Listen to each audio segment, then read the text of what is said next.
You're listening to the Pace Radio Network here at paceradio.net. The views expressed by the individuals during this broadcast are their own opinions, and they may not be the same as those of their group or other organizations they may be involved with. Hey, welcome. Okay. How's everybody? I haven't even rolled a joint for this yet. It's terrible. I have been doing laundry all day, and studying, and then the other podcast, which was really awesome. If you missed it, you should go back and check out the replay. We had Dana Larson on the Mushy Moment earlier today, and we had a really wonderful, hey, JJ. We had a really wonderful conversation with him. We got to let him chat, and we got to listen to him. Hey, Judy. So it was really, really interesting. So if you want, you can go back and check out the replay of that on the page. It was a pretty awesome show. It was great to have Dana on. Other than that, I have either been sitting here studying or listening to lectures or doing laundry. Laundry is not a fun job, but it has to be done. So now I'm going to roll a joint.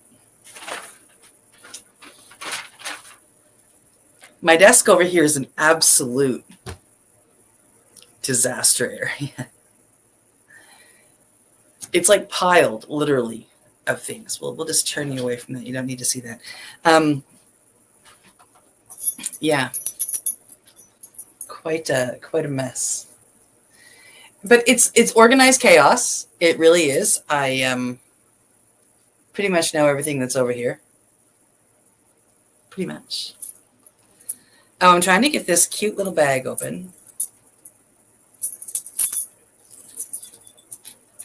When I was out west, I went to the Vancouver Aquarium. It was really, really cool. And my friend Amy bought me these cute little coins with one has a toad, or actually a leopard frog, as you can see. And then the other one, I'm not sure what kind of frog it is, but here's another one with another. Isn't that awesome? 420. Hey, Sue. The 420 trip was interesting. Oh, now I'm finding out why this didn't want to open. It was great. I went up for the purposes of doing medicine. So I went up and I took part in 1, 2, 3, 4, 5, 6, 7. I think there was 8 medicines that we did, 8 different modalities. One of them, of course, was being cannabis, as well as psilocybin and cacao and hapé, and combo, the pure 5-MeO molecule, as well as the bufo alvarius, so the secretion from the toad. Sanongo was there. So yeah, we did a lot of medicine. It was really, really awesome. And still doing the integration work from that now that I'm home. And then went to the countdown to cannabis, which was on the 19th. We counted down to midnight. I didn't stick around that long, but I did stick around long enough to go to the Kinky with Cannabis show. I think I was telling you guys last week. And that was insane. Like, that was just, oh, hi, Corey. Hi, Lisa. The Kinky with Cannabis show was entertainment for sure. Absolutely crazy. I can't get over the show that this guy put on. So yeah, there was a bit of a strip tease and a bit of a sexy show type idea. But then he used his member and his balls to paint pictures, and he did 2, as well as some self-portraits, which he did 4 of. But I mean, it was good, and it was probably the best burlesque type strip type show I've ever been to. It was great entertainment, and he's actually talented. You could tell that he was painting Bob Marley. It was. I mean, he was really good. So kind of crazy. my first time being able to see him. He's been at a couple of other cannabis events that I wasn't able to make it to, so I was really excited to go see him. The legal competition that day, there was a lot of wonderful cannabis that was involved in that, and a few concentrates and a couple of edibles. So I mean, that was pretty good. And then the next day, the 420, the actual 420 event, I went, of course, to Victoria Hall, which was Asia May Moons. Yeah, it was amazing, JJ. Like, I mean, it was entertaining for everybody. It was really cool. And everybody got into it. Men, women, you know, of all sexual orientations. Like, it was just pure entertainment. It was really awesome. And then the 420 party at Victoria Hall the next day was pretty amazing. The cup was set up a bit different. There were some pretty awesome edibles, you know, a few more concentrates, and not as many flowers in the Legacy cup. But it was pretty amazing nonetheless. So we did that, left there, went to the Amsterdam Cafe, which I visit at least once, more like 8 or 9 times every visit. You know, went down there with a couple of activists that came over from Victoria Island, or Vancouver Island, I guess is what it's called, over where Victoria is. And you know, we sat down there for a couple of hours and just smoked some weed and drank some infused mochas, and that was pretty amazing. So wonderful places to visit when in Vancouver, and wonderful things to do. And then after 420, I took a day off. And then I went and did some touristing, one day with my friend Steve and the next day with my friend Amy. It was pretty awesome. And one of the places I went was to the aquarium with Amy. And that's where we got those really cool frog coins. It was really, really neat. So yeah. And then, I'm excited because I believe Asia is coming down to do the pot fights at some point in time. I believe in Hamilton. And I think I'm going to go up and be part of those. So yeah, it was a lot of fun, and all kinds of medicine. I mean, you know, when I talk about your evening medicine break, I mean, yeah, we all do cannabis, but there are many other modalities out there. And when I was out in Vancouver, you know, I get the chance to sit with a lot of them or learn about more of them. And it's really awesome. Yeah. Yeah. So that was my excitement. Of course, then I came home and had emergency dental surgery. Yay! Which I am still recovering from. I still feel like I have a little bit of a bruise there. It was pretty bad, but it's healing up nicely. I can smile without a lot of pain. So that's glorious.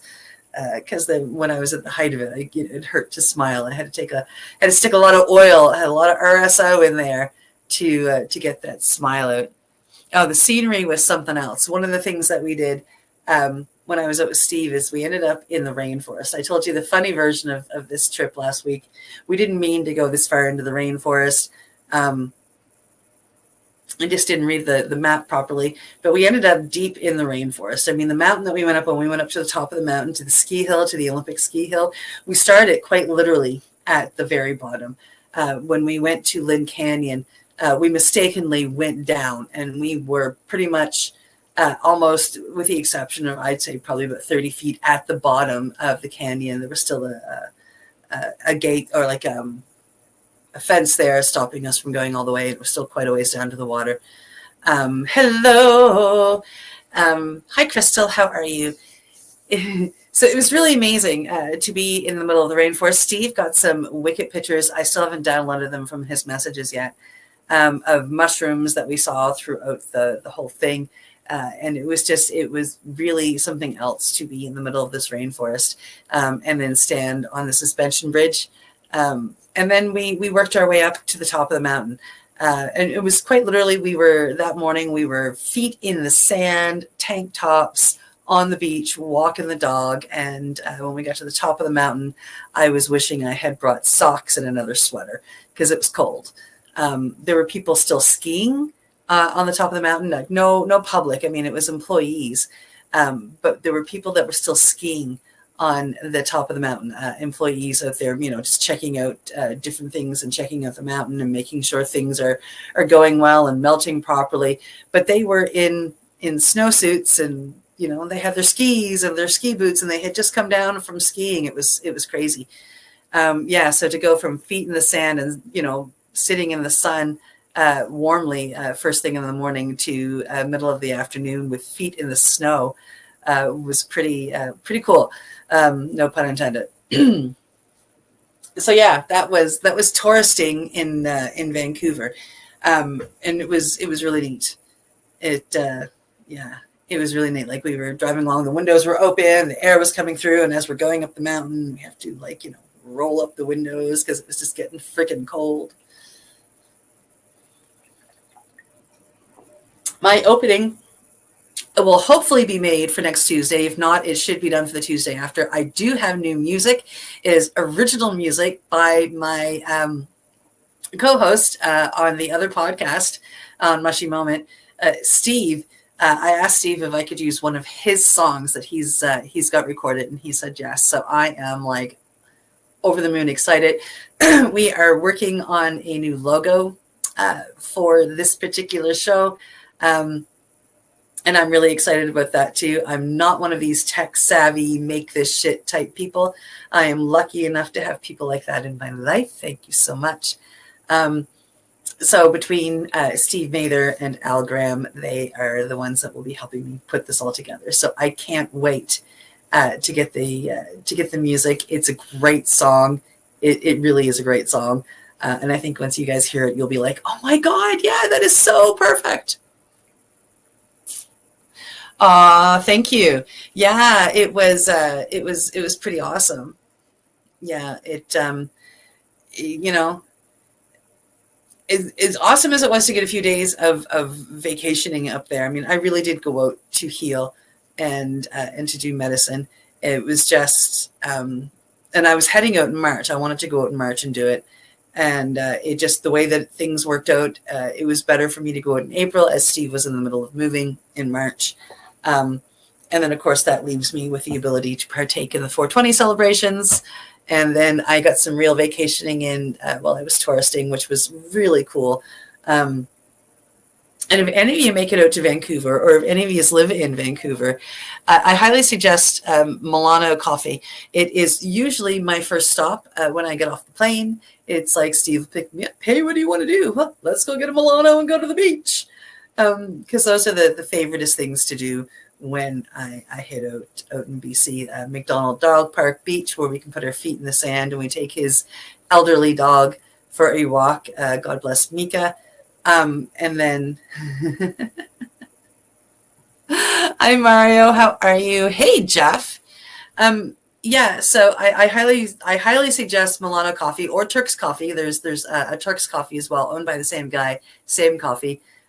Amazing coffee, really, really great. If you go down to Milano Roasters, which is the main one, they're phenomenal in there. Like their customer service is, tops, and the coffee is tops. I really do recommend a killer mocha. It's awesome. Hey, Jessica.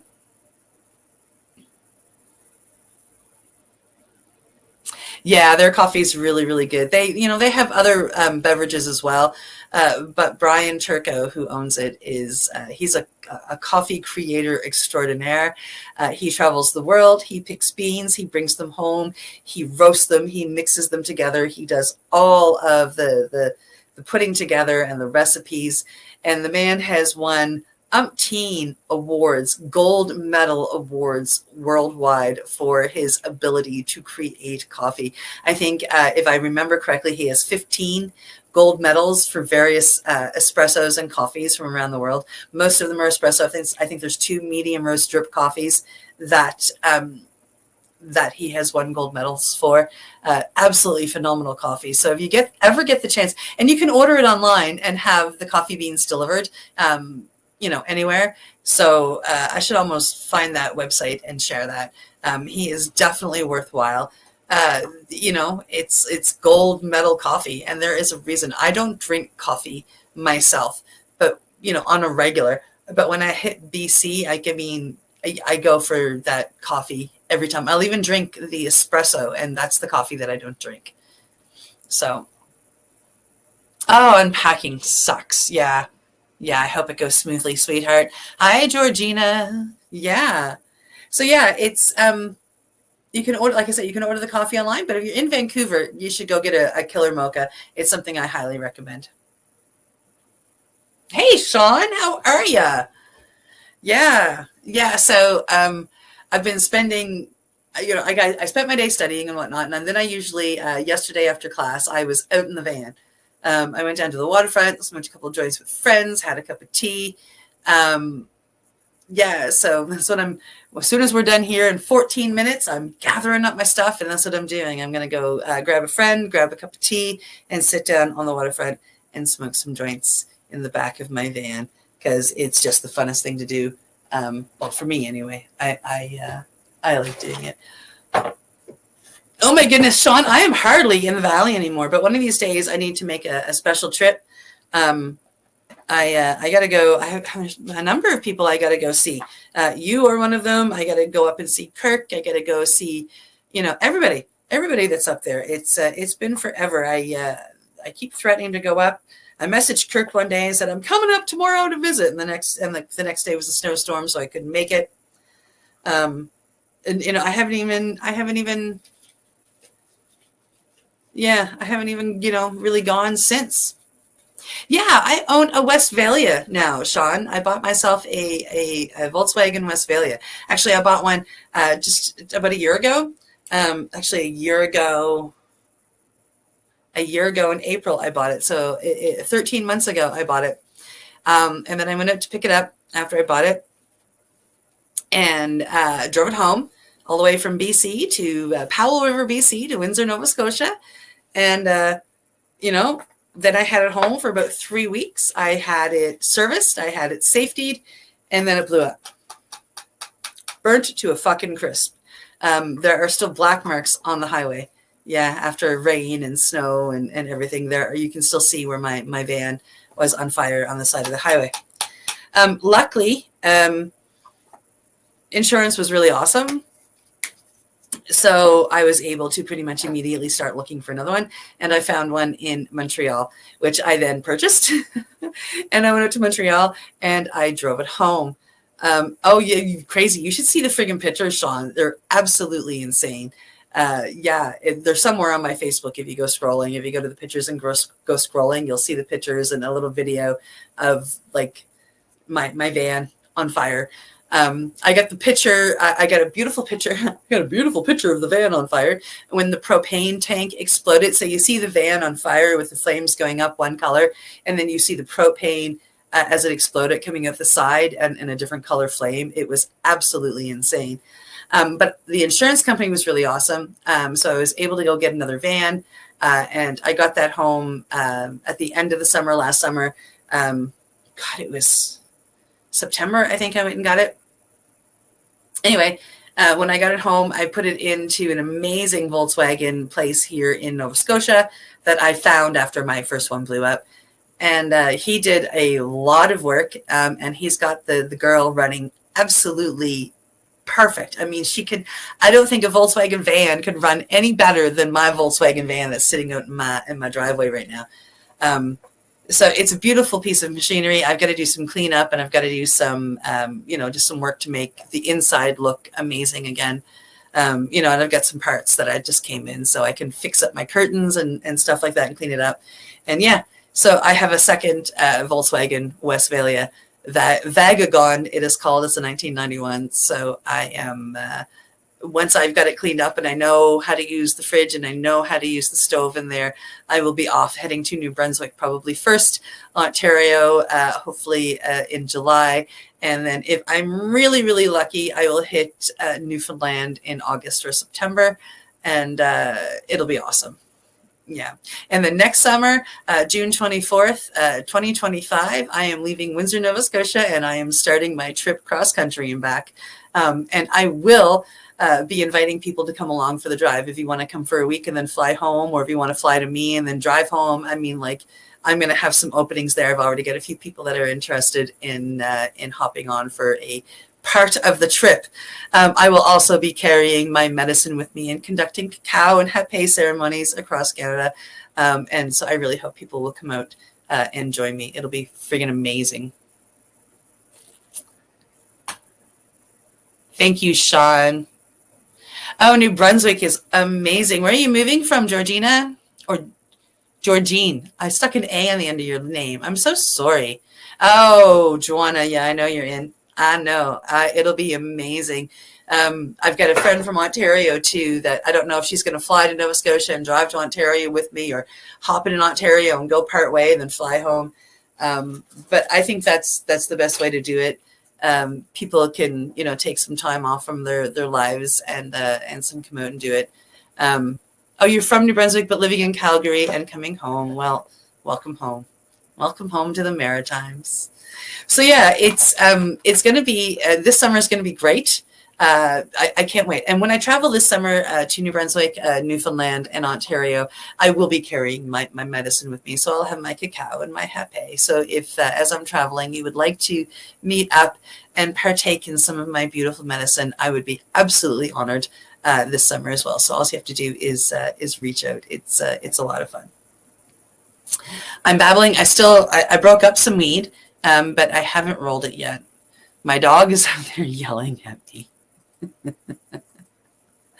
She's pacing up and down the hallway going, but yeah.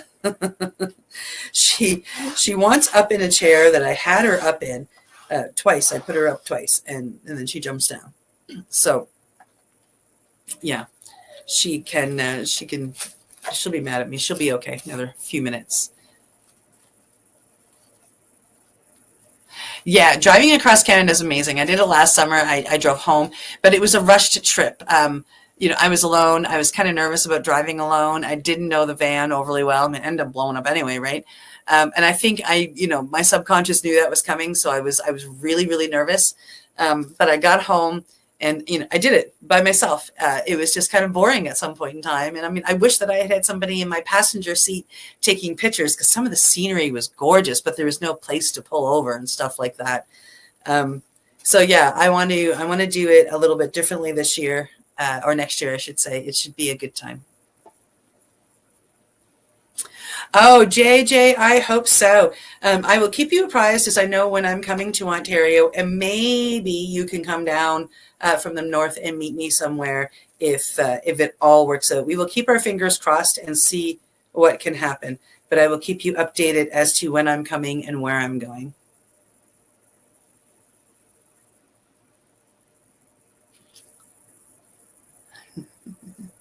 Oh, you've got puppies. No, I don't need any more puppies. I'm trying to help a friend find a temporary, I love you too, Sean, a temporary home for a puppy that she has. It's going to be an awesome trip. Yeah, I'm really, really excited. I hope to be able to drive with some friends, like I said, and meet people through the medicine. I work with a number of modalities, different natural medicines. And, it is my dream to share them. And if I can drive across Canada and find a beautiful scenic area and hold a beautiful cacao ceremony there, that is one of my dreams. And so I hope, I hope that it all works out, and I hope that I can meet up with some beautiful people. It'll be amazing. What am I smoking? I have actually pulled out a very old school strain called Cheetah Pete. It's an amazing old school strain back from the late 90s, early 2000s. When I first came across this strain, I thought somebody was giving me the worst weed ever. I'm smelling it and I'm like, man, that smells terrible. What did you get, your cat piss on that? And of course they laughed and they're like, you wouldn't believe what the name of the strain is. And it turned out it was called cat piss for the reason that the flower, before you burn it, smells very ammonia. Like you get a lot of ammonia smell. It is so good. Yeah, Bonnie knows. Oh, JJ, listen, if it doesn't work this summer, it'll work next summer. We will make that work. I promise you. And then one of the, now don't shit on me, you people that love legacy stuff. A legacy grower here in Nova Scotia turned legal. They are a craft, very much a craft. They don't use any chemicals whatsoever. This is as organic it can get. They were fishermen in their previous lives. And then, of course, as most fishermen in Nova Scotia do, they use cannabis for sleep.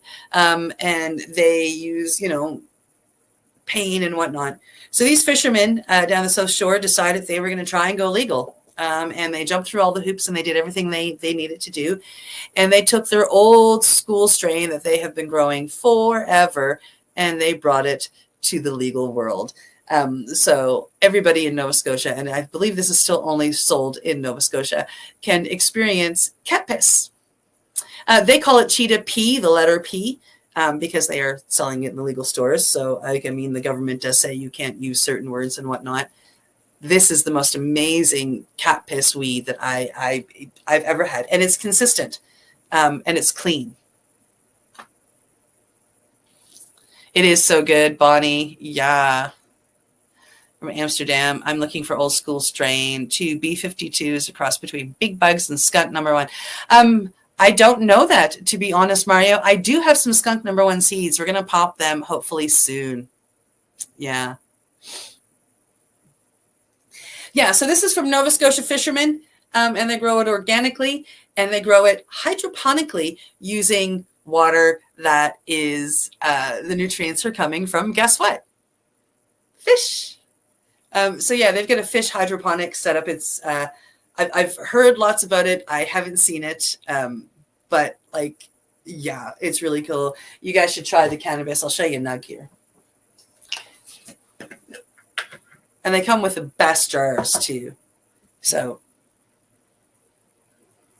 is it going to come in? Yeah, sort of. Isn't that beautiful? And you see how organic it is? You can tell just by looking at that nug that it's 100% organic, hand trimmed. Yeah. It smells amazing. Yeah. Oh my goodness, it's like I haven't even lit my joint yet. It's already time to do this. Water. All right. Oh, I was going to reach over here. Oh, what are those? Oh, finding all kinds of stuff. Okay.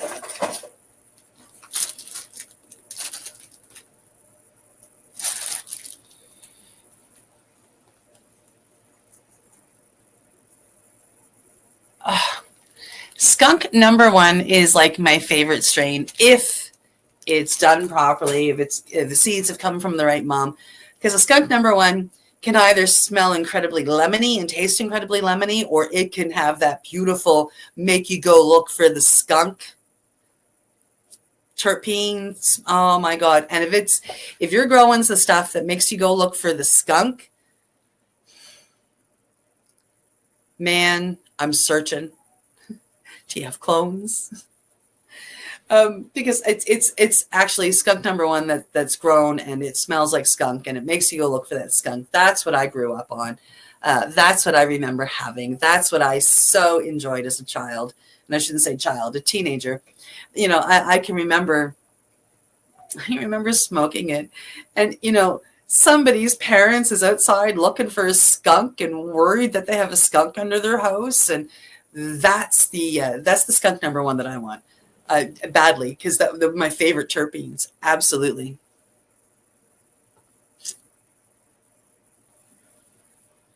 Yeah, no, same Frost. I do not like, I'm not into the citrus terpenes.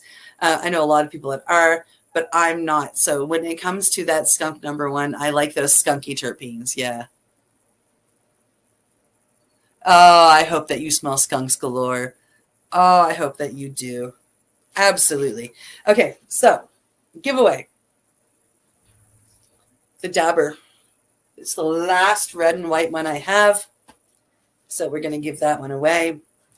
I also have some earrings and a necklace that I found. So I have a necklace with it's beautiful resin with a little weed leaf in there. And the earrings, I mean, look at these things. Aren't they beautiful? So those. And then we have some stickers. So these are the cannabis stickers. We get a 420 and a Stoner Queen. There's a lot of stuff for ladies in this particular one. Hey. And then we have some mushroom stickers. And then we have some heart stickers. Because I love hearts. Got to go out there and show your love, dudes. Be kind to everybody. Show your love. It's awesome. So, and then I found these uplifting stickers, which I just absolutely love them. So this one says, make it happen. Yeah. And this one says, the way you speak to yourself matters. It sure does. Be loving and kind with yourself. Yeah. So, and then one of my last 2 packs of seeds that I have to give away because we are in growing season. These chirps were made out in BC by Chirp Fire Genetics. This is called Old Man Neil, and it is strawberry sour diesel and tropical lightning mixed. So that is going into the giveaway tonight. So, and I have the wheel already here. Here we go. And we're going to come over here. We're going to click the button. And we're going to see who wins.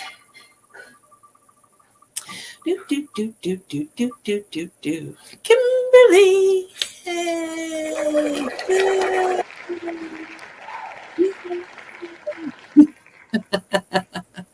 I'm so excited. There you go, Kimberly. I'm very excited for you. Congratulations. And that's really the end of the show. I am going to go over here. I'm going to say thank you, everybody, so much for joining me. I really appreciate all of you coming by. Hopefully next week we will have the opening done up. If not, it should be the week after.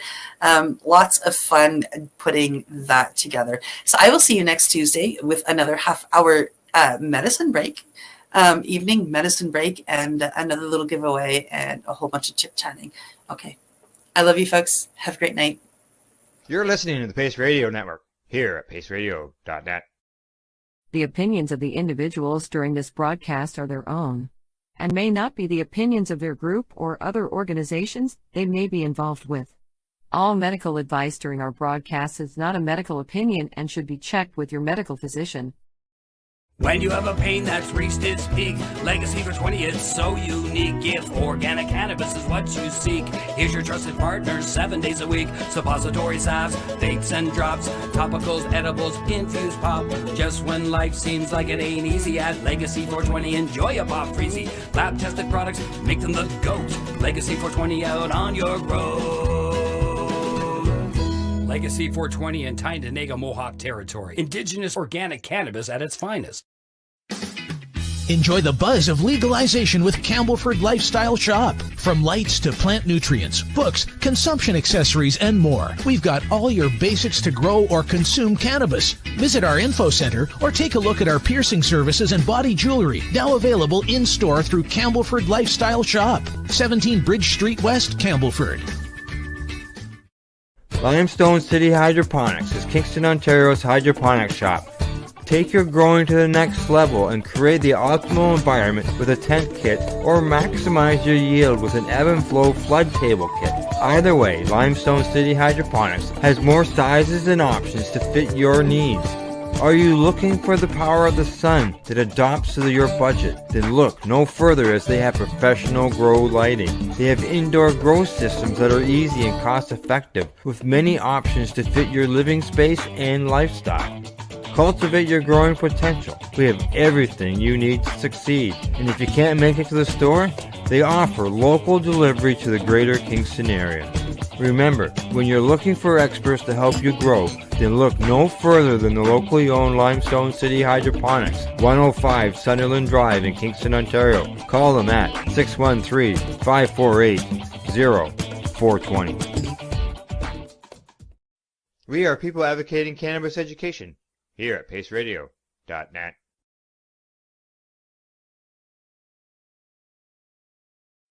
You're listening to the Pace Radio Network here at paceradio.net. The views expressed by the individuals during this broadcast are their own opinions, and they may not be the same as those of their group or other organizations they may be involved with. All medical advice during our broadcast is not a medical opinion and should be checked with your medical physician.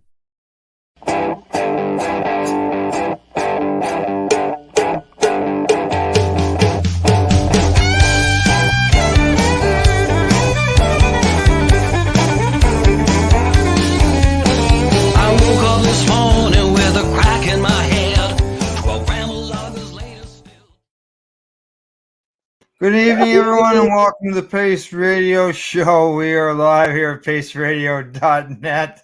That wasn't intentional.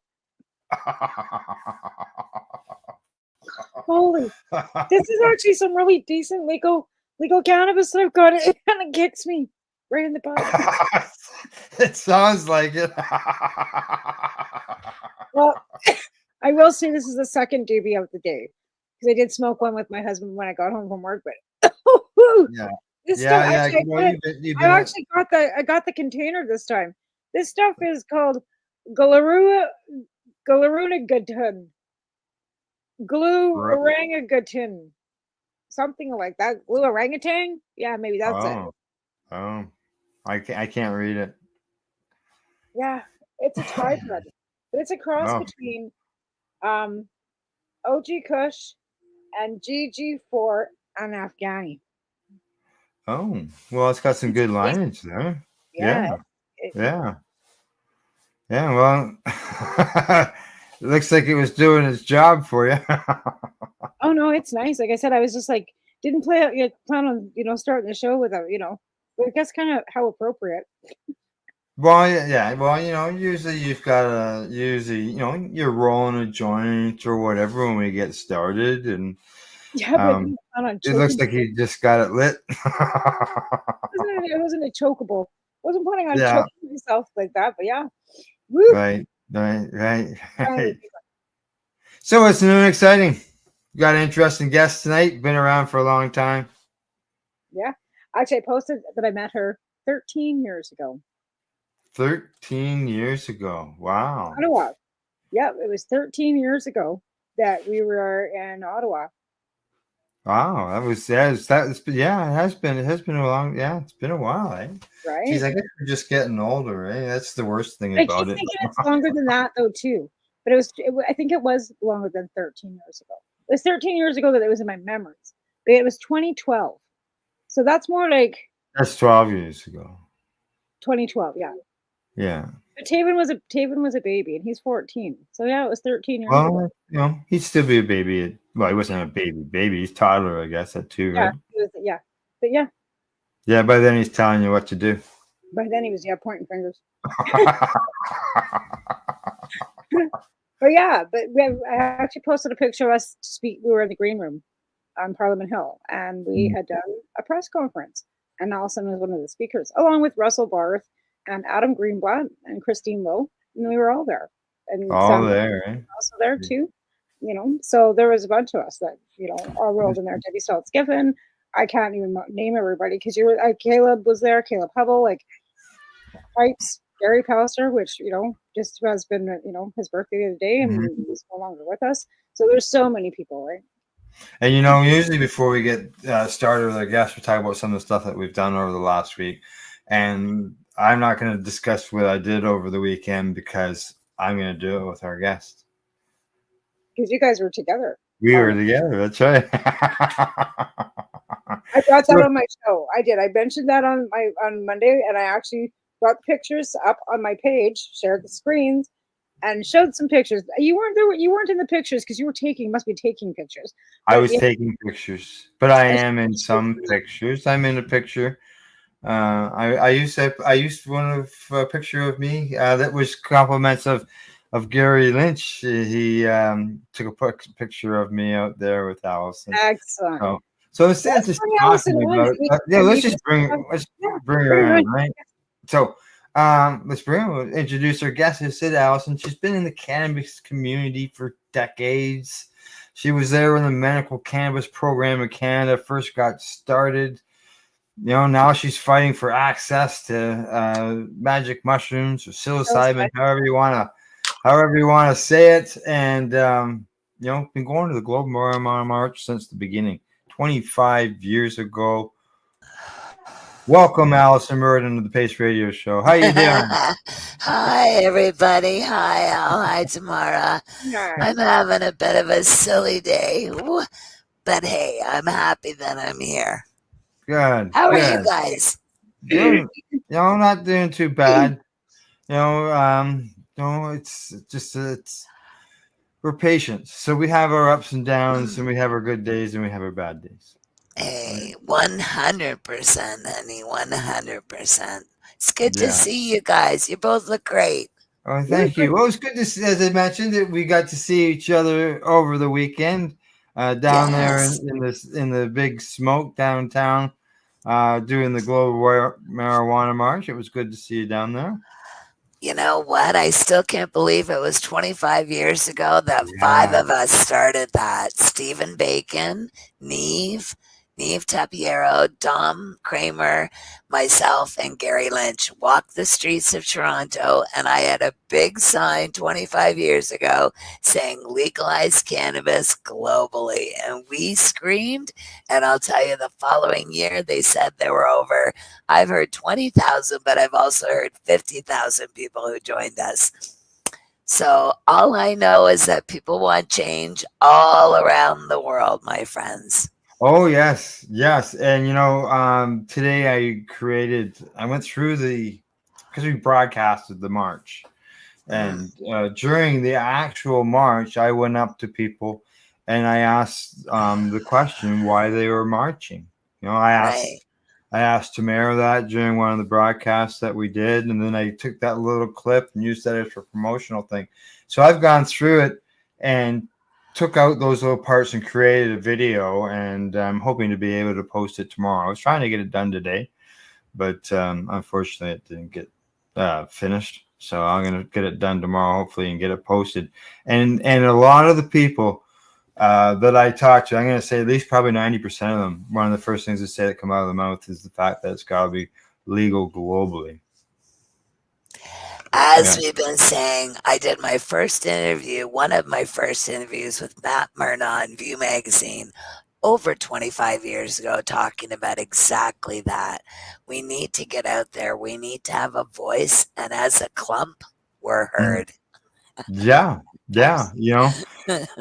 These rallies and protests, they're all part of getting the cannabis legalization. There's the medical end of things that been fighting towards the government. I sort of look at it as an octopus, different coming at it from different ways with all different arms in order to be able to end prohibition. And the protests are all part of it, and they're important. They allow the people who to get out there and voice their opinion.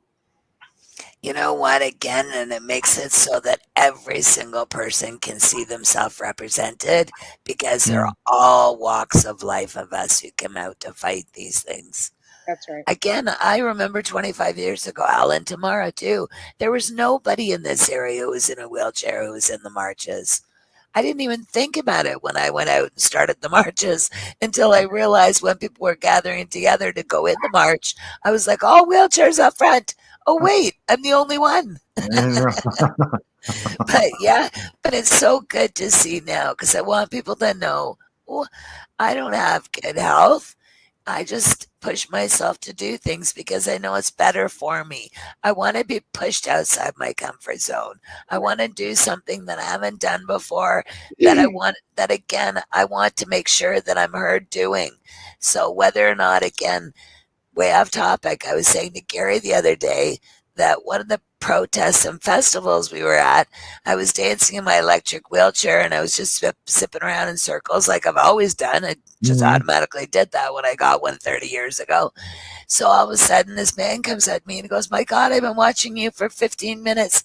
He said, my brother and his wife told me they were going to take dancing lessons and they're both in wheelchairs and I couldn't figure out how until I watched you for the last 15 minutes. And I said, that's what we're here for, my friend, to represent. Yeah, exactly. Everywhere. And the marches, making it legal globally, that includes the medical end. And you better believe it. Yeah, access, right? Well, the problem is, we've always wanted drug reform, right? And right now we're with decriminalization of hard drugs and how the project has become harmful in British Columbia. And let's be clear and honest here. There are not meth heads blowing smoke in nurses' faces and sitting in waiting rooms in Vancouver smoking meth. That's not happening. That's a lot of right-wing rhetoric. but again, the project needs to be revamped. It does. It does. Again, they took away safe consumption sites. So when you take away something that they need to go hand in hand, where are they going to go? Project, where do you expect them to go? So again, drug reform. Again, we wanted to see all drugs decriminalized. Now we're seeing that the pilot project that Toronto might be trying to get might be canceled because of what's going on here. Yeah. Wow, that's new again today. There was actually, I think I saw. So when Vancouver asked for exemption, the federal government had to say no, it has to come from the province. So that's when Vancouver went to EB or to the ND, to our government here in the province, and asked them for the federal government for exemption. And that's how Vancouver got their exemption. It was because of the way the arms of jurisdiction go. So in Ontario, the same thing's happening. Toronto would like to do the same pilot project where they could decriminalize small amounts, but it has to go to the province. And Ford is as that's the problem. Oh, that's I'm not even right there. Oh my gosh! We're having issues here in British Columbia because the usage out here because there's no safe access either. Let's be clear. There's nobody handing out drugs for free here. If you're getting any safe access, you have to have a prescription from a doctor, and doctors aren't hanging out cannabis prescriptions. Never mind prescriptions for meth and crack. Okay, so it's hard enough to get a prescription for cannabis. Never mind meth and crack. So again, there's no safe access. People are still dying of toxic drug poisoning. Why it's so bad and the project is going shit south because there's no safe access and no safe consumption sites. So they didn't do the project properly. It was done haphazardly with decriminalizing without the programs to go hand in hand that are needed. And now it's fallen apart. And now here we are backpedaling, and the federal government's having to change legislations of the province. It's a mess. It's a bloody mess. I'm so sorry to hear that. Honestly, I was really looking forward to the news being positive. I've been following this whole thing, and again today, I just heard today that it broke on the news that it wasn't going to be I wasn't going to go forward in British Columbia, and that's really upsetting for me because I've been fighting for this for over 30 years. We've had decriminalization for quite a long time. Did they not? Did they not just ask the federal government only to remove the public use of it? But if you got caught with the substance, you're still covered under decrim. They don't want you using it in the park. No public. No public. But you know what? What if you're houseless? Where are you gonna go? Exactly. Where are you gonna go? It's so unfair. Public consuming, right?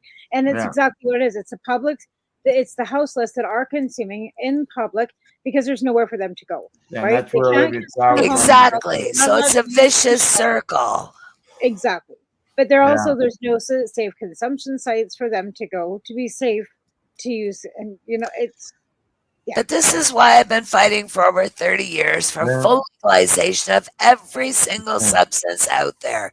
Because the harder the substance, the more deadly it is, the more it has to be legalized and regulated. And somebody has to take control of it. People, this is like the Wild West. This is ridiculous. Okay, so cannabis has now been regulated, and we've got licensed producers and microcrafters producing it.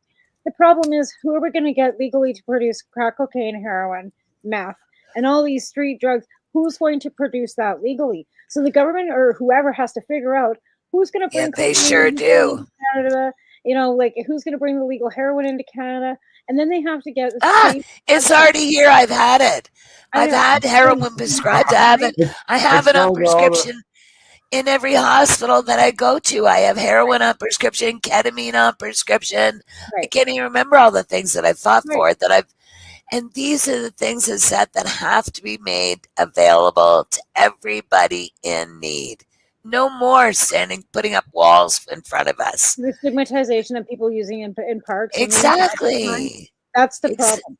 Because addicts, when they're that far into the disease, it's unfortunate. They do not see the world around them as being anything but their own, right? They get into a tunnel vision, right? Most definitely. They don't care if they're caught up.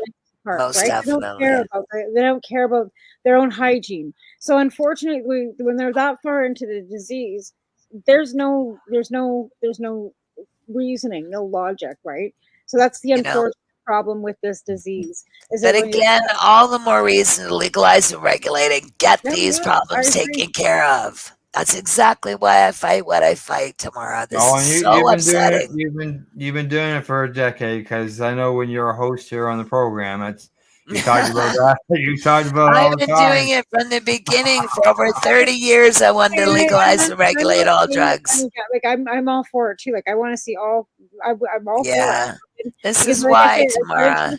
for law reform, right? I wanted to see the laws changed. I wanted to see addiction become a medical issue rather than Exactly. right? Is Exactly. where we're at. Same with cannabis. Cannabis is a medical issue, not a justice issue. People shouldn't have been Exactly. right. It's not a criminal justice issue. It does not belong in a court of law at all. And people with addiction disease do not belong in jails. No. That's absolutely not a place for them. But again, we go back to the cannabis taxation, and they're using that for cannabis addiction. When I've heard. Let's build treatment centers with that money. I'm totally down for that. But let's put some real addicts into it, right? Let's use the disease word and use and the disease get them there without arresting them.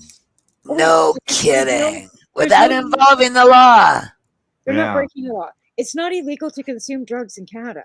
Exactly. It's illegal for you to possess them, and now it's decriminalized for cannabis. It's legalized, and for hard drugs in British Columbia, it's decriminalized. So we've gotten to the point where we've got legalization of cannabis, we've got decriminalization of small amounts of hard drugs. Now we have to. We're getting there. To go hand in hand to get that disease under control, so we can have functioning addicts like they do, lawyers and doctors and people that use, and they can still be productive, citizens, right? Like that. It happens. Can I just change the subject for 1 second? Yeah, I know. Because also, well, it's okay. That was very cool, Tamara. I really appreciated that. But what I was going to say is, I also, as a patient, as you both know, I'm fighting for psilocybin as medicine, and there is some news coming down the pike. So as far as things go, we're not as desperate maybe as we were a year ago. So I can, because I do the news twice a week, I see what's going on. With Theracell. I can't pronounce the Theracell. Yeah, Theracell. And their court challenges and stuff I'm like with that. Theracell. Oh yeah, I'm with Theracell. And I'm really glad to see because it's a big fight, and you've got a company that's doing all this research and stuff that's going to court backing using this challenge. Whereas back with Terry Parker, what company was standing beside Terry Parker? Yes. But plus too, I want you to know that I have a separate lawsuit going through a human rights lawyer named Nicholas Pope. And Nicholas took me on last year. When my lawyers had approached him because we were at a dead end. We couldn't go any further. The government had already denied me access to psilocybin as medicine and told me that there were other avenues I could go down. And I was to myself like, no, I've tried everything. So we found this lawyer, Nicholas Pope, in Ottawa. And Nicholas just recently on May 7th fought a case for a fellow similar to me in so much that he fights cluster headache, which is one of the things that I also fight. I have something called bilateral trigeminal neuralgia, which is driving me insane right now, as well as cluster headache. But cluster headache and both trigeminal neuralgia and cluster headache are the worst pains known to medicine. And in your face and head, but also there's no cure for either one of them. So what I did over 30 years ago was I branched out on my own because doctors weren't listening to me then. And I found psilocybin 30 years ago gave me relief. What I didn't know was up until 2017 when I increased my dosage to 5 grams at one time, which I'm told by a lot of media that I did interviews with then is the hero's dose, which I didn't even know.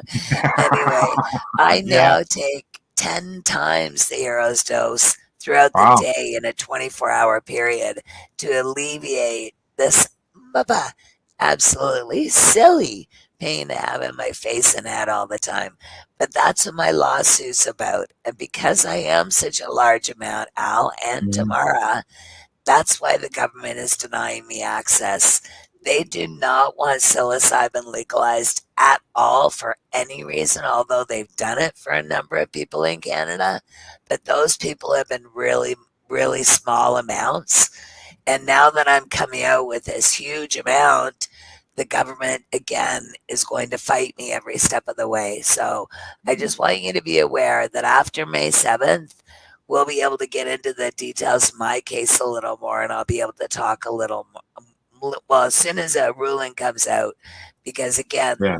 my lawyer was in court with another client on May 7th. So as soon as that ruling That comes was out, we'll move yesterday. ahead with mine. Yep. Yeah, yesterday. So, Yeah. Now, I know. Just a quick comment. The legal route that you talk about and applying and all that is the SAP, the Special Access Program. I Yes, think it it's is. probably worded right, SAP, because Yes. it's so slow. It's just drip, drip, and no. Although I must say that once your application for SAP is accepted, Yeah. you are supposed to have an answer within 24 hours. Oh, then why are So some people waiting? Like the one fellow, he waited over 500 days, and he yeah, was that's actually like already in the me. program. Yeah, But you that's said like right. me. Again, it's because they take that long to wait and tell us, and then they deny us. And then, but until you're accepted, that's the thing. It depends on the issue at hand and the person involved and the circumstances. So that's why Theracell is fighting for those of us who are taking longer to get answers. Yeah. That's Now not fair. your grammage that you're asking for, as you mentioned, 50 Yes. grams. Yes. I'm sure. I think probably in an earlier discussion we might have had. You probably learned something from the Terry Parker case, being that they legalized him to be able to access it, but there was no source. You're right. You're right. Darn right. So what I'm doing actually involves getting a source from the government, and I Mhm. can't really say a lot about it right now, but I will soon. Again, because it's illegal. It's the only legal supplier right now for the government of Canada, a company called Filament, who Okay. Yeah. actually is Yeah. now doing maxi or macro doses, pardon me, of cannabis in a pill. Yeah. I think So I've in pill reported form. they've been doing Or some cannabis, exporting. I'm sorry, psilocybin. Yeah. Psilocybin in pill. So that would be better than me swallowing 5 grams of mushrooms every few hours, which I don't really mind because it does work, but it sort Yeah. of fills me up. I don't have much room for anything else to eat. Yeah, it was, some people can get frustrated with, just taking a pill version of things, but sometimes there is, This is cannabis. natural, though. This is 100% natural because I fought Great. again in my lawsuit. I do not want anything more Yeah, synthetic in yeah, my yeah. life. And you're like, it's just like cannabis can be Nope. swallowed in a Yep. pill as well, right? Yep, Being but only natural. natural. The only pill I swallow with cannabis is cannabis oil in a capsule. There you So go. that's what I'm doing. Hopefully with psilocybin is that I'm going to swallow whole psilocybin in a Yeah, capsule as well. So yeah, yeah. again, it's natural. That's what I'm fighting Yeah, for. yeah, So exactly. If it works, right? If it works, you better believe it. Yep. And I found actually cluster headache again is so bless you, sweetheart. It's so excruciatingly painful that people like me who have a 24 hours a day get a little fed up at times, right? So Yeah, again, that's why I went down the road of trying pretty much everything. I have been through raw opium, heroin, cocaine, all through my doctors, those 3. all Okay. doctor prescribed or doctor authorized. And then Mhm. I went the route of cannabis and psilocybin as far as natural things go. But again, before that, many of you know I had 32 pills at 2,000 milligrams of morphine every day of my life, plus heroin and cocaine for years through doctors. So I don't want Yes. any of that anymore. I want to have No. natural things. And I'm on now, I think it's 6 different pills. Yay! Rather than 32. So I'm getting Yes. younger. I'm getting younger and reducing my pills as I go. Right. There you go. That's Exactly. that's And the the thing best is, like, way to think about it, right? Right. whatever you're doing is working. 30, all these years dealing with this condition, like basically, watching you, especially, during this interview, and you doing that, and you're squinting of your eyes and your face. That's Right. like to us like a light going off, indicating to us that you're dealing with pain. Whoppa. Right? Ah, darn. I was hoping you Yeah. guys couldn't pick up on it. Just kidding. I mean, it's hard to, I can't again, hide like it. you just keep pushing through, right? And we all, Yeah. and that's what we all do. That. Hey, I have a little joke that I've had all my life since I've been diagnosed with Okay. MS that I don't really have MS. I am a mess. MESS. It's a lot easier to explain. It is. That's totally. Yeah, it is. Totally. Sure is. Sure is. Yeah. No, it's been, obviously, all these years, it's been a nonstop battle for you, trying to get access, whether it's to cannabis or whether Yeah. to, under the Section 56. People might be wondering, well, how did she get access to legal cocaine or the legal heroin and stuff? Yes. And that's the Section 56. And I think there was just Was an announcement. decades ago. What was that? Sorry, Al. I said it was decades ago. I'm not sure now it's the same. Yeah, there was it was in the news lately. There's been some change to the Section 56. Big change. It's Yeah. no longer as accessible to patients like myself as it was decades ago because I think I've probably done a little too much trouble, caused a little too much trouble over the years. Aw. Oh, Well, not just you, but I mean, there's been, like several other people that we just cited. Like, like we'll go, well, there's a Section 56 under, on the charter, and people pick up on that information when you start spreading education. It just you kind of bet. Yeah. Again, Al and Tamara, the Special Access Program or the SAP program is still pretty good for people who want access to these different substances.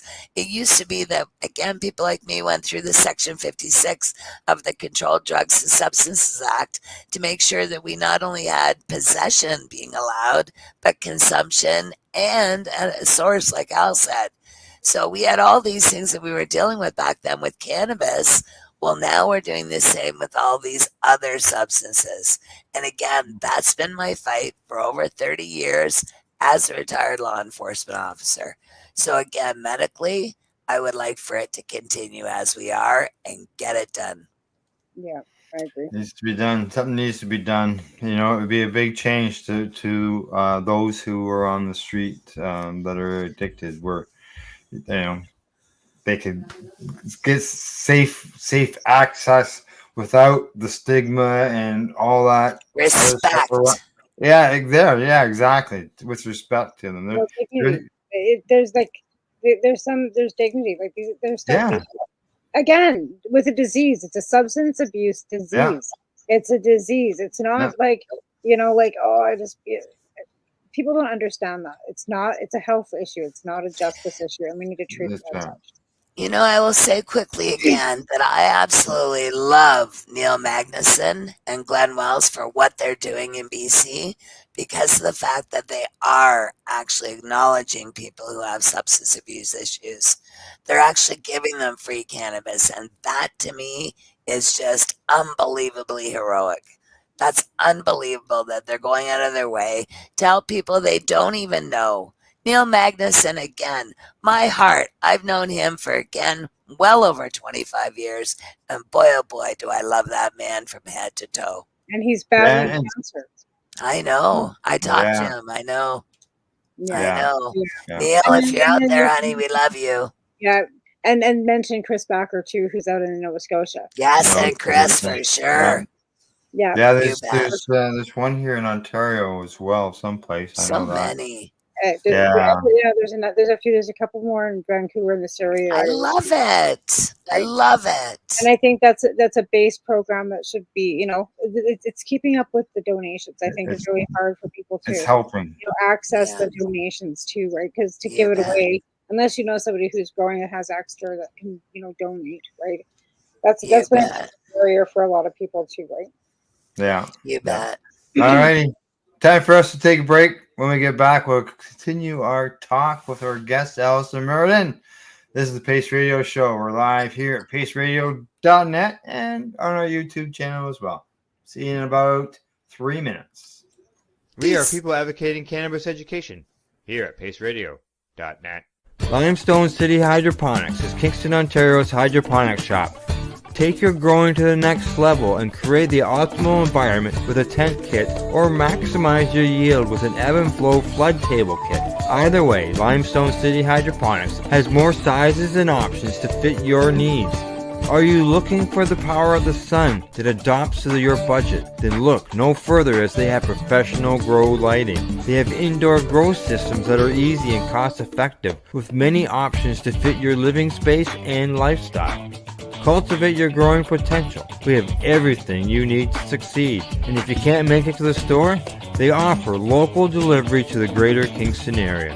Remember, when you're looking for experts to help you grow, then look no further than the locally owned Limestone City Hydroponics, 105 Sunderland Drive in Kingston, Ontario. Call them at 613-548-0420.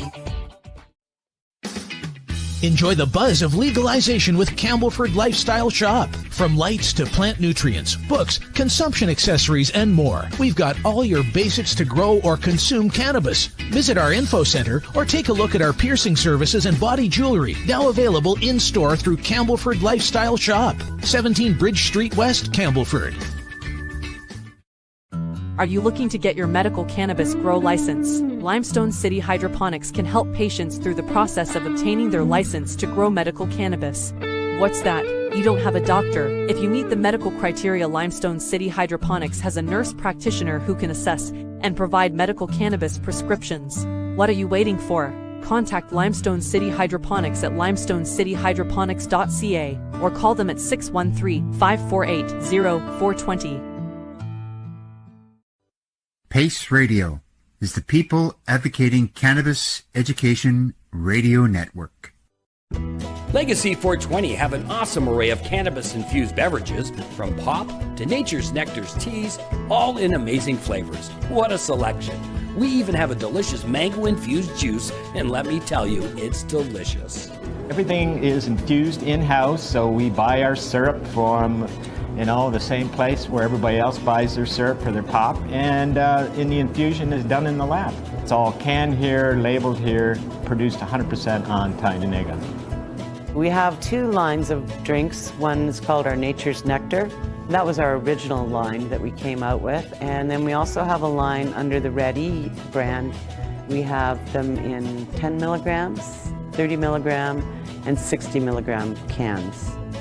What a great selection for a get-together with friends or after a long day. Remember, if you want to wet your whistle with on-site lab-tested products, come see your trusted partner. Legacy 420 out on your road.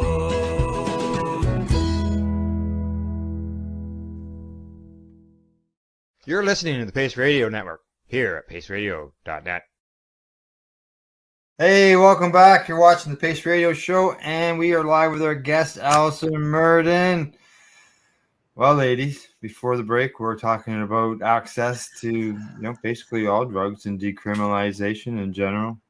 So when it comes to decriminalization, one of the things usually with them is the fact that with cannabis, with decriminalization, there would be no source. There would be no law or reduced laws against it.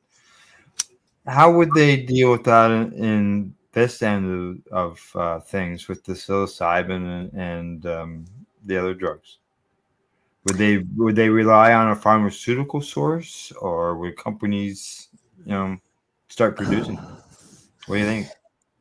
From what I understand, I know as a medical patient, Filament is the go-to company for medicine for people with licenses or special access program licenses through Health Canada. Okay. So they're actually the link through Health Canada. So legally, I'm not sure what they'd use as a source, but I do know that there, as you know, there are other places across Canada who've been growing who definitely want to make sure that they can get in on this, game early. Yeah. So, Yeah. again, I would imagine I think opening it up the way they did like cannabis is probably not what they're going to do right away. I remember Paul Lewin my lawyer saying years ago that just because they might legalize psilocybin or magic mushrooms doesn't mean they're ready to ram a big mushroom truck through the door, right? Correct. Yeah. So I think they probably would have. I think they probably learned from the experience of the cannabis end of things, and I can see where they would want to. There's also big like mushroom producers that are growing like Money's mushrooms and mushrooms on like an agricultural basis where it's going to the grocery stores. Yes. Mushrooms again are an agricultural based thing. Farmers. Right? Exactly. Yeah. Open it up. And I looked, cannabis is no longer on the CDSA. It's already been removed off the CDSA. Beautiful. Oh, okay, good. Yeah. I was not aware. When the Cannabis Act was so cannabis can't be removed. It already has been. Because I did some research, doing some for my show. So if psilocybin then is taken off the CDSA the same way and regulated the same way as cannabis and becomes an agricultural issue, it does, right? So again, cannabis too, in the long run, has been taken off the CDSA, is not being taken into effect as a drug per se anymore. Psilocybin needs to be looked at the same way. It's still a plant. Psilocybin is less harmful than cannabis and less addictive. People have to do their homework. Again, the producers already in the agriculture business. Why couldn't they just put a row of magic mushrooms in with the Money's mushrooms? The big thing about cannabis is the smoking. The smoking. Yes. Smoking. Can I just say quickly that a lot of people, Al, think that my throat is from smoking cannabis? It's so not. No. I had emergency throat surgery a couple of years ago, and I couldn't talk at all after that. So now it's just coming back. So I'm excited that my voice sounds like this. Anyway, but smoking, you bet. Smoking is not at all a good probably thing to do, but smoking is the fastest route of administration when you consume cannabis. Yeah, and you just don't smoke cigarettes and cannabis for 35 years, and I don't know. I think it's just people have misconceptions of a lot of things. Well, you gotta think that you take a cannabis plant and you grow in your yard. You got this plant material there. You take a cigarette and you empty out that cigarette and you look at it on the table and you know that thing has been through process. It's got other different. Correct. It's got all kinds of things added to it. In a natural form is still just a plant. Right. You know what? I used to smoke tobacco decades ago. I quit in 1999 because I was smoking so much cannabis that I didn't want to. Well, actually, I couldn't smoke both because I was smoking so much cannabis. So I ended up quitting smoking tobacco. But I probably won't say much about it other than that because I am a former smoker, tobacco smoker. But I do know that for me, it was probably one of the better things that I did. I think what I was mentioning today too, that a lot of people said they quit smoking back in like the 60s and the 70s cold turkey. Well, that's because the cigarettes didn't have formaldehyde and carbon monoxide and all the things that they pump into the cigarettes now. So it was easier to quit that many years ago because it wasn't toxic, poison, addicting. like they are now, right? And that's why they pumped all this crap into them so they could make us addicted Well, to them. people are Funny, worried I about actually cannabis. I went on a medication because I wanted to quit smoking so badly. There was a medication called Zyban that was in Canada at the time. And little did I know it was taken off the market probably within 6 months of me going on it. But I quit. After 30 days, I never wanted tobacco again. Yeah. Again. So, but I knew the side effects weren't good. So I was glad I got off it. Exactly. Yeah, exactly. So I'm going to go back to the beginning of the broadcast. We talked a bit about the Global Marijuana March. And the fact that you were at the first march there. You were, one of the first 5 people. We brought it to Toronto. Right. And, over the years, you've seen it escalate to being huge.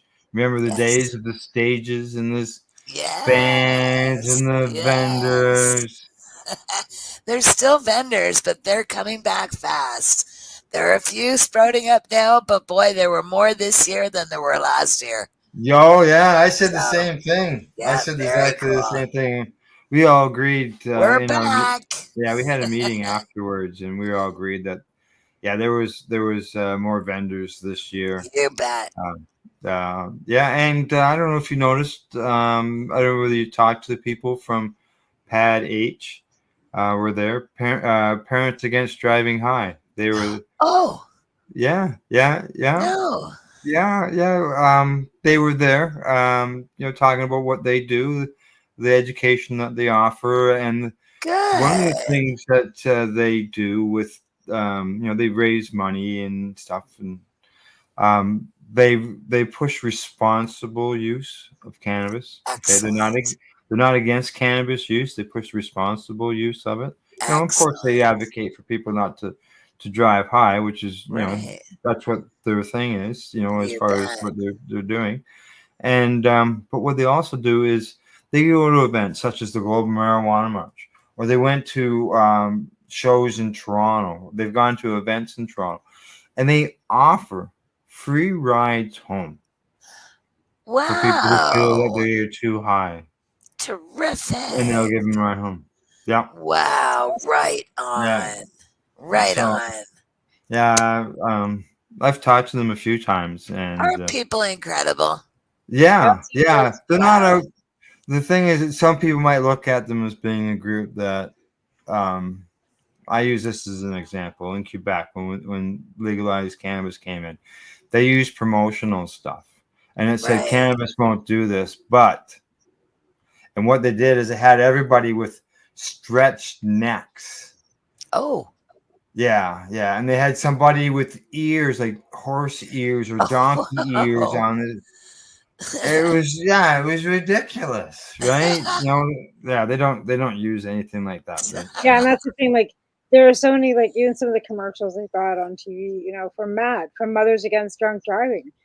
Don't drink and be high, and they got this joint bouncing around and with a beer can, and it's kind of like, don't treat people like they're children. Treat people with respect. Yeah. And actually, if you tell us the truth, it's amazing how far that'll go. Right? Like, what's wrong with just saying, hey, like, we know the repercussions of drinking and under the influence, right? Yep. Yeah. Like, what do we have to add the doobie to it?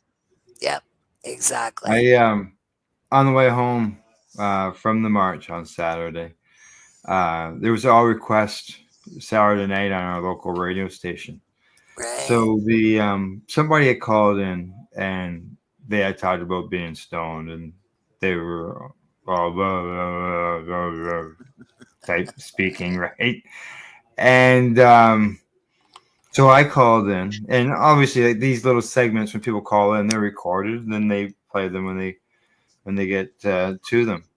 And so I called in and I said, "Hey, I just coming home from the Global Marijuana March."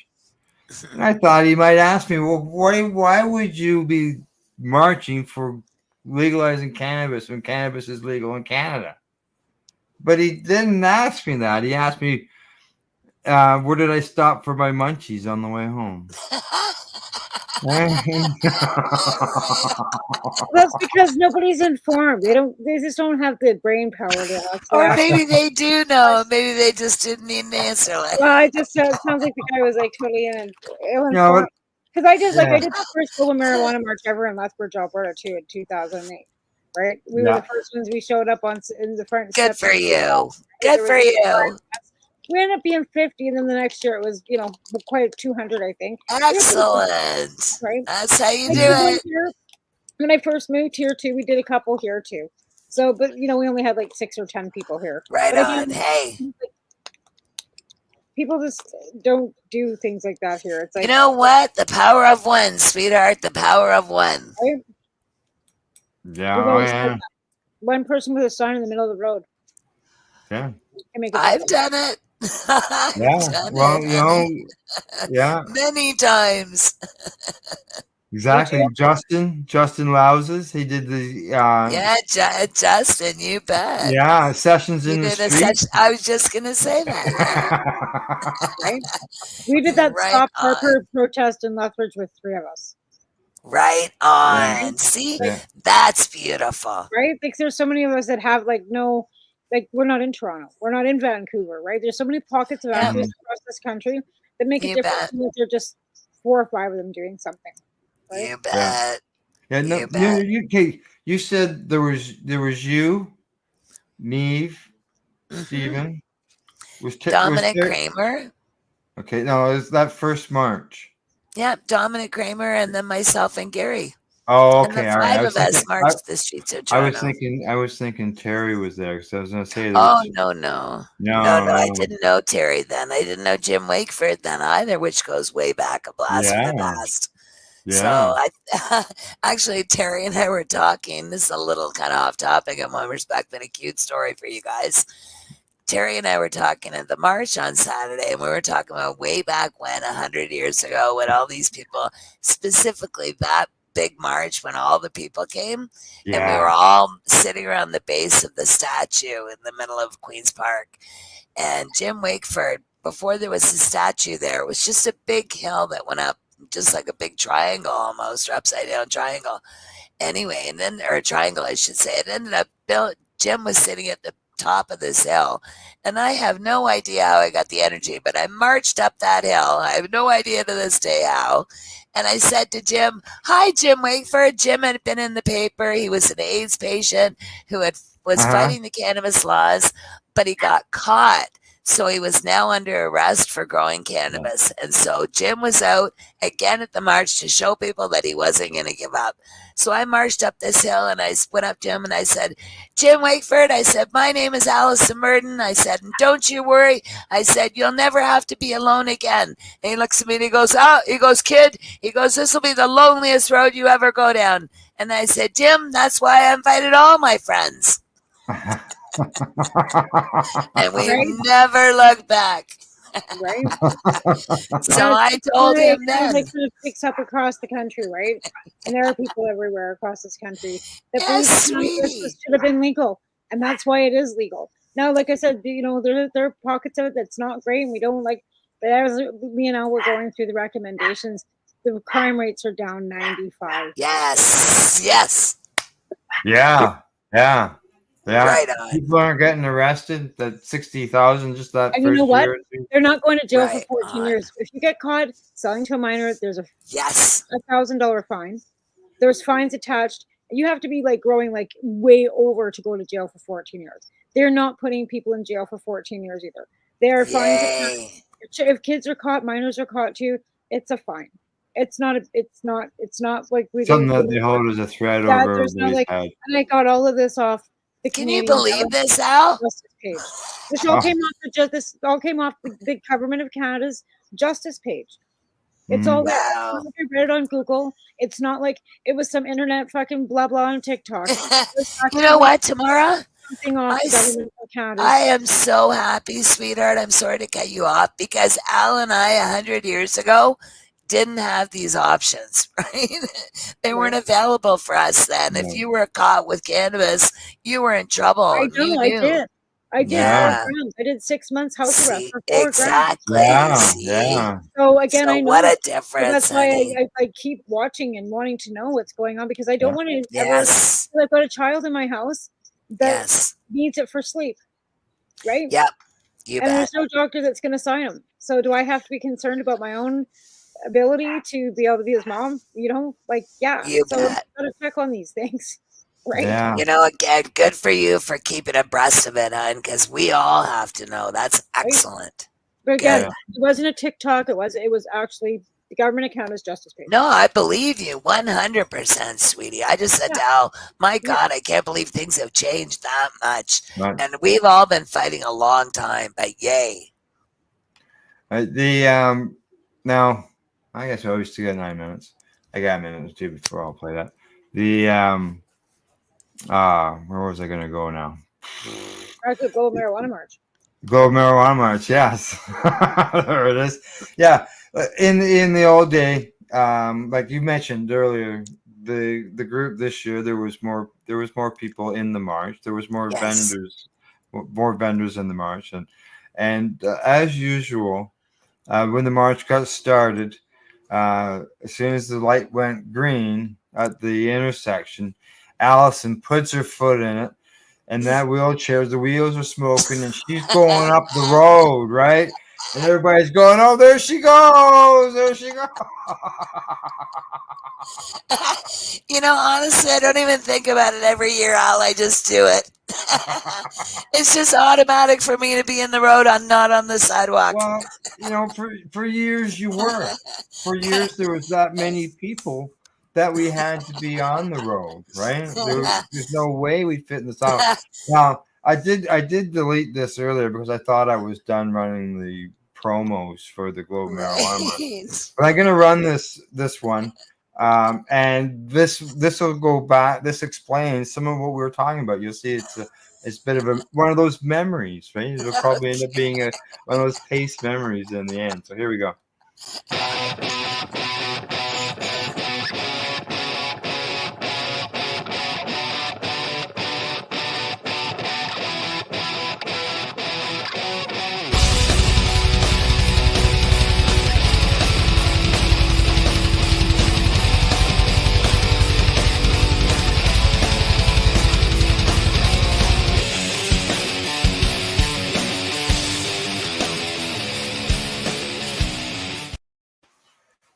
But there you go. You can see in the pictures how full the street was with the amount of people that were attending the march. Right? There were a lot of us. A lot of us. Honey, we can do it again, too. Yes, I agree. And, you know, the committee this year looked at it as it's a start of a rebuild. Because of the fact that, you know, we went through the COVID and you know, cannabis legalization is, you know, some people think, well, why do you need to protest when cannabis is legal? Well, it's not legal globally. People are still being hung in Singapore and other countries. They sure are, my friend. And that's the big problem, Al, is that people don't realize. I remember last year we were marching for the Global Marijuana March, and that's exactly what people were saying to us. Why are you marching? It's legal in Canada. And every single time somebody said that, my answer was just like you, but it's not legal globally.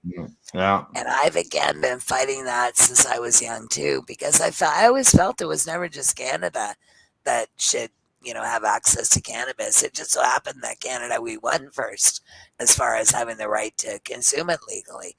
But ultimately, again, anywhere in the world you decide to go, especially if you go on holiday tomorrow, or you, Al, somewhere, you want to be able to consume cannabis without fearing the face of arrest. And that's exactly what one of the persons who I interviewed said, that they want to be able to go to other countries to be able to use cannabis if they traveled there. I haven't got a clue who she was. Right? I never asked her name. Funny, yeah. Problem. Like we have to worry about even like domestically. If we didn't have a license, you betcha. You betcha. Again, like if you're a patient and you can't go to a country where you can legally access your medicine because you can't take it with you because it's not It would be You can't even federally go to the U.S. Right. You can't even cross the border with cannabis on you. Yeah. And that's another reason I'm fighting this. That would be a charge, right? You get charged. Exactly. Well, Exactly. there might be. Well, as you know, they're rescheduling. I'm sure you're aware. They're looking at rescheduling in the U.S., which doesn't legalize. Okay, it doesn't legalize it, but we had a report on the news on Monday that there has been it's called the COA Act, and I just can't remember what the actual words are, and it's for legalizing cannabis, and Cory Booker and some other senators have put this forward to legalize cannabis. Right. And as we know, for the last several years, there's been the SAFE and the Safer Banking Act. So really right now in legislation on the U.S. end of things, there is something to legalize it and to deal with the banking. Now, whether it ever passes or anywhere, who knows, but it's there. We got 40 states with medical use. Yeah, I was just going to say they have to do something. 2005, I was in Boston for a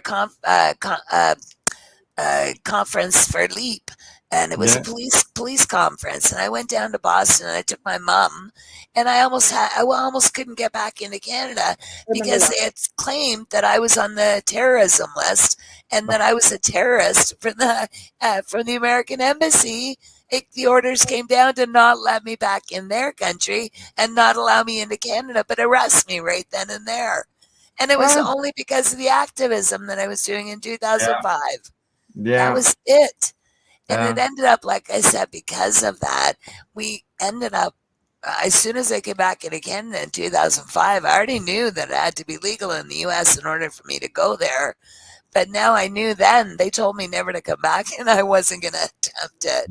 But also, again, I knew that even more so that cannabis had to be legalized federally so that people would not, like me, run into these problems.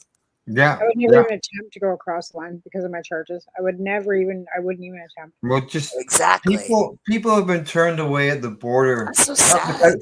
Not because they use cannabis or been charged in the past, but because they wrote articles about cannabis. It's like me with my activism, though. I didn't do anything. I was never, I'm a corrections officer. I didn't do anything to break the law, except, again, activism.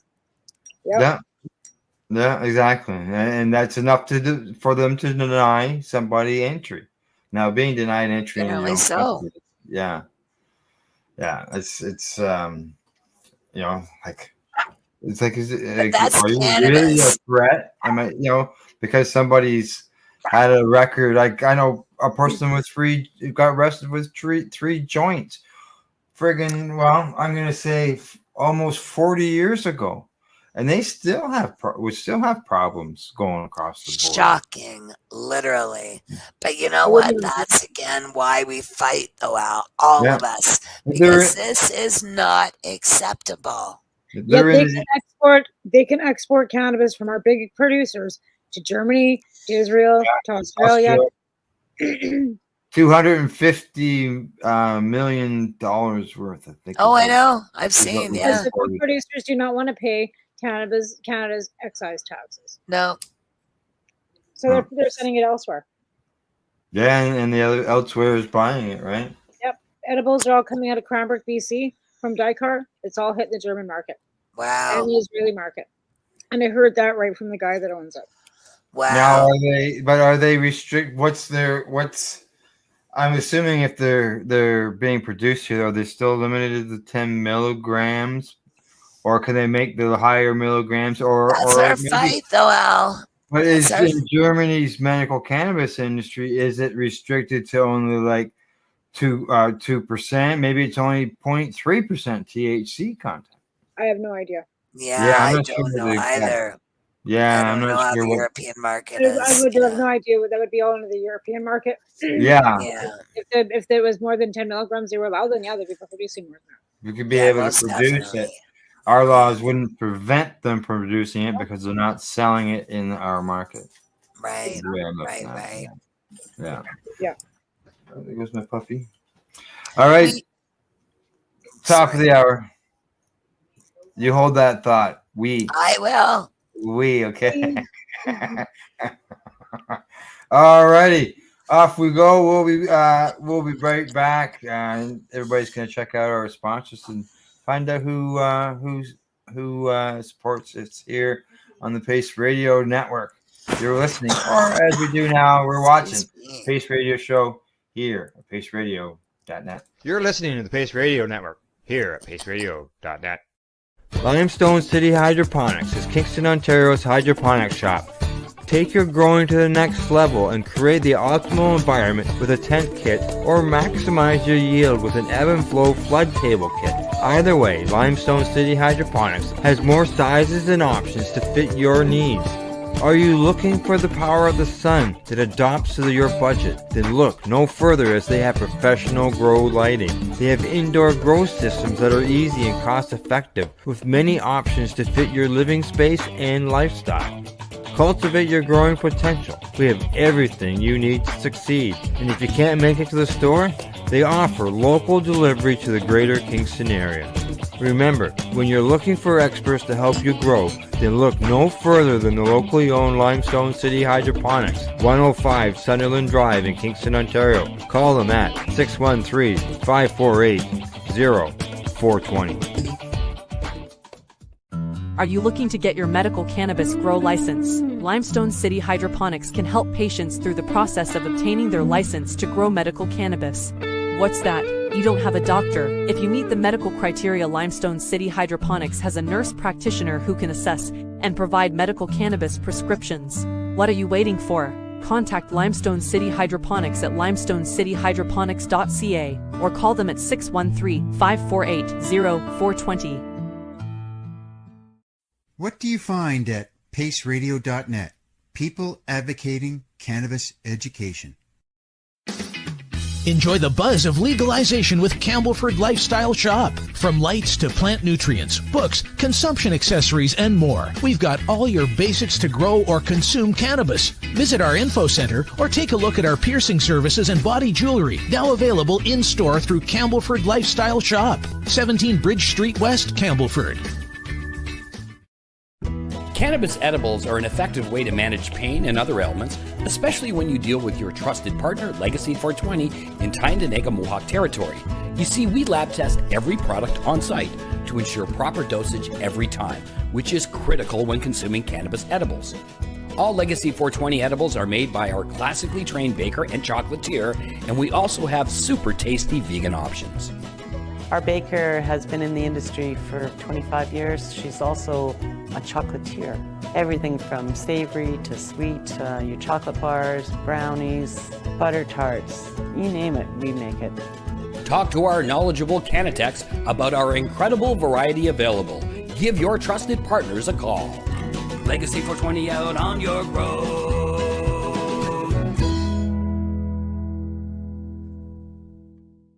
You're listening to the Pace Radio Network here at paceradio.net. Welcome back, and thanks for watching the Pace Radio Show with our guest, Alistair Murden. Let's see. We got 20 minutes here, 25 minutes. We've been talking about your access to psilocybin, and we've been talking about the Global Marijuana March. What else you been doing? We haven't talked about that. Like, you going to any concerts or, events? Oh, always live music. Always live music. 'Tis the season, my friends. Right. It is. Actually, we hang out with some local musicians who some of you may know, the Killing Time Band guys. And they're doing live music here in the city of Burlington starting June 5th. Different bands are taking part in something called Live at the Apollo. And the Apollo is Apollo Road here in Burlington. And they have it in the driveway of a home.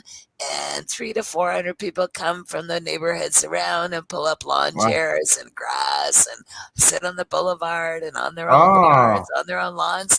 And everybody dances and listens to music. That sounds cool. So, yeah, we had that for, I think, an hour and a half every second Friday night.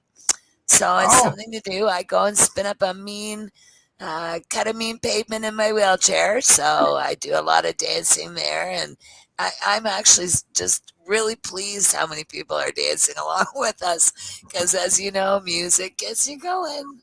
Yeah, exactly. It That's keeps So going, and it brings people together. you right. betcha. You Yeah. betcha. And that's again, other than marches and protests, we don't have that much planned for this year as far as protesting and marches because, Mm. again, I'm waiting for hopefully something to happen with my lawsuit and then we can plan a protest. My And lawyers celebrate. always told me I Right. couldn't help anybody unless I was legal first. And I never thought about that years ago. Yeah, So, yeah. That was the best advice Michelle Rainey ever gave me. Was oh, she yourself told you legal, that? because if you are legal, you can be louder. That was the Yeah. best advice she ever gave me. Most definitely. Yeah, in that respect. Yes, most definitely. Oh, I yeah, find yeah. with me it's more that I need to be legal for psilocybin in order to be heard more. Because Yeah. Right? that gets global attention It because does. everybody right now is following us to find out what's happening with this issue. Right? So, and Right. I'm pretty loud all around the world. So I'm not afraid to tell everybody whether or not I'm having a good or bad day and exactly why. So Right. again, Well, they need to see the reality of the difference, what yeah. what pain is and when it's not. Right? But I think people also need to know that you're right, though, sweetheart. But a lot of people will never understand what I deal with. And that's okay because we all have our crosses to bear, whether they be mental, physical, or emotional. We're all carrying something and we all need medicine of some sort. So, Yeah. again, You know, what I'm trying to do is just teach the world that all of these substances can be used as good medicine again. Because I've had things like heroin and cocaine given to me medically by doctors when I was young, I know exactly what those substances are like. And I don't necessarily want them for me, but I do know if other people choose them medically, why they are. So it yeah. makes a lot more sense to me. Again, I went We, back in school, sorry, Al, and yep. took a lot of these things in school just to make sure that I understood exactly why in college, when I was there, what was going on with me medically with all the pills and all these other substances. Sorry, Al, go ahead. Oh no, it's my fault. I'm like that. I just want to get it. Some people can talk have a long answer, right? Right. And then by the time they get done the answer, you forget that you wanted to say something about something that's at the beginning, right? So true. I'm so sorry, darling. No problem. That's why I sometimes try to jump in there, because I understand. Yeah. Because now that's happened. These substances, though, honestly, again, I want people to know I know Pace Radio is about cannabis, and Yeah. cannabis, again, is really good medicine for Yeah, everybody. and So, we also have some shows that broadcast on the psychedelic end of things. yes, Right now our Sunday broadcast is taking a bit of a break. Ashley, our host, she's down in Humboldt County in California. oh, I'm sure right, everybody's heard of that place. And so she's down there right now, and not with very good internet. And she's working on that, and she'll be back. And then on Tuesday, we've got 2 broadcasts on the psychedelic end. And that's the Mushy Moments. And Cindy has renamed her broadcast, and she's added psychedelics to her show at 6 o'clock, and it's now called Your Evening Medicine Show. Very good. I'll And have to she'll be tune talking. in. Yeah, so she'll be talking about psychedelics as well. I know during our news show, which is called the Psychedelics and Cannabis Educational News broadcast, LSD lately has, there's been studies coming out on it to help people with sleep, and I believe pain as well. Like, it's just like, that was like stuff that 40 years ago for me, right? and now to see all these things coming out, right? On the benefits of it is pretty wild to see all this stuff. Yeah. Actually, it's funny because, again, a couple of years ago, I went through a really big bout with LSD, and I was taking 4 and 5 tabs a day trying to get relief from this pain. So, but again, for me, it's something where I don't want to keep taking all those things. I wasn't getting any residual effects from them at all, like nothing. I was just getting relief from the pain. But I didn't want to have to keep taking 4 and 5 tabs a day. To try and feel better, when I knew as at that time that psilocybin or magic mushrooms, I could drink a tea, and if I drank it fast, I'd have no pain for a little bit, and then I could eat the mushrooms right after and keep the pain away for a couple hours. So that was the difference between LSD and psilocybin for me. Again, it's all about choice. Right? Yeah. We're not telling anybody to do anything. And it might work for you. It might not work for everybody the way it works for you either, because we're all individuals. Same with cannabis, right? Exactly. And the way, we have to keep, recommending, but also telling you that don't be offended if it doesn't work for you, because it might right? Yeah. There are things I've talked to people who said cannabis didn't work for them. I've talked to people who've said they've been allergic to it as well. Yeah. So people like myself, I don't do well with psilocybin. It makes me sick. I don't react well to it. And I've tried microdosing. I've tried several different. It's just not for me. And I advocate for it though. Like I always mention you need help with getting access to it. I'm a full advocate for it. It just doesn't. It's the world's best antidepressant to begin with, people. See, I don't need antidepressants, right? Like I've never taken right? It is all over the news on the end of being antidepressant. But again, like I said, if you don't need antidepressants, like I don't need to take it. I don't. You're like me, right? I don't need. Yeah, you're like me. Yeah. Excellent. But you know what? For people who do, though, and even absolutely. for people again like me who are in pain, it's hard to be in this much pain and not be depressed. They tell me. I remember when I was a teenager, doctors used to say, "Oh my gosh, let me give you something for depression. You must be so depressed." I was like, "No, I just would smoke and I'd be okay." Yeah, like I just smoke cannabis. Yeah, like alcohol is a depressant. Yes.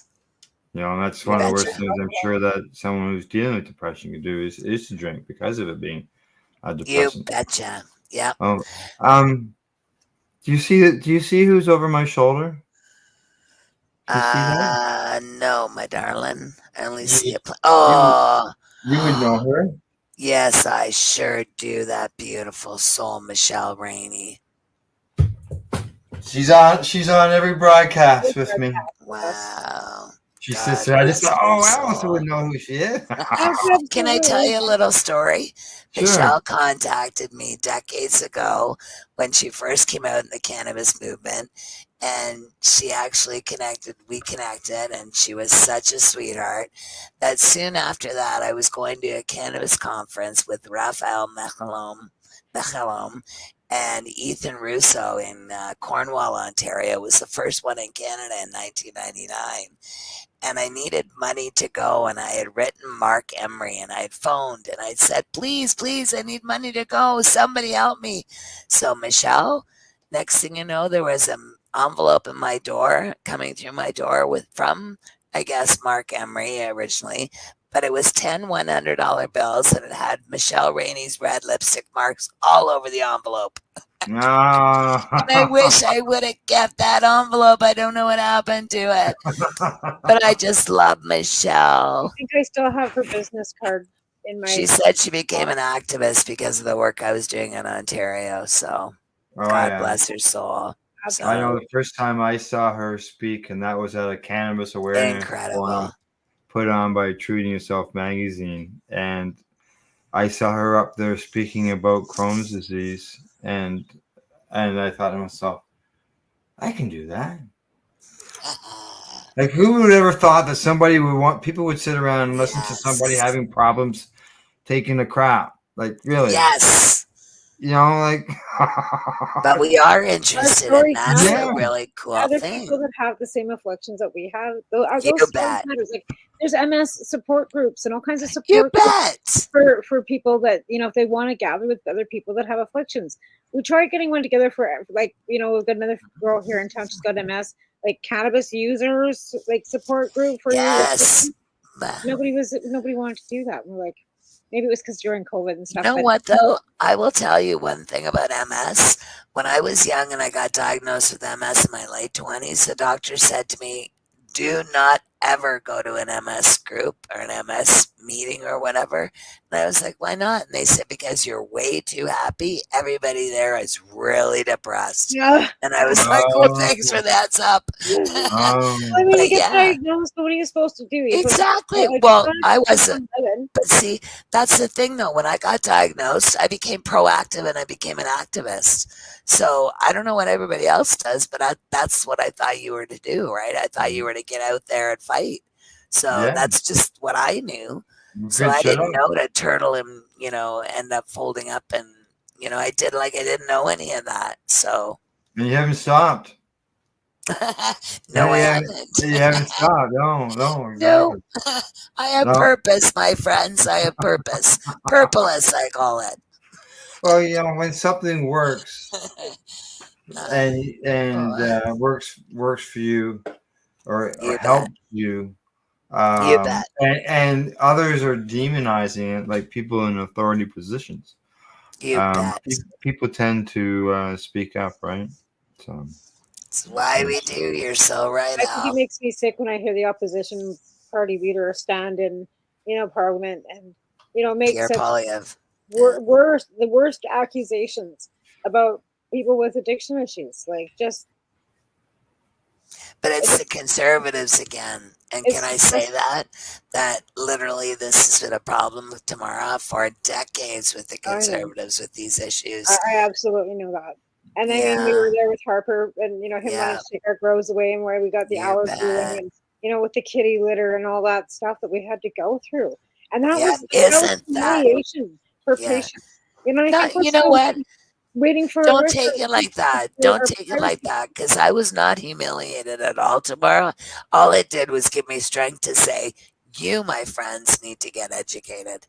Oh, That's all it did for me. Again, it fueled me, right? I just have, I So, totally fought back, but again, but how much humiliation do they want to put on sick people? That's what I mean. Like, it's not that we were humiliated, but again, they don't no. look at us as we're people with disabilities, people with afflictions, people with diseases. They don't look at us like we're people. Yeah. Different. I remember Debbie Salzgiffen. I love you, Debbie. Debbie had said years ago that why in the world she couldn't understand why the government was making us jump through these hoops. Right.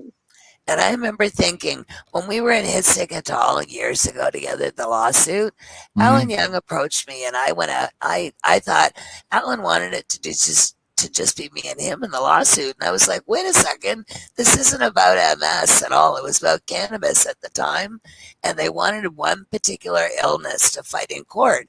And I said, no, that's not right. So I brought in 8 people. I phoned Alan after I phoned and contacted all 8 people, including Debbie.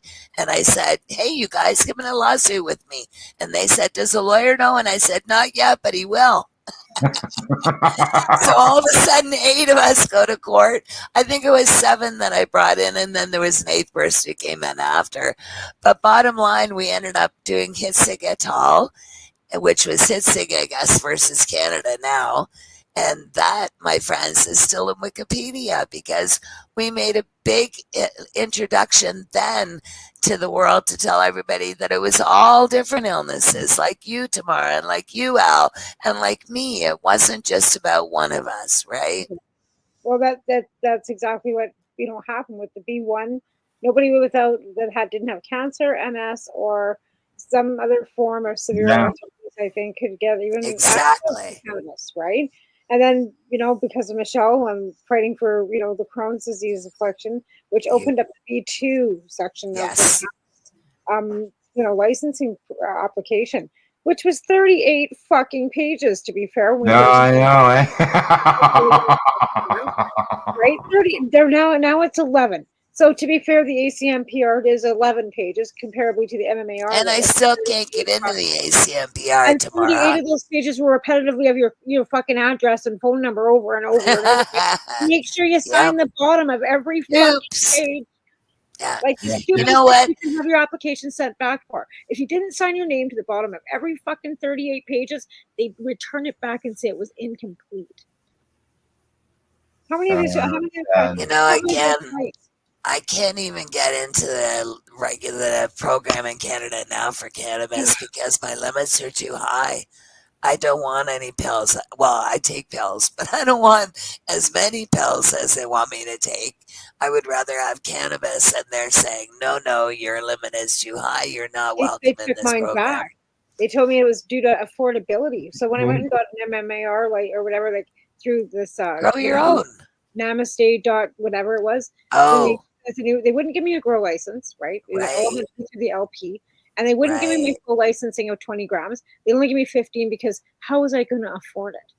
Wow. This is the registered nurse. Whose business is it of theirs? It was this cannabis 420, whatever. That you had to wow. They knocked mine back to 15 because they told me that it was, affordability and they didn't want, Wow. Yeah. Not fair. I've had family and friends who've helped me all my life. That is not fair. Right? It's another business how I afford it. And then my family not. doctor then signed me here in Cranbrook, and then we went back for our renewals. They said, sorry, or she said, sorry, you can get 30 grams at the store every day. Why would I sign you up for any? What? Our GP wouldn't have licenses. Are you kidding me? No. This is why we have to fight these things that are going on with this cannabis program in Canada, the Cannabis Act. None of this is acceptable for any patient. Well, it's not the Cannabis Act. It's the College of Physicians still, Allison. It's still the College. Oh, it is. Sorry, controlling this. You're right. I apologize. But it's really got nothing to do with the Cannabis Act. That's true. Got nothing to do with it. My doctor just said, you can go into a store and pick up 30 grams. Why would I prescribe you 20? Yeah, no, that's true. I can see. Right? It's the College of Physicians. And that's why there's no point in me renewing this for you. She didn't understand the whole. That's ridiculous. Right? You have to. Yeah, like if you can't, how are you going to be able to afford to grow? They ask the question: how can you afford to grow that much grammage? How can you afford to go to the store and buy it? Right? Exactly. You couldn't afford to go to more.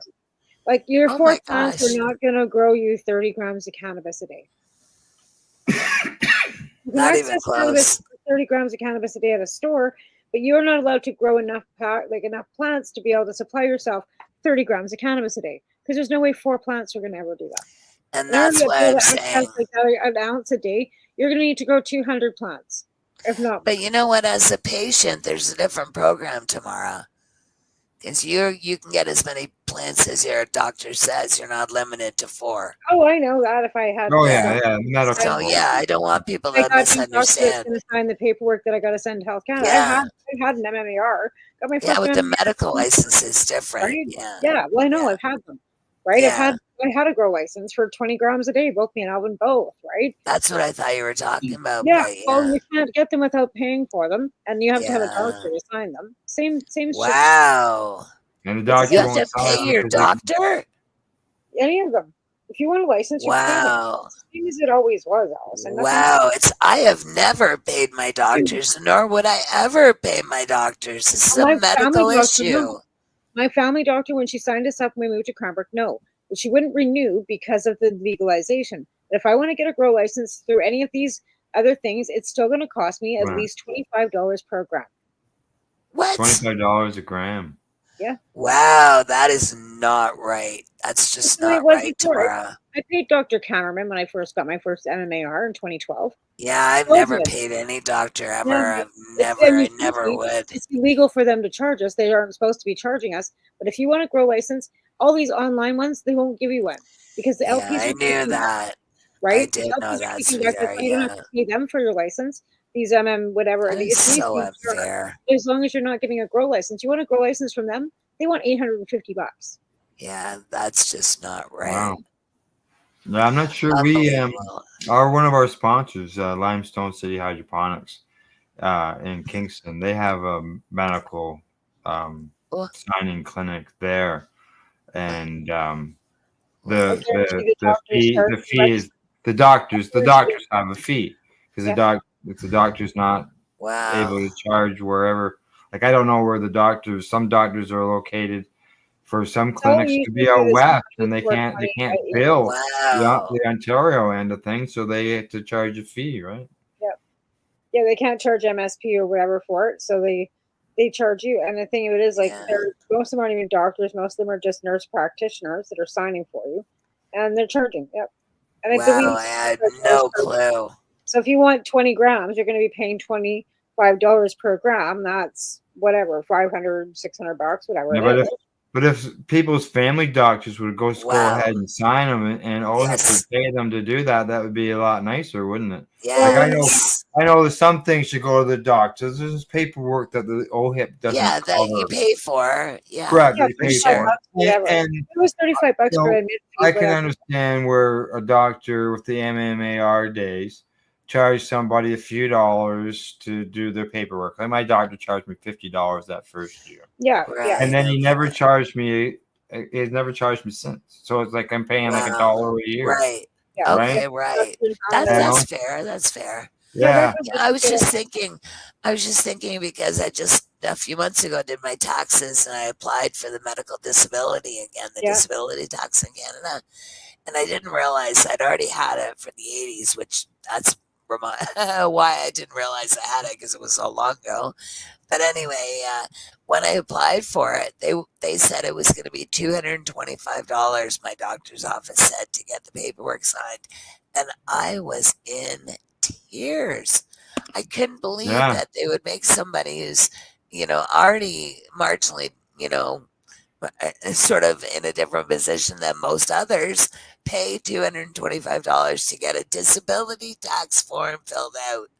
Well, anyway, to make a long story short, it turned out that apparently it is covered on disability, and I didn't know that. But boy, oh boy, I'll tell you, I was panicked for a few days there before I found out. My doctor charged me $40 to have mine filled out. I can't believe that. That's reasonable. Yeah. If they can't get that through their fees to the government, then charging somebody some money to do it, it's $225. To charge them outrageous fees. I was devastated. Yeah. Like I thought, oh my God, how do people again in these positions live nowadays? If that's the case. Well, yeah, like if it takes a doctor. It takes a doctor 10 minutes to fill out a form. Why are they charging $225? Well, not this form. Apparently, this form's a number of pages. So, because my doctor's office alerted me to that. But at the same time, I'm thinking, getting back to cannabis is the same kind of thing because I can't even afford to buy my cannabis again. Yeah. Like, how the heck am I supposed to pay for a disability tax credit? See, these are the things. Cannabis again is now finally, the price is finally dropping over the last few years because it's legal. Yeah. But before we did that, everybody, well, boy, I'll tell you, remember how we all lived and how we couldn't afford some of those prices because they were asking outlandish prices for pounds of cannabis. Oh, yeah. I remember. Unbelievable. So thank goodness, at least there's something good about what's happening in this country. Yeah. I don't know if that's positive, but hey. All right, ladies. We don't use that much cannabis, right? Yeah, I see that we're at the bottom of the hour. We've run our time. Is there anything else that you would like to touch on? No, okay. Shout out. I just want to say one quick thing that I would really appreciate if everybody stayed tuned to what's going on in my world because of the fact that, again, I'm fighting for psilocybin in Canada as medicine. And as soon as I can get legal, things are going to change just a little tiny bit. I guess so. Exactly. So where would you be announcing something like that? I'm all over social media, Facebook, Twitter, LinkedIn. I can't even think of everything. Pretty much everything out there. All social media. Plus on my website at AlisonMyrden.com. AlisonMyrden.com or .ca. I'm everywhere. All right, there you go.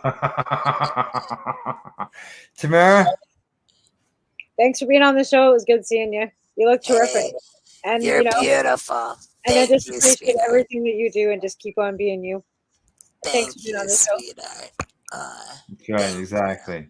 All right. Thank you very much, Allison, for coming on the broadcast. It was great seeing you on Saturday in person and seeing people there and seeing new people there, because the new people are the next generation that have to be doing what Every we're doing. year, hopefully, Al, there's going to be more and more and more of us.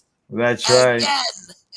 Exactly. All right. You can find the Pace Radio Show on Twitter, we're on Facebook, we're online, paceradio.net.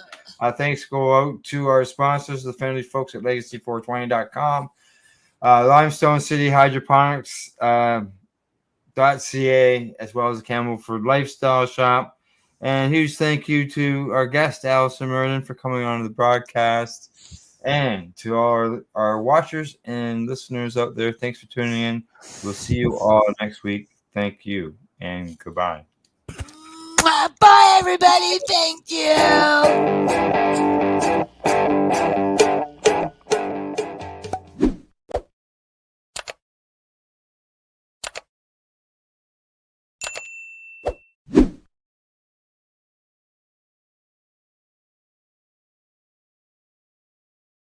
Let's share Pace everywhere. That way it can help create peace. People everywhere advocating cannabis education. You're listening to the Pace Radio Network here at paceradio.net.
Hi, I'm Timmy. And I'm Mary Jane.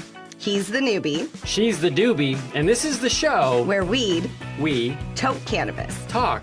From both sides. Is that even possible?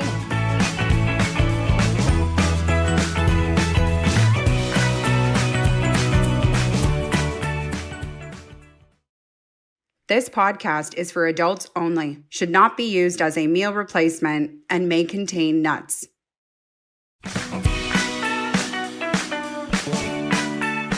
Hey everybody, and welcome back to another episode of The Newbie and the Doobie. My name's Timmy, I am the newbie. Mary Jane, also known as the doobie. It is what is day. That's a mouthful, eh? It is what is day. We are celebrating what is day. What is day. Yes. And if you don't know what that is, then you're not alone, because we had to Google. Hang around and you'll find out more about why this is what is day. Yes. What else is coming up on the show today, Mary Jane? Well, we have our word of the week. As well, we have a high five list. We have, I forgot, we have Tim and Janice this week. Tim and Janice are here. Tim and Janice have been in one. They've seen us once. They've been in twice. Two. They visit us twice. I don't even know what happened last time, because I think they were a little confused. Yeah. They are. They're an interesting couple, and we are excited to have them back on the show again today. And as well, we have what is cannabis. We were talking. The whole thing is connected to the what is, and you and I were talking about the answer to the question, what is cannabis, isn't as easy as a question as it sounds either. No. Sorry, I'm like racking. I'm like, I don't have my phone. I don't have the ability to read my what is cannabis answers. Oh no. All right. Okay. You'll have to pull it up on my Facebook. You have Facebook, right? I have Facebook. Okay, We'll good. do that for you. Phew. And as well, we've got a What Gets Me Going, which is one of my favorite segments. What gets me going? At one point, Mary Jane was like, there's no way I'm going to come up with enough to do this segment on a regular basis. And it didn't take long for you to realize what I already knew, that there is a lot of things that get you going. That's and true. There's been we've had some great talks where you have it's her opportunity to look at the cannabis world through your eyes and Through my eyes. and discuss the disgust. Yeah, the disgust. That's to exactly. discuss the disgust. Yes. I would like us to do better. That's all. And I'm just like, these are where I feel that we should focus on these things. We can do better We absolutely. in all things. Yes. So all that is coming up on today's show. So stay along for the ride. But let us take a few moments to go through this What is Day. Yes. What is Day? This has something to do with American politics, right? It does, yeah. And the stupidity behind Well, one man. You know what? I don't know. I think that's probably harsh because Who asks what is? lawyers ask that. Because here's the thing. Actually, you didn't say what is. What was the phrase? Well, I can tell you the exact phrase. The exact phrase was, it depends on what the meaning of the word is. So that's kind of, break it down, it's what is. So for those of you who are still in the dark about this, I am not a political guy. You're not very political. I'm not a political guy. I know a handful of American presidents. I know almost nothing about our prime ministers. I know that the Bad Boys guy who owned the furniture shop was the mayor of Toronto. Mel Lastman. So I know that. But other than that, we don't talk about politics in general. No. But here is the thing that it just caught us off guard. The whole what is. And as much as it was funny to read and to recall back, and what basically happened, let's just set the table. Bill Clinton, one of the former presidents of the United States. Yeah. Maybe most of you would know him by his wife. He would be Mr.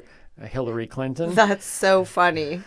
He was the president, Yeah. but it's true. Most people would know him now as Mr. Hillary Clinton. He's the husband of Hillary, Yeah. right? So Bill Clinton was, I don't know the whole story. There was he lied under oath. He was being investigated for sexual misconduct on Sexual all the allegations. different stories. And so if you're listening to the show because you want really solid, clear stated political facts, turn off now, go somewhere else. We're going to do our best to try to mumble through this. Hey, the only thing I remember of that whole thing was I did not have sexual relations with that woman. Oh, wait, hold on. Say that again. I have the exact quote. I did not have sexual relations with that woman. Monica Lewinsky. Oh, he actually said throws her with name. Monica Yeah, Lewinsky? Yeah, he throws in. Wow.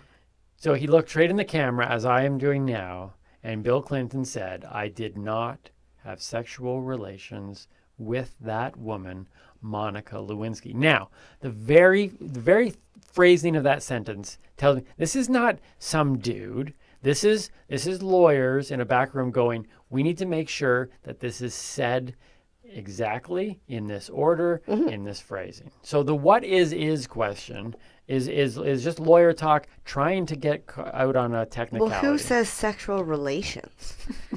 Like, I don't know. Maybe that was one of my problems back in junior high. I'm just like, I'm really interested in sexual relations.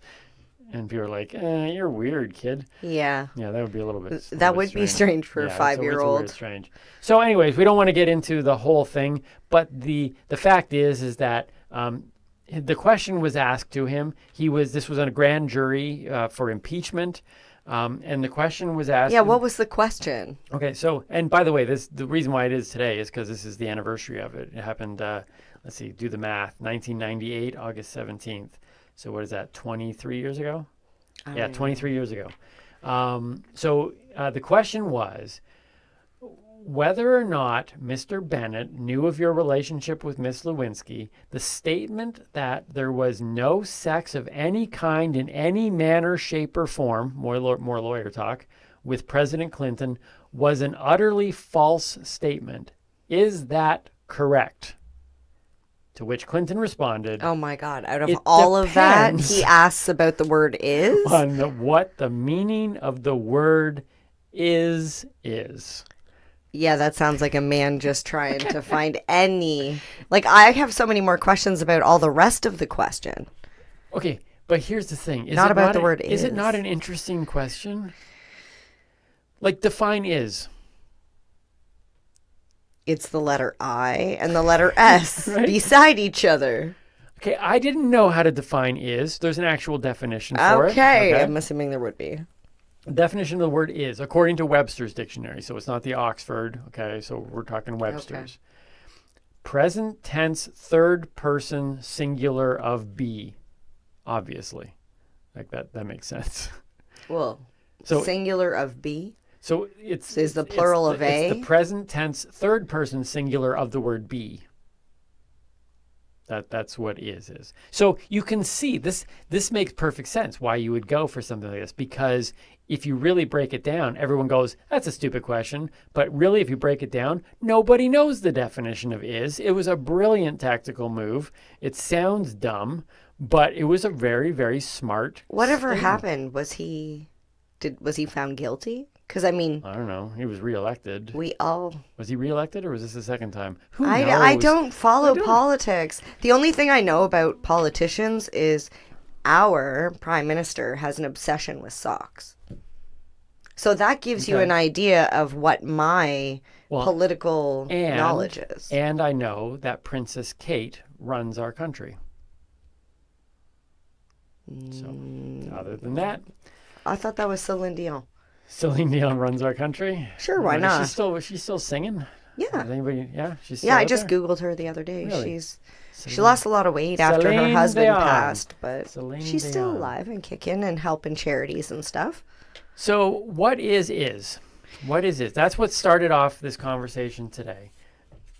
So on this day, we're going to get into what is. We're going to talk about the what is cannabis, because that question made me think about that simple question, because we posted it online. We did. We posted what is cannabis. It's funny. You have a lot of comedians on your Yes, we're going to go through some of these. on your Facebook. But all the answers are so different. And my fear was we were going to ask, what is cannabis? And then we were going to have to retell people and say, look, you can't just say weed or marijuana and you didn't have to. It shows you how many different ways people would define it with just a simple blanket question with no qualifiers. What is cannabis? And that's what is Day did for us. It kind of made us go into this thing of going, how would you define cannabis? And what we've discovered is that people define it very differently. And so we're going to look at that in a little bit. But before we do that, let us do the word of the week. Yeah, I'm excited. Where are we at now? We're building all the way up here. Yeah, we had resin last week. Do you remember? You spoke a little bit last week about this one. Oh, it was about, because we were talking about resin, and I thought it was, because we went to this place once where they had to. Don't talk about how they do it. Oh, okay. All right. Do you remember the name of it? Rosin. Yes, Is that what we're not talking you about today? rosin, but just rosin. Rosin. Not just rosin. Not just rosin, but rosin. No, not butt rosin. Nobody wants butt rosin.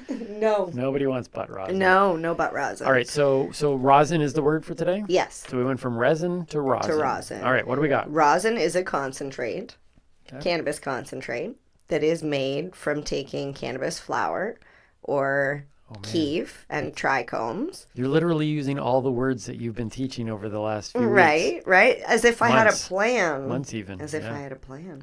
Oh, you do have a plan. So how it's made is using heat and pressure.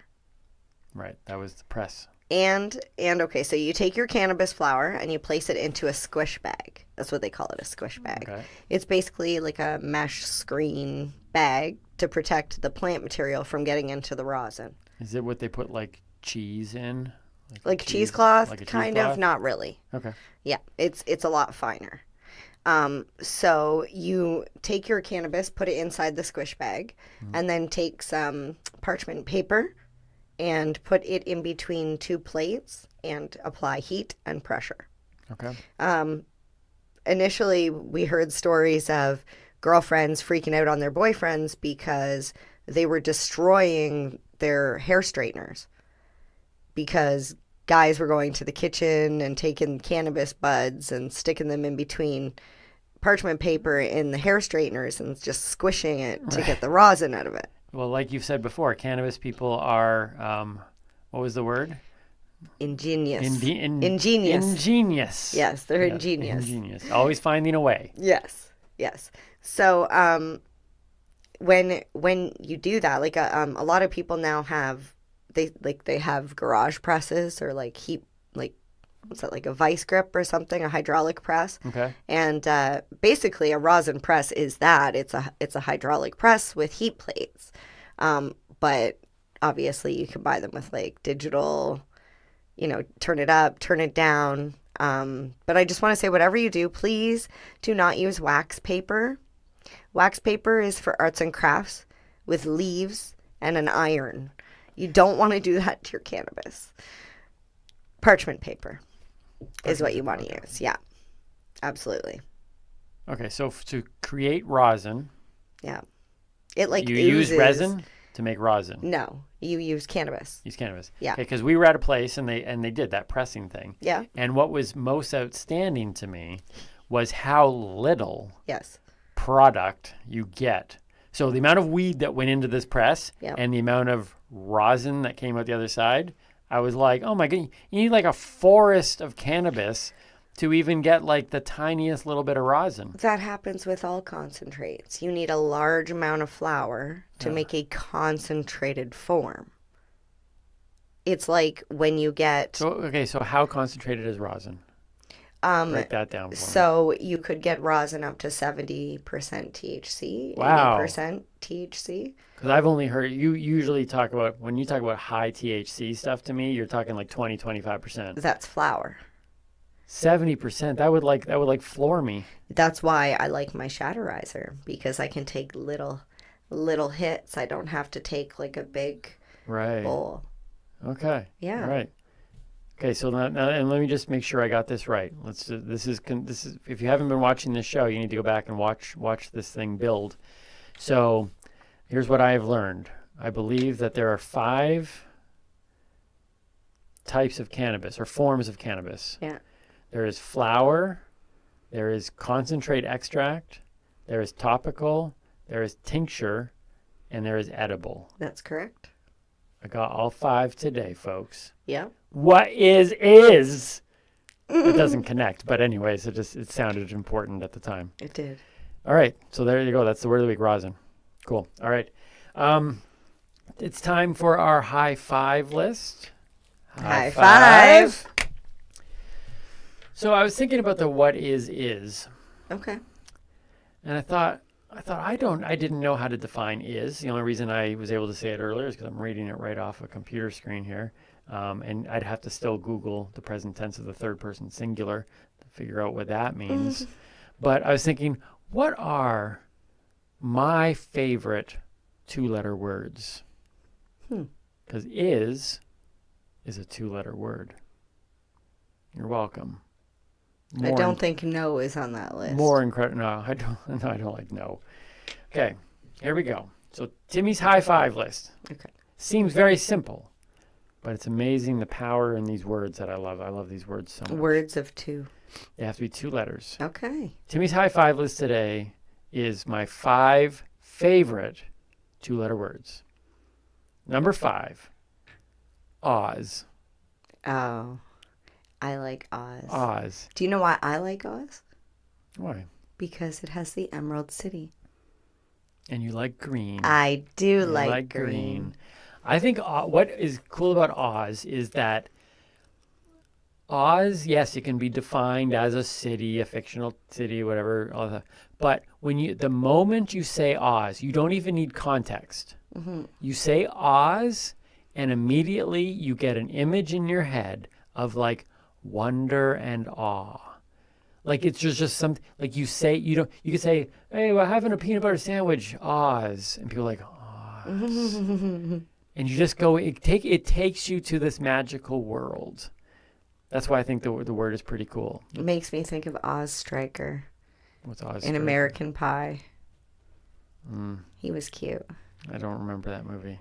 I think I saw it once. You know what? You made me watch it once. I watched it. Yeah, I made you watch it because it was like a movie from like back when I was a teen, and I was disgusted at the fact.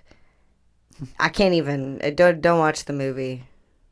Yeah, you've told me that it's so true. They film a girl in the bedroom while she's getting changed, and they broadcast it to everybody in the school, and everybody laughs about it and thinks it's okay. Yeah, you wouldn't be able to film that today. I don't know, man. I can't. Yeah. Some of those things that I look back on and I'm like, whoa. It was a different time, right? I feel guilty even liking it back then. I never saw it. Well, we can't judge ourselves for our past, really. No, I was different then. Number 4 on my list of Timmy's favorite 2-letter words. Mm-hmm. Okay. Okay. Are you sure? I thought you liked that. It's a 4-letter word. Well, here's the thing. Today's generation has moved it down to 1 letter. They've moved it down to K. Mm-hmm. But then there's that was last generation. There's the last generation took it from OK down to K. Mm-hmm. And it blows my mind because, like, how bad has our world gotten that we have had to find a short form for OK? It was already 2 letters. We moved it from 4. Yep. My generation moved it down to 2. Then this generation, the generation just prior to this newer generation, said K. But then the newer generation said, you know what? We like the 2 letters. But you can't go back to the OK because the O is so far from the K on your keyboard, right? Like it's like a mile apart. Mm-hmm. So now they go KK, which is the most ridiculous thing in the world. But I like OK. It's like okay, like everything. It's like, how are you doing today? Okay. It's a very, very all around good word. Okay. You like that? It was okay. Yeah. Or you could go like, it was okay. Like there's a different, however you express it. You're back at the nobody. Nobody, Mel Lastman. My number 3 on my list of Timmy's favorite 2-letter words is ew. I think that's a 3-letter word. No. Well, if you drag it out, it could be 5 letters. The way I say it, it's ew. Yeah. So I just do ew. Oh. I actually don't say that. But when you hear somebody say ew. It's funny, I don't say ew either. Say yicky. Is there a better word? Well, I do like when you say yicky. Yicky. But is there a better word that really grasps that's disgusting? Wah. Wah? Wah. I don't know. I think ew. That's like I think that's the ultimate ew. Ew. Wah. That's ultimate disgust. Well, wah is 3 letters. It's WHA. So I want to even go small. Oh, fine. What if it's WA? Wah. Wah. Well, I suppose so. But I like ew. Ew, 1 word. You don't have to say anything else. Just like Oz creates a picture of wonder, ew creates a picture of disgust. That's true. Number 2 on my list of Timmy's favorite 2-letter words, O. Now, I know that sounds like 1 letter, but it's actually 2. It's an O and an H. And I love using it in this way. I love it because it's so versatile. You can go, oh, or you can go, oh. Or my favorite, oh. That's your favorite? My favorite is, oh. That might be you my favorite set me too. up for that. Yeah. But you see how you just change it? It's so many different things. Oh. I don't care. Oh. But you can also go, oh. That means you do care. The same word can mean I don't care and I care. Unlike ew, which is just flat out ew. Yeah, like ew. You can't say ew in it's a not good versatile. thing. Ew. Oh, maybe you can't. Ew. No, you see, right? You can't do it with you. I can. I just seen something really cool. Ew. Ew. No, it doesn't work. I completely disagree with Fine, it. I'm stretching. But O is versatile. Okay. Oh. Okay. See, I'm using your other word. Oh. Okay, enough. Okay. Okay. See how quickly I used your other one. comes in? Okay. I use okay. a Okay. lot. My number one on Timmy's high five list. Number one favorite 2-letter word. So. I think so is so funny. I use it all the time. I have a hard time. I always have to remind myself to not use it. But when I'm writing, I'm always like, so. It's kind of like after everything that I've said, which most of it is untrue, I go, so. And then I put something else together. But what I love, so can I tell this story?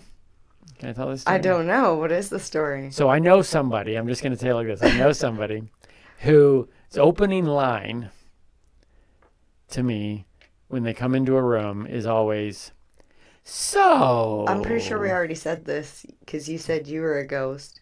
Did we? Yeah. Oh, we might have mentioned it on a previous episode. Yeah. Fine, it's my son.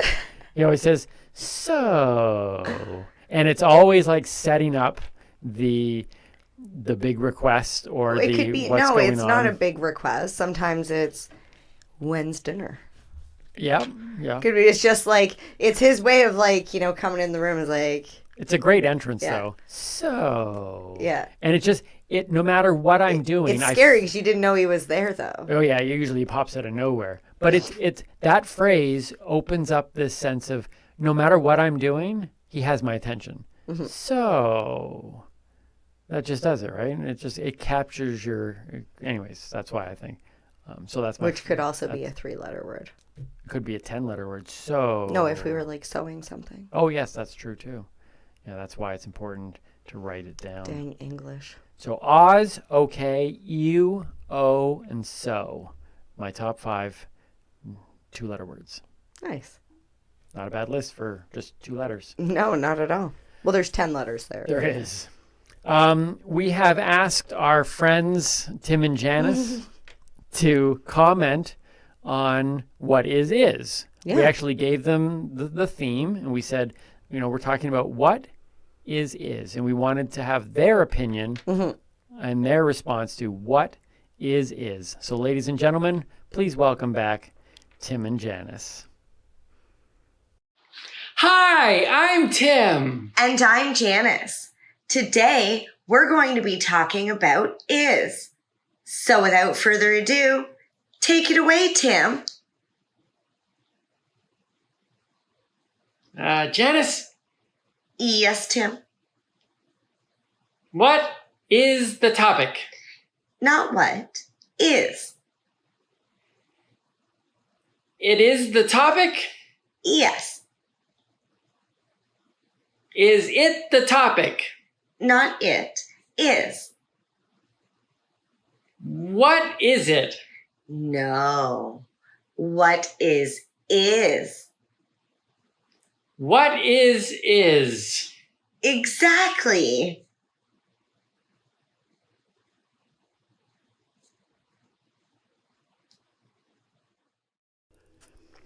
Apparently, we're not the only ones who are confused. Well, it sounded like Janice knew what was going on, but I think she knew the topic. Yeah, she was definitely relying on Tim. Yeah. But yeah. that's usual. That's usual. Take it away, Tim. Tim and Janice, you need to connect with them on TikTok. I think they're going to be other places as well, but currently they're on TikTok. Their information will be below in the description boxes, but it's just Google Tim and Janice, hashtag Team Blue and Yellow. Look for the blue and yellow hearts. You'll find them. But they are how did you describe them? They are the couple that you hate to love. The couple that you hate to love. Tim and Janice, everybody. We'll have them back on the show at another point. We do thank them for coming on and trying to weigh in on some of our topics. Yes, funny for sure, either way. Absolutely.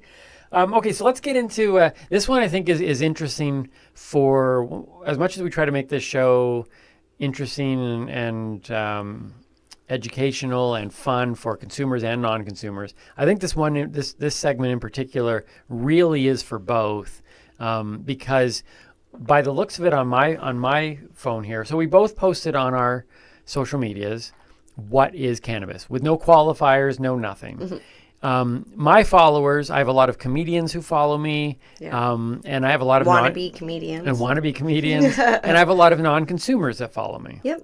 you obviously have a lot of consumers. Mhm. You probably have a lot of wannabe comedians as well. Maybe, yeah. And you have some comedians. Some actual comedians. But before we came in to start recording, Mhm. we did notice there was a very different tone in your answers and the answers I was getting. I just want to say thank you to everybody who responded on Facebook or Instagram and had no idea why I was asking, because Timmy said he was doing research for a podcast. I legitimately just wrote, "What is cannabis?" Mhm. at like 11 o'clock at night last night. Yeah. And I've got like 30 comments on here. So thank you. Yeah, no, thank you for everybody who responded on mine as well. Some great answers. I felt the need to put a little bit of note on top of mine because it would be... Because you have a lot of non-consumers. Some people might and, think like, I was hacked if I just said, "What is cannabis?" That's true. But then again, my social media account is I take it down some weird trap rabbit holes. Nobody probably would have even blinked. They're just like, "What is Timmy doing now?" I don't know what you were doing before I met you, but since I've met you, yeah, you've done some risque stuff, and Oh, I have. Yeah, I got you I got in trouble you didn't years publish ago. that what's his name with the bubbles? Oh yes. That was a hot photo. It is okay. Yeah. We won't talk about it right now, but What's yeah, his name? I it was Wayne Gretzky. Oh yes. Okay. Anyways, yes. Yeah. Anyways, but yeah, I think if people who follow me in general, whether you like my humor or not, It's expect the unexpected. You are Big Brother. What did one person say? One of my greatest compliments was It's so funny. I got to say this because Okay. when I would do your tour with you, Yeah. I would be the one at the door, and sometimes people would come up to me, and it's funny because there was never anybody in the audience that ever said this. It was one of the helpers that came to me and said, "Hey, people are complaining. Timmy's doing the same material, and it's the same jokes every time." And what's so funny is at the exact same venue, at the exact same evening, I had a different couple come up to me, like people from the audience, and they said they thoroughly enjoyed the evening and that they love coming to your shows for the reason that they never know what to expect, that they never know what Timmy's going to do on stage. It's true. So whether he tells the same jokes, I guarantee you it's a different show. I know because I followed him around night after night. Yeah, I don't think the same jokes are as frequent as some people think. It's not. Maybe not. I think people watch your videos a lot and maybe read your stuff a lot. And we so- tour. We have regulars who come to shows five times a year. Yeah.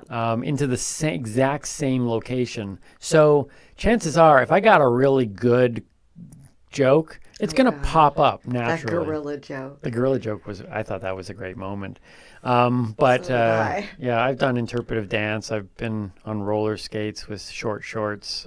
Well, see, you do crowd work, like you do other like the stand up part too, but like you're an amazing crowd worker. Well, thank you. So, like I'll be like close to Jimmy Brogan. That's pretty maybe good. Jimmy's awesome. I'm We just met- saying. we met Jimmy down in Yeah, LA. did he not have a license plate that said no act? Maybe Because yeah. he legitimately had no act. He's that good at crowd work that he can just get up on stage and kill a room.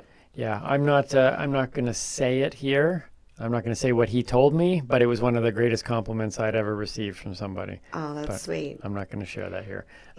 Anyways, the point of all this is that our audiences, what this showed was that our audiences are very different. Oh, yeah, for sure. But within those audience differences, people had different views of cannabis even within those audiences. So your cannabis consumers, a lot of them, they had very different answers, as did mine. And so we just want to walk through a few of these. And again, thank you for everybody who contributed. So for the question of what is cannabis, here's your opportunity to hear that, just like I've told you before, weed no longer equals weed in my mind. You've opened up to with all It of all the- still smells like weed. It all still smells like weed, but you've opened it up to this whole thing of all the different strains and all. Like weed does not just equal weed. There's so many variations, and what we're finding here is that the definition of cannabis changes dramatically too, based on who got the question. Oh, absolutely. So let's go through this. Let's see what some of our people said when we asked, "What is cannabis?" Okay. You want to start? Yeah. So Nikki said life. Oh, that's deep. Right? Right? Which I've often said cannabis is life as well, because without cannabis, I feel like my life is not the same. I don't live it the same. You know that. Mm-hmm. So my first one on here is it's a plant. It's a fact. Which it's is true. a fact. But notice right there in the first two things, those are very, very dramatic different answers. Mm-hmm. One is, well, it's a plant. And the other one is life. Mm-hmm. So right away, what is cannabis? It's amazing how people see it. What else you got? Danny says meds, so medication. Okay, medication. Paula says an essential nutrient. Okay. What is cannabis? An essential nutrient. Right? What do you got? I've got two people who went down the same comedic route. Nabis that doesn't come in a bag. I guess it's because it comes in a can. It's cannabis. Okay. And then there's nabis with a positive can-do attitude. So it's a cannabis as opposed to a can't-abis. Okay. So, all right, I see where they're going with those, but what else you got? I also have a jokester on mine. Okay. Lonnie says, it's a can that's also abyss. Fair enough. I like this one. What is cannabis? He is a rapper that tried to start a feud with LL Cool J in the 90s. That's from my good friend Leland Clausen. I think is he talking about Ludacris? No. Oh my God. Ladies love Cool James. It's the rapper. No, with the rapper that Cool tried to J. start the feud. I'm trying to think where the cannabis. Is he trying to ran it with Ludacris? I don't know. Ludacris doesn't go back that far. I don't know. Leland, got to explain it, but I do. That shows how out of the game I like Leland where you're. is. I like where you're going with that one, Leland. I like where you're going with that one. He got 3 likes though. His thing on here is the only one that has. It's because he's Leland. Come on. Okay, fair Who enough. liked it? I don't know. Can I? All even check Leland's that? friends. Click on the thumb. The thumb up. Let's see who liked Leland's statement. Leland's wife. Mike Hickman. Leland's agent. Deanna O'Hara, I think she's a comedian as well. And Red Lister, who is a fan of Leland and myself. So, okay. Right. But Leland is currently winning with likes. Oh, see, and I didn't even look at that. That's interesting. So even though we don't know who that rapper is, we're going to give credit to Leland here. I'm just razzing Leland. I hope you know I'm just kidding. This one, Lou Deck, we just mentioned. Yeah, we did. We have mentioned Lou Yeah. Deck and Joel Madison. Yeah. Lou Deck says alternate pathway inducer. Oh. That's an interesting answer. An alternate pathway inducer. I would almost agree with that because, like I've said before, it gives your brain a different way of thinking. Yeah. So it's an alternate path. So we got it's a plant, we got life, we got meds, it's an alternate pathway inducer. So Carrie says it's a painkiller. David says it's the mother's milk. Man, these are some. I like Deeja's response. I'm gonna tell you Deeja's. Okay. A gift from Mother Nature's bountiful vagina. Love you, Deej. Look, if you're going to define anything, that's as eloquent. Bountiful is a good word. Bountiful is a great word. It is. I've got gateway drug, but it's got a winky face. I seen that. It did look like it was like a funny type comment. Yep. And Gateway I drug. added my comedic 2 cents. But that's what I like. I don't, whether comedic or not, the question was simply, give us your opinion. What is cannabis? Yes. And so, and whether or not that was a joke or not, the reality is that some people do believe that cannabis is the gateway drug to multiple other drugs. So there you Some go. people could say that about sugar. I got another, there's someone who just says flat out drug. Leslie says, just say not. Not. To cannabis. Just say not. So it is sounds that, like, is that a typo? Or did she mean to maybe. say not? I think she meant to don't say know. no. Leslie's very funny though. Yes. Just say not. What do you got? Oh, this is good answer. It's like a couple paragraphs. Dylan, who I actually just went to school with. Okay. So, well educated, says weed is a plant or a flower that can cause an altered state of mind, down or up, depending on the placebo when used or abused. It can be creative or destructive. It's your choice on how you use it. And I think that goes back to what we were saying in teaching Timmy about how we need to make sure that we know what strains are good for us and what strains react negatively with us. Right. So last episode, yes, we had talked about keeping a binder, a journal, to put all that down. Yeah. Okay. You can tell the guy just recently got out of a course, because that's a very actually Ryan was one of the. It's funny, we had 3 or 4 extroverts in the group and like 18 introverts. So it made Which one for, were you? Okay, never mind. So it made for a very interesting class, but I will say Ryan was one of the more helpful, talkative, friendly, all around. Okay. Yeah. So what is cannabis? John says, the only prescription I have had that doesn't have nasty side effects except the munchies. It's for my back injury, but I'm shocked if I feel sick or have a headache and smoke. It cures many sicknesses it's not prescribed for. So there's obviously somebody medicinally who has seen the benefits of it. So that's great. That's a very personal answer. So once again, at the beginning we have it's a plant, which is a general answer. Yep. We've got personal. We've got like people who are thinking it through a very methodical kind of breaking it down, and then we got people who just flat out say it's my life. Period. End of story. And then we've got more people. Christopher and Adina are saying medicinal herbs from nature. I love it. Jordan says the giggles, which she knows me all too well. Cannabis is the giggles. Brian says the Egyptian god of delirium. I'll have to Google if that's like. That sounds like delirious. Is that a joke? Can we Google that? All right, you Google that while I keep going. Yeah, read a couple more. I want to check right away about this one. So, Buddy says it's the stuff you cut up and smoke through your bong. And then, of course, he felt the need to comment, I know you've smoked it before.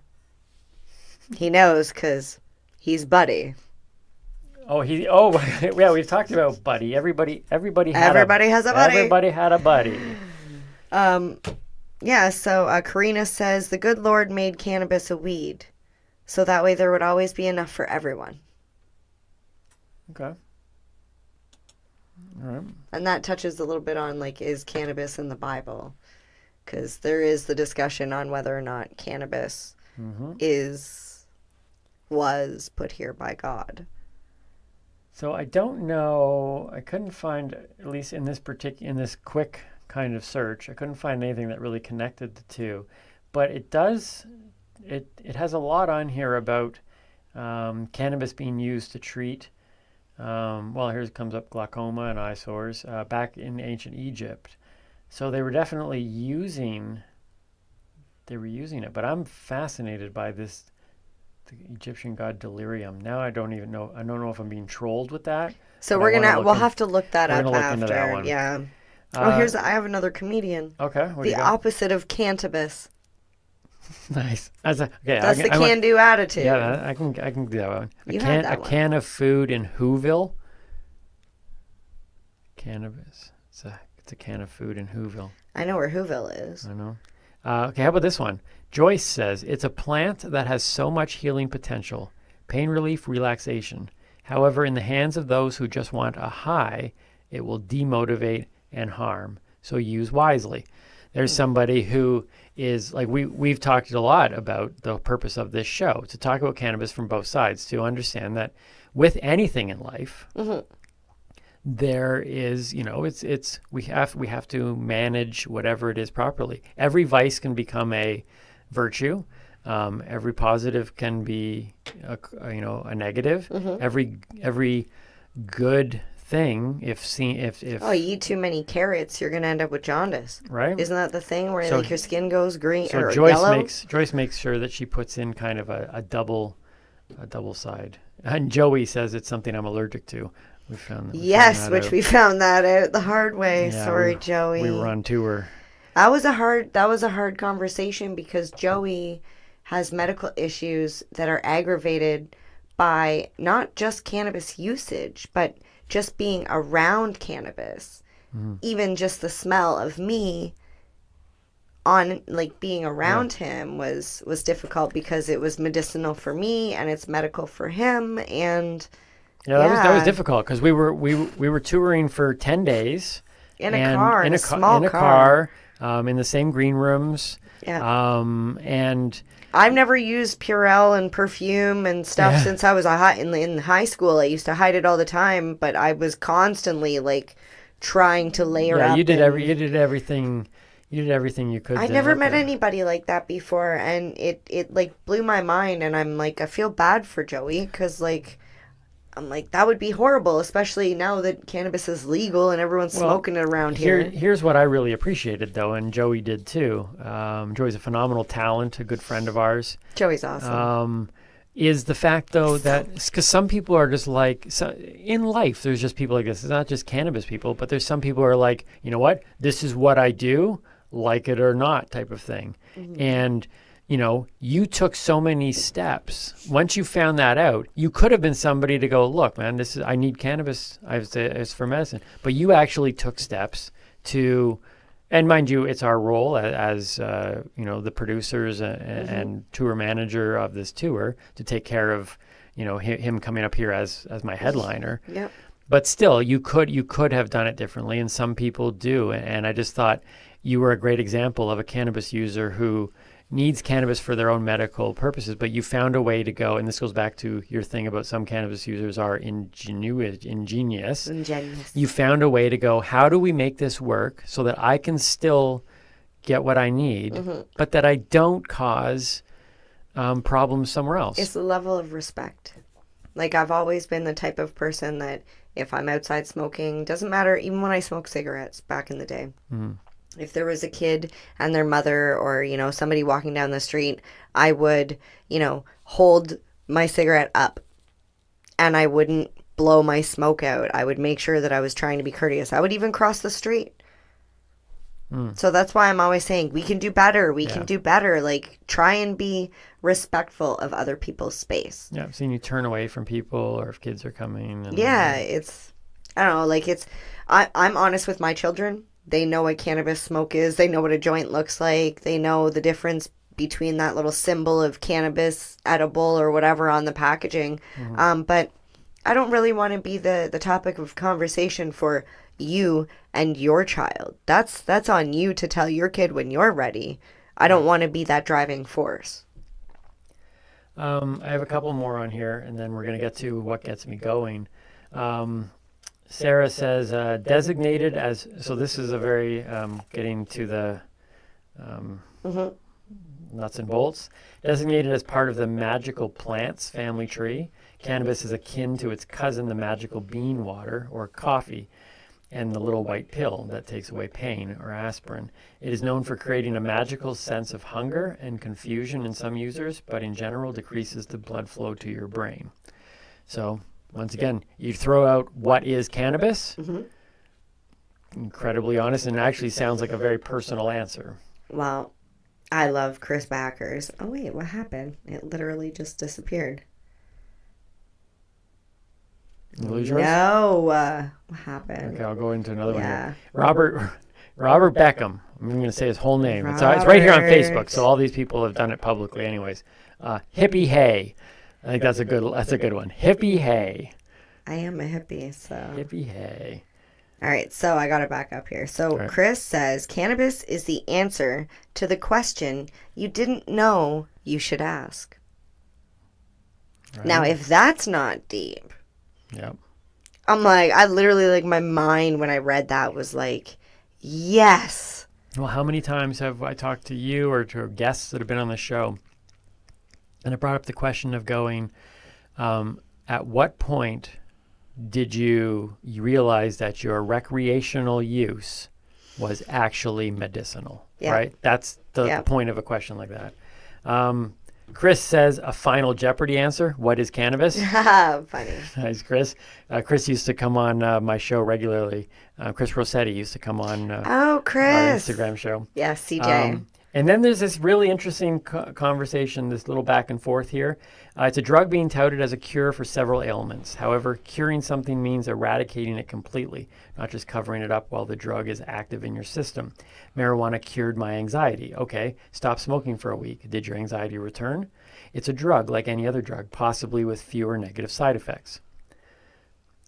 John jumps in. As a medical marijuana user, I agree with this 100%, but you could also say the same about coffee, which I would agree to too. You know, people sit there and say, well, coffee, I need coffee in the morning. And it's like, well, you know, it maintains you, it gets you over that hump, but it doesn't really, there's deeper issues. Yeah, but you don't have, okay, so if there was an ingredient in coffee that our body had receptors for, if we actually had the ability to absorb that nutrient, then I would say, yeah, coffee is like that. But I agree when they said that it's a nutrient. Yeah. It's a plant. Yes, I want to go one step further and say it's an herb. It's a vegetable. Like, we should be eating this stuff, like lettuce. I know you've talked about putting it on your bagel. I before. do. I like it, except for the way the top of the fan leaf feels. It's like a cat's tongue. It gets stuck in the back of your throat. I'm so for like 3 hours. Well, we're going to use that for a sound clip. All right, we have a few minutes left before we close off this show. All right. So I want to get into what gets me going. Let's find out what gets you riled up. But thank you again for everybody who threw in an answer, and it goes to show you that what is cannabis is not a straightforward question. No, it's definitely not. It would be a good Jeopardy answer, though. It would be. It would. What gets you going, MJ? Okay, so today I would like to talk about giveaways. Everybody loves a giveaway, right? Yes. Yes. Yes, everyone loves giveaways. But there is a problem when it comes to giving away anything to do with cannabis. Obvious reasons. It should be not available for children. Mm-hmm. And too many times I'm seeing people leave bags of edibles, bags of flour, like tools, stuff like this, just out on the street. Like, okay, a grinder, whatever. If somebody finds it and they don't know what to do with it, what harm is it? Mm-hmm. But if you're giving somebody, edibles, that they would actually have to go into a legal store and show, ID in order to purchase, and you just left that where a dog could eat it because you tossed it in a garden and took a photo on Instagram and posted it, and it was like, hey, come and get it and send me a video when you get it. And then some dog overdoses and ends up in the hospital, and now all of a sudden it's all over the news, and now we, cannabis consumers, look irresponsible. Right. Like, this is the we can do better. So, couple things. If you're going to do giveaways, please, if you're going to do it in person, this is the best way to do it because you can verify people's age. Mm-hmm. Try not to do it online because if you do that, you can't verify age. Things can get lost in the mail. Can be intercepted by somebody younger, somebody who's not supposed to have that, basically a minor. And absolutely, please stop dropping cannabis products. Stop. Just don't do it. Unless you're at a bar, fine. It's an adult place. You're at a house party, I don't know. I just feel like we should not be. Too many times I'm scrolling through my Instagram. And okay, so for example, somebody that I know just recently handed out plants, left, full plants. And like I said about the grinder, if you find one of those plants, if you don't know what it is, or even if you do know what it is, if you're a kid, chances are you're not going to be able to grow that thing to full harvest without getting caught by your parents, by your friends, or whatever. Right. So, I was like, it's a plant. They still have a long way to go before it even becomes something that causes them any harm. Mm. So, I'm just, if you have to do a drop, you want to do a drop a code. a business card with like a code on it that says Right. contact me, you've won. Right. Don't No leave the actual product. product there. Yeah, no product. Okay. That's I'm like, that's it. That's my Yeah. my oh, 2 cents. I know it's not it. Well, yeah. And what is it? What is It is what? it is giveaway time. It is giveaway time. Ba-ba-da-da-da. Dun, dun. Okay. Giveaway time. So it really is. So in our Yes. final couple minutes here, we are giving away something for the We are. first time on this show. Well, we're not going to give it away now because nobody's here to give it to. But we Right. will do the post online, so you will get a chance at the giveaway. So it'll be on Instagram and Facebook. Yes. Instagram and Facebook at the Newbie and the Doobie. Yes, and we have a couple things that you can win. We have a camo designed medtainer, which I think I discussed on the rolling of the joints teaching Timmy. Mhm. It is an airtight, waterproof, so if you take it fishing and it falls off the boat because, you know, whatever reason, hopefully the boat doesn't tip over, you'll still be able to get your container. It also has a grinder in the bottom, and I'm going to throw in a little humidity pack, MedX brand humidity pack in there as well. And we also have a cannabis themed earring set and matching roach clip. Roach clip. Nice. So, yeah. And just to state, you must be of legal consumption age in your province in order to participate in our giveaway. And- even though it's no cannabis item, like no product. Right. Well, I will throw in this as well. For those of you who do not know, yay. I have written a book, Inside Timmy's Mind, about 36 short stories of all different styles. Me taking my kids to Great Wolf Lodge and talking to the color purple, and my I love your lawnmower Midnight story. Thrill, my lawnmower stories in here. So this will be given away as well. So what you need to do is go on to our Instagram and our Facebook at the Real Tim, or not at the Real Timmy Boyle, that's mine, at the Newbie and the Doobie, and there will be a post Yes. where you can contribute in however way MJ is going to set it all up to win something here. So my book, the jewelry and the roach clip, and the medtainer is going to Yes. be available. So we're going to give stuff away. Yes, But and give this it away this is our responsibly. first giveaway, and these actually will be mailed out with tracking. I'm not going to do signature required because it is not an actual cannabis product. But moving forward, most of our giveaways will be done in person at events that we go to and such. So Right. Timmy's like, wait, what? What? First time I'm hearing about this. I'm a giver. If anybody knows me, they know that giving is my love language. I think it's my only love language. I don't think I have more No, than that's not one. true. You're kind.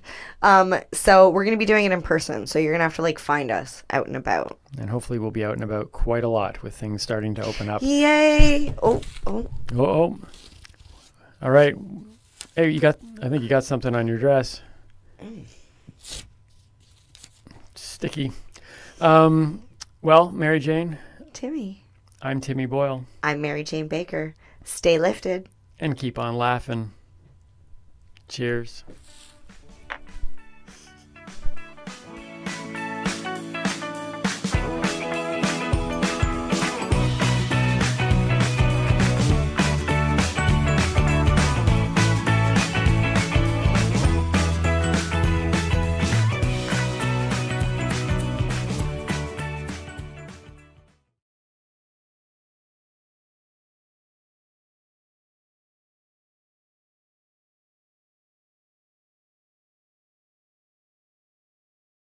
You're listening to the Pace Radio Network here at paceradio.net.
Let's share PACE everywhere. That way it can help create peace.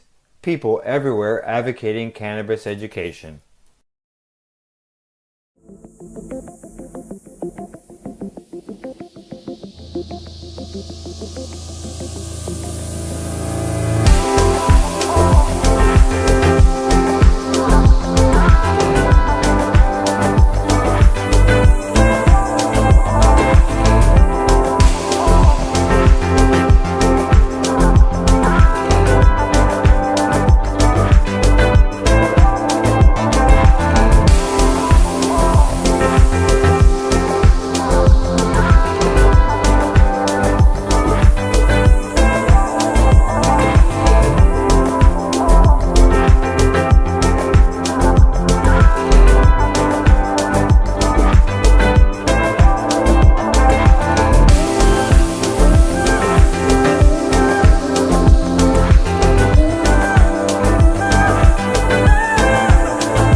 PACE Radio is the People Advocating Cannabis Education Radio Network.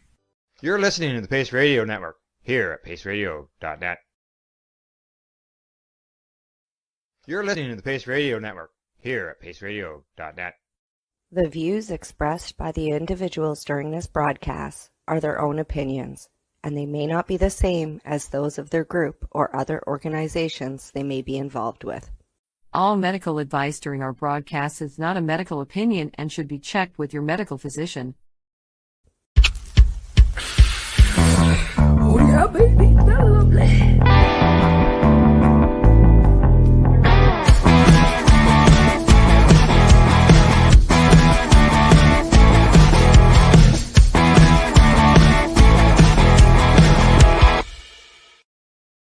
Good morning, it's May the 9th, and welcome to Psychedelics and Cannabis Education News, your Psychedelics and Cannabis news source. We are live at the Legacy420.com news desk. Good morning, Glenn. How you doing today? I'm doing great, Al. How are you? I might just be coming down with a bit of a cold, I think. Getting a bit of a scratchy throat. So Spring colds, they're bad ones usually. Yeah, hopefully it doesn't last long and it's over. Gets over quickly. But before we get into the news, I'm just checking in on the last couple Thursdays. You've been giving us updates on the motorcycle stuff to give people a bit of an idea. The first week we talked about motorcycle riding. It was snowing and you couldn't go. And then last week when I asked you if you're going for a ride today, you said, no, I sold my motorcycle. I went, what's up? And so, hey, what's new? Anything happened? I have a new motorcycle. It just happens to be 1,400 kilometers away from where I am right now. Oh, no, really? So, yeah, I bought a Harley 07 with 16,000 kilometers on it. It's a ultra classic, so it's a great big monster with bags everywhere and stuff like that. It's like driving your couch down the road, put it that way, right? Oh, really? So you said 1,400 kilometers. To go to the east from you, there's not 1,400 kilometers. So you must be coming back to Ontario? I am coming to. I have a small trailer, like a 5x10 trailer. Mm-hmm. I put all the stuff in to carry the bike in it now. So I'm coming there to pick it up, do a quick turnaround, and come back because I'm supposed to be back here for the 18th, but I'm not sure if I'm going to make that or not. Right. So I'm not positive on the exact times or anything, but I do have a bike and I'm very happy about it. All right. So being that you hope to be back on the 18th stuff, that means you're going to miss next week's broadcast because you're going to be here in Ontario picking up your motorcycle. Yes, sir. Yes, sir. I like I said, I don't know. I might be back here by the 18th, but I'm not positive. Yeah. Okay. Well, let's see what happens. Let's see what happens. All righty. Well, why don't we get into the news now that we're up to date on what's going on with the motorcycle? And our first story of the day: federal cannabis legalization bill filed by the Senate Democrats, and that comes to us from Entrepreneur. It's hard to see where this one starts here. Let's below see. the picture. Yeah, the CAO, which is the first introduced in 2022, would remove cannabis from the federal drug schedule, automatically expunge federal nonviolent cannabis offenses, and establish a grant program aimed at helping individuals who are adversely affected by cannabis prohibition with housing, economic, and community development needs. Those grants and additional plans to expand cannabis research programs would be funded, at least in part, through a new tax structure on federally regulated cannabis products.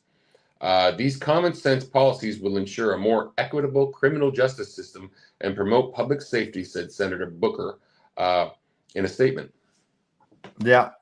In a press release, Chuck Schumer, he says it's time for the federal government to catch up to the attitudes of the American people when it comes to cannabis. That's why we're reintroducing the Cannabis Administration and Opportunity Act legislation that would finally end the federal prohibition on cannabis while prioritizing safety, research, workers' rights, and restorative justice. We have more work to do to address decades of over-criminalization, particularly in communities of color. But today's reintroduction shows the movement is growing, and I will keep working until we achieve meaningful change. Lawmakers proposed the bill on the day after it was reported that the DEA intends to move cannabis from Schedule 1 to Schedule 3 under the Controlled Substances Act. And I don't have any more of that story. I can't. Okay, just so you know, the only thing that you're missing there is that 70% of U.S. citizens agree with cannabis legalization. And yeah, it's been going up for decades. Yeah. Well, see, now they've see the CAO, that's before the government now. It's been introduced. The Safer Banking Act is there. The two bills are sitting right there. All they need to do is vote on this stuff and get it done. It's going to wait and wait. We got an election coming in November, and they're not going to pass this before that. I'm hoping with this stuff. I agree. It won't pass before November, but I'm hoping with these things sitting there on the table that this becomes something within the election itself, so that it becomes discussed and the U.S. changes their position on cannabis. I think it all depends on the outcome of the election. Well, let's hope that it's discussed well before. Yes. And one or two of the parties are saying, let's legalize cannabis. It's funny to me that one party is against legalizing it because most of their voters are for legalizing it. So it's a weird dichotomy to me. Yeah. Just so you know, Brian, he says, I agree with you 100%. Thank you, Brian. Yeah, it's ridiculous for it to be doing what's going on. For people being arrested still. Yeah. All those states, basically 40 of them have medical, 25 of them have legal. Mm-hmm. Just do it. It is. It's going to happen. It's just a matter of time, and that's what a lot of people don't have is time. So that's the thing. People don't have time, and people, and hopefully, if it's done federally, that something's done statewide, so people who are in in jails in the states for state crimes can be released as well. So I hope so. All right, on to the next story. This comes to us from MJ Biz Daily. Headline says Thailand Prime Minister calls for recreational cannabis to be outlawed. Thailand's Prime Minister Srettha Thavisin, I can't pronounce it, I'm sorry, is calling on the nation's health ministry to reclassify recreational cannabis as an illegal substance. According to the Associated Press, Tavasin asked the Ministry of Public Health in a Wednesday post on X, the platform formerly known as Twitter, to reclassify cannabis as a Category 5 drug, allowing its use for recreational and health purposes only. I gotta let my cat in to tear the door down. New government, all of a sudden, all that brouhaha about Thailand legalizing is out the door. Category 5 drugs, which include opium and psilocybin, carry criminal penalties in Thailand for manufacturing, importing, exporting, selling, and possession. Those in violation could be sentenced to prison for up to 15 years, according to the Japanese law firm Nashiruma Asha. And fines could eclipse 1.5 million baht, which is $40,606. Yeah. Thailand decriminalized cannabis in 2022, but failed to immediately implement comprehensive regulations and enforcement mechanisms to restrict what would be sold and where. Thousands of stores opened in an ensuing regulatory vacuum, prompting politicians to pledge to address the issue. Shortly after taking office, Davison vowed to rewrite the cannabis laws that would allow only medical use in Thailand, the first Asian nation to decriminalize cannabis. Thousands of cannabis businesses in Thailand have been bracing for major legal and regulatory changes. The country looks to curb adult use sales and pivot the industry back to the medical market. So there you go. Country that completely legalizes basically cannabis without any regulation is now done the whole 180. A country that went from saying if you smoke cannabis, we'll kill you, to making it completely legal overnight with no regulation. It makes no sense. That makes no sense at all. And, like, I was waiting like 15 years now. Just think, last week it was legal. Now you can get 15 years in jail. Stupidity. And they didn't cite any problems with it. The only problems they cited was it's unregulated and thousands of shops popped up. That's it. Yeah. They didn't say anything about there's cannabis junkies all over the place killing people. There's too many stores. Too many stores. Yeah, you got to make it illegal again. Too many stores. Why not put regulation in to control the number of stores? Because that would make sense. Or like here in Ontario, we didn't put in regulations for the number of stores. We removed that and allowed the market to decide. But if their concern is the fact that too many stores are in place, then the solution is to regulate the number of stores. I would like to see a comprehensive study done on how much money it's brought into Thailand. I would really love that. Well, I know a lot of people were pushing, go to Thailand, and I was telling people, no, it's going to go back to medical, and people saying, no, it's not. Here we are, back to medical, right? Yeah. So, all right, talking about the medical end of things, in our next story, according to NBC News, the FDA panel to consider MDMA for PTSD treatment. The Food and Drug Administration's panel of independent advisors will on June 4th deliberate whether they should recommend approval for the first MDMA-assisted therapy for post-traumatic stress disorder, Lykos therapy, said on Monday. This would be the first FDA panel of outside experts to review a potential new PTSD treatment in 25 years. Wow. PTSD is a disorder caused by very stressful events and can significantly disrupt patients' lives. Decades of studies have shown that psychoactive ingredients, whether derived from cannabis, LSD, or magic mushrooms, have long captivated mental health researchers in their quest for treatments. In support of its application, Lykos Therapeutics, formerly known as Multidisciplinary Association for Psychedelic Studies, or MAPS, studied the party drug MDMA, more commonly called ecstasy or Molly, in 2 late-stage studies. The drug is intended to be used in combination with psychological intervention, which includes psychotherapy or talk therapy and other supportive services provided by a qualified healthcare provider. No psychedelic-based therapy has been approved yet in the U.S., but MAPS and companies such as Compass Pathways are testing such drugs to find cures for a range of mental health disorders. So there you go. Like, who would have thought that the U.S. federal government would be allowing ecstasy to be used as, prescription drug? It says there haven't been any studies for potential new PTSD treatment in 25 years. But that doesn't ring true to me. We have mushrooms that are being studied right now, and they have been for the last few years. Yeah, you got a point there. Yeah, you got a point there. All right. Oh. I guess the FDA is the one who hasn't done a study on it, but a lot of other people. Yeah. Okay, on to the next story. I don't think I'm missing one here, but if you find I did miss the story, let me know.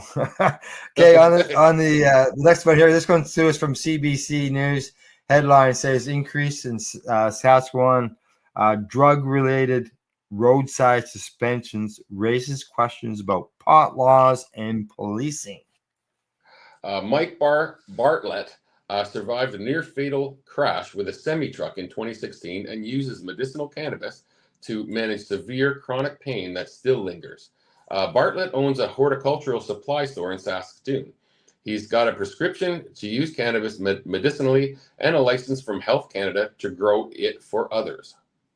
Bartlett says he's concerned that he's going to lose his truck and driver's license because of the laws around cannabis and driving. He's not alone. He co-administers a 322-member Facebook group called Saskatchewan SGI Cannabis Victims, where users share their experiences. Their online allegations range from police targeting customers at cannabis stores to SGI using its zero tolerance policy as a crude cash grab to failure of a roadside test not correlating with impairment. Police say, and we've been saying that for years, these tests are not anything to do with impairment.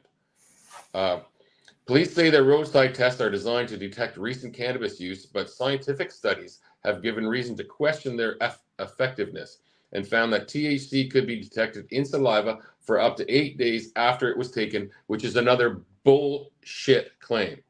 I have absolute personal experience. 32 days after stopping using any cannabis product at all, I still tested positive. 32 days. 32 days later. And how can they say that you are impaired? Yeah, wow. And they would, I guarantee you, up until that exact date, I'd be impaired no matter what was in my system. Yeah. A veteran Saskatoon criminal defense lawyer says frequent cannabis users are correct to be concerned. Mark Brayford says he knows many cannabis users see the driving laws and applications as unfair. He says in an interview, if you're smoking pot 4 times a week, you're going to have to resign yourself that you can't legally drive a car. It's that simple. Yep. There isn't a period of time that you can drive, that you can safely wait if you're going to be a frequent user. And he's completely right. Yep. Technically, we cannot legally drive. At the same time, Brayford said frequent cannabis users who test positive on a roadside swab and only have their license and vehicle taken away for 3 days should consider themselves lucky to be not facing criminal charges. That's maddening. A number of Saskatchewan drivers caught behind the wheel with THC, the active ingredient in cannabis, in their system was 20 times higher last year than in 2019, according to Saskatchewan government insurance. Parliament legalized the possession of cannabis in 2018.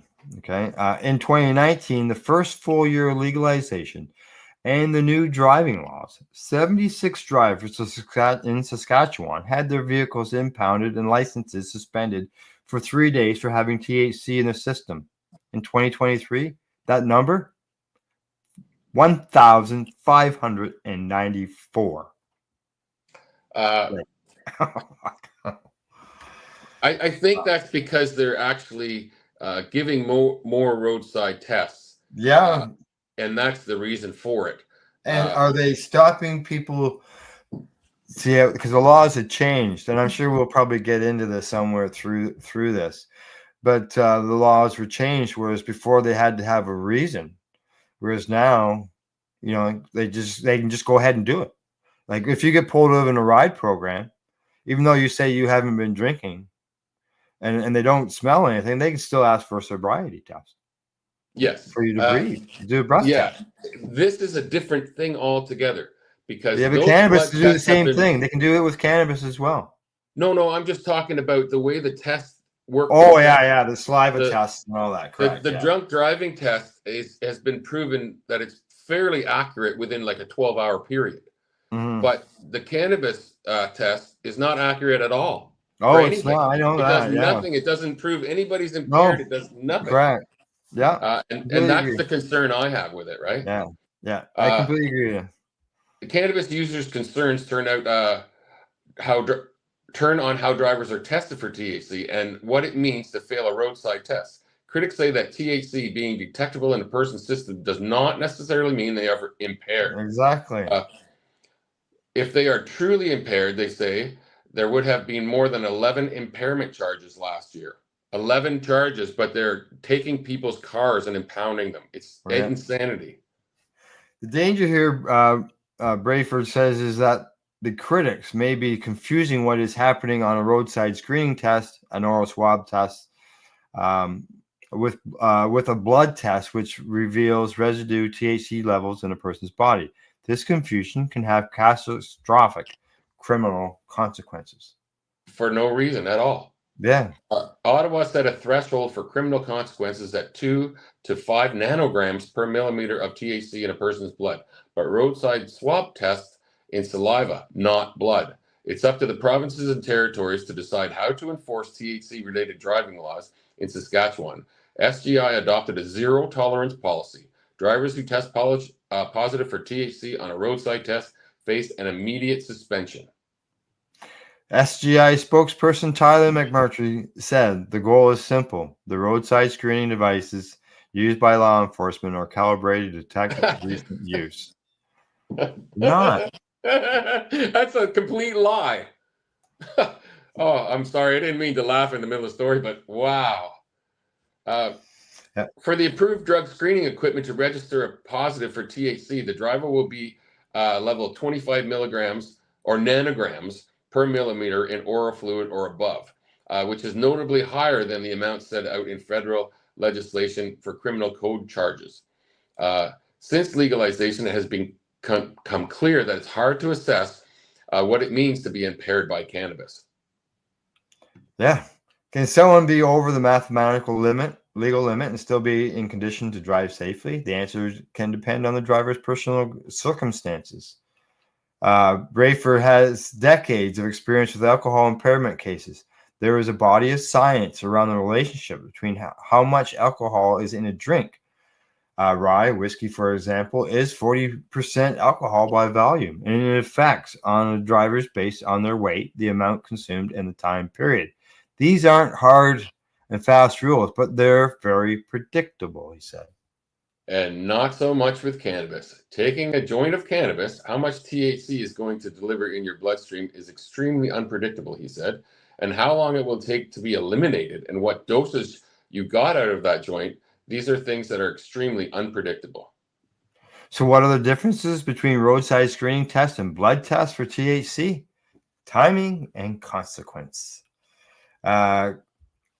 Corporal Brian Ferguson is the provincial training coordinator of the RCMP's Traffic Service Division. The screening devices police use are calibrated to test positive when they detect above 25 nanograms of THC in the saliva.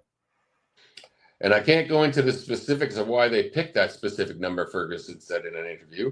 What I've been told from the training is that 25 nanograms is the threshold to quantify recent consumption. That's what I was told. Yeah. SGI zero tolerance laws are crystal clear. An officer has no discretion. A positive test means the driver loses their license in the vehicle for 3 days. Where an officer's discretion comes into play is whether the matter ends there. Ferguson said the screening device does not measure impairment. Okay, so if it doesn't measure impairment, then you are seizing people's cars illegally. Yeah. But if a driver appears impaired, bloodshot eyes, slurred speech, inability to focus, then a whole different set of steps begins. And I think that's where it should start. not, Yeah. you know. Yeah.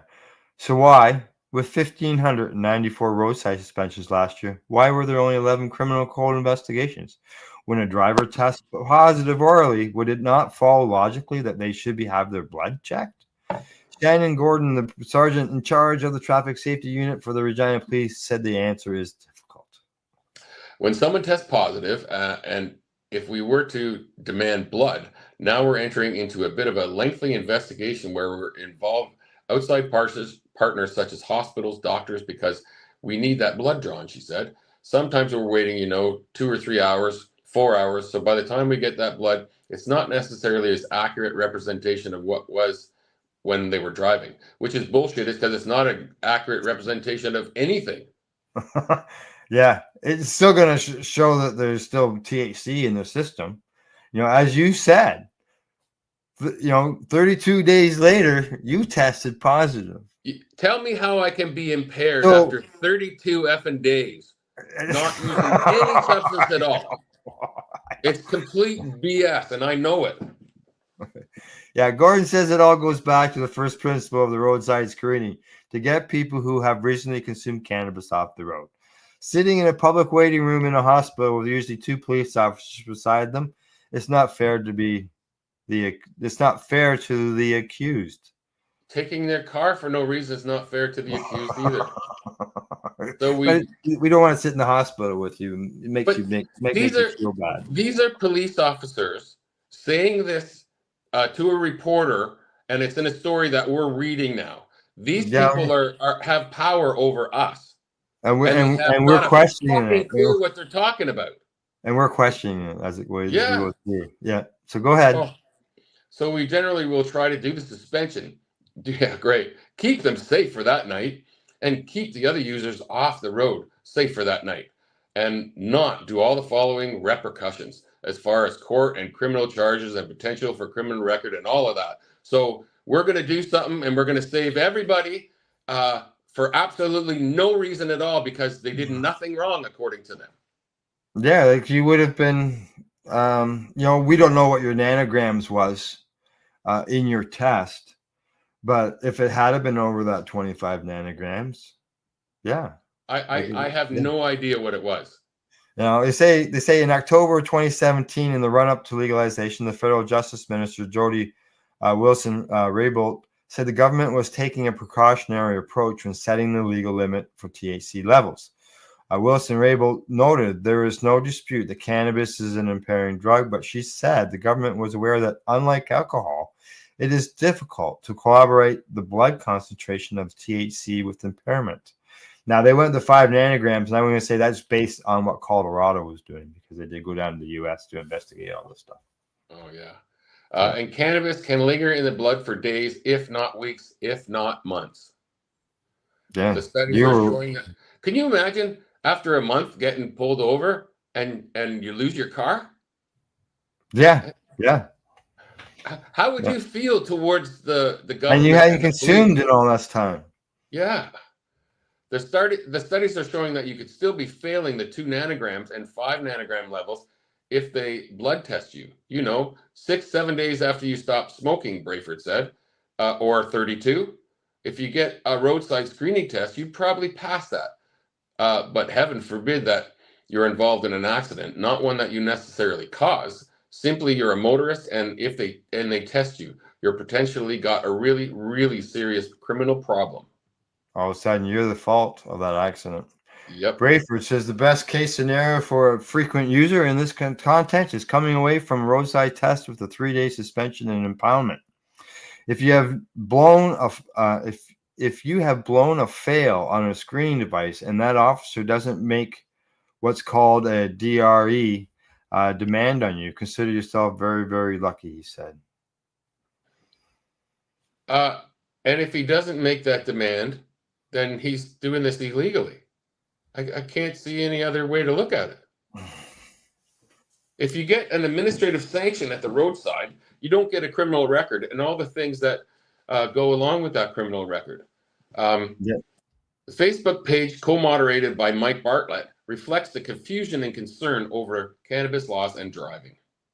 is broad enough that the SGI spokesperson, Tyler McMarkey, waded in the discussion thread to address a couple of the misleading statements attributed to SGI. He wrote that the chief among the misleading statements is that the SGI is profiting from its zero tolerance policy. He even used caps for emphasis. Well, maybe they're not. Whoever's holding these cars hostage is profiting. Whoever's towing these cars is profiting. Whoever's keeping them impounded is profiting. Yeah, there's a lot of money being put out here. Maybe it's not directly to the police, but it's to other people. The SGI's priority is safety, and there are no profits for SGI when it comes to people getting suspended or charged criminally for driving after using cannabis. He acknowledged that the driver faces costs associated with things like vehicle impoundment and demerits on their license, which could mean a loss of safe driving discounts, and said these don't generate profit for SGI. Okay, so now they're screwing people's insurance. They're putting demerits on their license, and they're costing them hundreds of dollars. I'm assuming to get their vehicle towed and out of the impound, all for doing nothing wrong. Yeah. Some people will be, for sure. There's no doubt about that. The SGI pays out much more in insurance discounts to safe drivers than it collects under the program, according to what that fellow said. Bartlett said that talking to customers at his store and through the Facebook page, a different picture of what's actually happening at the roadside is emerging. So far, there have been almost a dozen people I've spoken to personally that have been affected due to the detected presence of THC in a roadside mouth swab, he said. None of these people had consumed cannabis within several hours to over 24 hours. The Saskatoon Police Service declined interview requests to discuss the issue of roadside screening tests and allegations that it's targeting customers at cannabis stores. Yeah, the police say that they're not targeting people. Their spokesperson says that our strategy does not include parking outside of cannabis retailers. Recent purchase of cannabis from a retailer would not warrant an officer demanding a test sample. Brayford said that he was a longtime advocate for changing the criminal penalties for cannabis possession, but takes a dim view of cannabis and driving.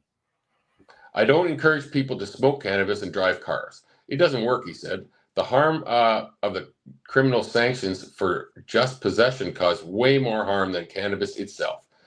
So that law was inappropriate, or was appropriately changed. I think society has appropriately recognized, however, that it didn't get changed so that you can drive and smoke. Nobody ever said that. No. We just want fairness. That's all we want. Yeah.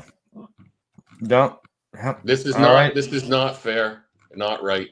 Oh well, that's the problem. Is, as they mentioned there, there's, as far as the science behind things, there's no way to show impairment. So they have those arbitrary numbers there. That one hits really close home to me because I got suspended from my job. I didn't go back for, I think it was like 6 days, but I'm not positive. It's so long ago. For no reason, for nothing. For nothing. You know, it made you lost 6 days pay. Yeah. And were you able to retain your job? Yeah, my boss was very, he was a smoker himself. So he understood what was going on, and I told him, and I saw him every day. He knew if I was stoned or not. I drove a truck. I never, ever once smoked and drove my truck, ever. You know, but I smoked the night before and drove in the morning. I never had a problem. I was never impaired. I barely drink. So, I mean, there was no reason for me to get this sanction. Sad. Yeah. All righty. It's about on the hour. Time for us to take a break. And we'll be back after our break, our medical session, as I like to call it. You're watching Psychedelics and Cannabis Educational News here at PaceRadio.net. You're listening to the Pace Radio Network here at PaceRadio.net. Limestone City Hydroponics is Kingston, Ontario's hydroponics shop. Take your growing to the next level and create the optimal environment with a tent kit, or maximize your yield with an ebb and flow flood table kit. Either way, Limestone City Hydroponics has more sizes and options to fit your needs. Are you looking for the power of the sun that adapts to your budget? Then look no further, as they have professional grow lighting. They have indoor grow systems that are easy and cost effective, with many options to fit your living space and lifestyle. Cultivate your growing potential. We have everything you need to succeed. And if you can't make it to the store, they offer local delivery to the greater Kingston area. Remember, when you're looking for experts to help you grow, then look no further than the locally owned Limestone City Hydroponics, 105 Sunderland Drive in Kingston, Ontario. Call them at 613-548-0420. Are you looking to get your medical cannabis grow license? Limestone City Hydroponics can help patients through the process of obtaining their license to grow medical cannabis. What's that? You don't have a doctor. If you meet the medical criteria, Limestone City Hydroponics has a nurse practitioner who can assess and provide medical cannabis prescriptions. What are you waiting for? Contact Limestone City Hydroponics at limestonecityhydroponics.ca or call them at 613-548-0420. What do you find at paceradio.net? People advocating cannabis education. Enjoy the buzz of legalization with Campbellford Lifestyle Shop. From lights to plant nutrients, books, consumption accessories, and more, we've got all your basics to grow or consume cannabis. Visit our info center or take a look at our piercing services and body jewelry, now available in-store through Campbellford Lifestyle Shop, 17 Bridge Street West, Campbellford. Cannabis edibles are an effective way to manage pain and other ailments, especially when you deal with your trusted partner, Legacy 420, in Tyendinaga Mohawk territory. You see, we lab test every product on site to ensure proper dosage every time, which is critical when consuming cannabis edibles. All Legacy 420 edibles are made by our classically trained baker and chocolatier, and we also have super tasty vegan options. Our baker has been in the industry for 25 years. She's also a chocolatier. Everything from savory to sweet, your chocolate bars, brownies, butter tarts, you name it, we make it. Talk to our knowledgeable Cannatex about our incredible variety available. Give your trusted partners a call. Legacy 420 out on your road.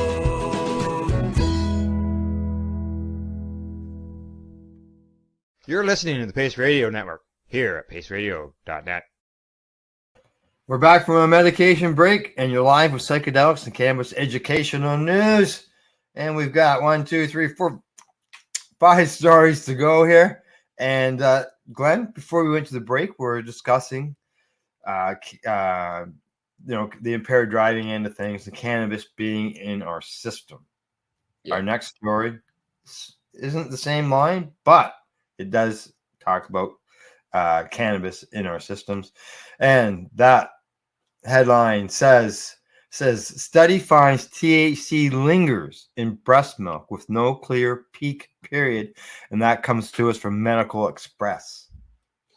When breastfeeding mothers in a recent study used cannabis, its psychoactive component THC showed up in the milk they produced. The Washington State University-led research also found that, unlike alcohol, when THC was detected in milk, there was no consistent time when its concentration peaked and started to decline. Did you hear that? No consistent time. And the police are telling us, oh yeah, there is. Or the government is, I'm sorry. The police don't make the laws. Importantly, the researchers discovered that the amount of THC they detected in milk was low. They estimated the infants received an average of 0.07 milligrams of THC per day. For comparison, a common low-dose edible contains 2 milligrams of THC. The research team stressed that it is unknown whether this amount has any impact on the infant. Breastfeeding parents need to be aware that if they use cannabis, their infants are likely consuming cannabinoids via the milk they produce, and we do not know whether this has any effect on the developing infant, according to Courtney Meehan, who is a WSU biological anthropologist who led the project. Since other research has shown that the cannabis is one of the most widely used drugs during breastfeeding, the researchers aimed to uncover how long cannabinoids like THC persisted in breast milk.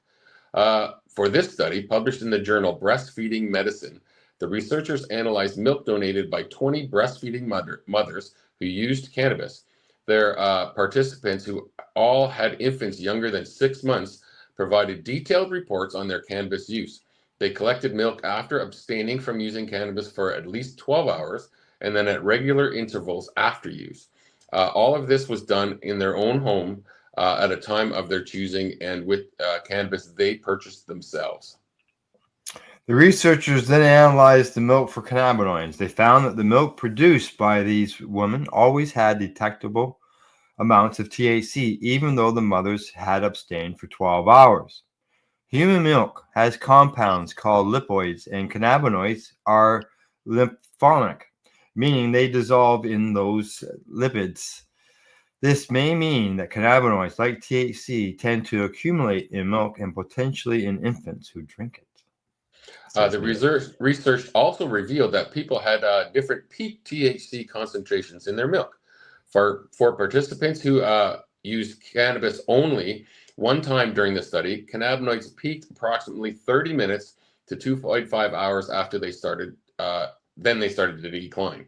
The participants who used multiple times during the study, the majority showed a continued increase in concentrations across the day. There was such a range. If you're trying to avoid feeding when the concentration of THC peaks, you're not going to know when THC is at its peak in the milk, said lead author Elizabeth Holdsworth, who worked on this study while WSU postdoctoral researcher, is now on the faculty of the Ohio State University. A related quantitative study published in the Journal of Cannabis Research for the research team revealed that many breastfeeding moms are using cannabis for therapeutic purposes, to manage anxiety, other mental health issues, or chronic pain. The mothers often choose cannabis over using other medications because they felt it was safer. Our results suggest that mothers who use cannabis are being thoughtful in the decisions. Co-author Shelley McGuire, University of Idaho professor, she says that these women were mindful about their choices. This is far from a randomly lifestyle choice. Yeah, they're choosing to use natural cannabis instead of medications. And would that medication end up in that mother's milk? Yeah, most likely. While in most cases, the women were using cannabis as alternative treatment for a variety of conditions, McGuire pointed out that there is no evidence yet whether it is safer or more harmful. In fact, scientists know almost nothing about how many commonly used drugs may impact breastfeeding babies, partly because women, especially those who are breastfeeding, have historically been left out of clinical trials on medicines. There you go. Yeah. This is an area that needs substantial, rigorous research for moms to know what's best. Some researchers have done regarding alcohol with guidelines for new mothers to wait at least 2 hours after consuming alcohol before breastfeeding. Nothing similar has been developed for cannabis, which has been growing in popularity. The collaborative research team is currently working to address some of that knowledge gap with further research on cannabis use in breastfeeding moms, holistic composition of the milk they produce, and its effect on infant development. There you go. Now, Dr. Robert Melame, I know he spoke about THC or cannabinoids being naturally in mother's milk. No, I'm not going to say THC. I should say cannabinoids. Yeah, cannabinoids, yeah. Yeah, being naturally in mother's milk. I'm sure anybody could just Google that on a YouTube video for Dr. Robert Melame and breast milk, and I'm sure the video will come up. So, I wondered whether they would say anything in that story about what it's, whether there's any cannabinoids in the mother's milk naturally. But there was nothing in it. They're mostly concerned with THC by the look of it. I mean, that's what it seems. Yeah. All righty. On to our next story. CBC headline says, here's how this Ontario weed store handles its own cannabis recycling return program. All right. Tom Huhong holds up cannabis tubes that once contained one joint each. Then he points to a canister that held 14 pre-rolls, a container that looks like something used for a type of face cleansing product, and even some tins that house cannabis-infused drinks and dried cannabis. Aside from containing cannabis products, they all have another thing in common: plastic packaging waste. And oftentimes they don't make it into a blue recycling box, instead ending up on the road or sidewalk or eventually into a landfill. And Kuang is the manager and part owner of Green Light District in Windsor, Ontario, a cannabis store located in Tecumseh Road near Quillette Avenue. For roughly the past 2 years, the location has run its own recycling program where customers can bring back containers and receive a discount of 5 cents off their next purchase. It's a rarity among stores within the southwestern Ontario border city. Since we opened, we've been seeing a lot of garbage, so we want to change that, he said. We want to help the environment, and there's so much waste of plastic that we just want to recycle it because we want to reuse it. Kuang says since they've implemented the recycling program, the response has been excellent. A lot of customers, they have been collecting it now. The grocery store bags full of recycled products, and they bring it in, and then we count it out and give them a discount towards their next purchase. I think this is brilliant for business and the environment. Yeah. However, unlike the beer store, they don't pay you out money based on your returns. It's applied similar to store credit. Kuang calls the volume of cannabis packaging, even just for one joint, a big waste of time and a lot of waste. Yeah. Last month, 21-year-old Windsor cannabis shop employee drew attention to an online petition he started pushing Ontario to adopt a cannabis container deposit return program similar to the beer store. Shane Peters works at the Huron Club Road weed store in Windsor and wants the Ontario Cannabis Store and Alcohol and Gaming Commission of Ontario to bring in a sustainable packaging return plan. I used to walk to work, and it's a 30-minute walk. And along the whole walk, there's cannabis packages all over the place, all over the ground, just out in the grass. Currently, only some OCS cannabis packages can be recycled at the curb, and recycling programs vary between municipalities. The OCS does not control what package can or cannot be recycled. A study published in 2020 estimated as much as 6.4 million kilograms of plastic cannabis packages was ending up in landfills across Canada. As of last month, there were roughly 1,800 stores across Ontario, according to the AGCO. And the packaging guidelines for recreational cannabis producers are set by Health Canada, and licensed producers must adhere to them. Kuang says he isn't entirely sure why the industry and governments haven't come together for a uniform recycling container program, but it might have something to do with the renewness of it all in Canada. The industry is still new, and now we're really into it. So now we just want to get that support of the government and the legal producers to recycle and reuse. And how exactly does his location recycle what's given to them by customers? Kuang's answer is as straightforward as it gets. I go to the recycle bin and recycle it. There you go. That's hard. Yeah, the problem probably with that is when it gets to the recycling facility, that gets removed and thrown into the garbage because can't be recycled. You know, they don't allow recycling of black plastic. Okay, this particular thing is black plastic. As I've seen, it's glass. But what about white? Now, is it because of the type of plastic? I know that there's different numbers on things. I've seen many containers here at Cannabis New Brunswick. They're white containers with black lids. So if you put the lid back on, they probably throw the whole container out. Yeah, and it might not be the right kind of plastics because not all plastics are recyclable.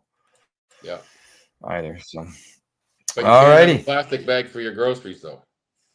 You know. No. But you can have a plastic container to hold your joints. Yeah, and I bought a half a loaf of garlic bread, like pre-made at the store yesterday, because I'm too lazy to make it. It was in a great big thick plastic container. And I didn't even realize it until I was opening it. Like, it was super thick, and I was thinking, what a waste. You know, half a loaf of garlic bread in that bloody container. And it's single-use plastic. All righty. On to our next story. This one comes to us from Pharmaceutical Technology, and the headline says that psilocybin effective in treating depression. A new study has further supported psilocybin's potential to treat depression, which impacts around 300 million people globally. Let's see. It's in the British Medical Journal and found potential in the use of psilocybin to treat depression, with the greatest improvements seen in older patients, those with secondary depression, and patients who had previously used psychedelics. Psilocybin is a naturally occurring psychedelic, which binds to serotonin receptors in the brain to change mood, cognition, and perception. It is the active ingredient in over 200 species of so-called magic mushrooms. Oh, I like that line. Greatest improvement seen in older patients.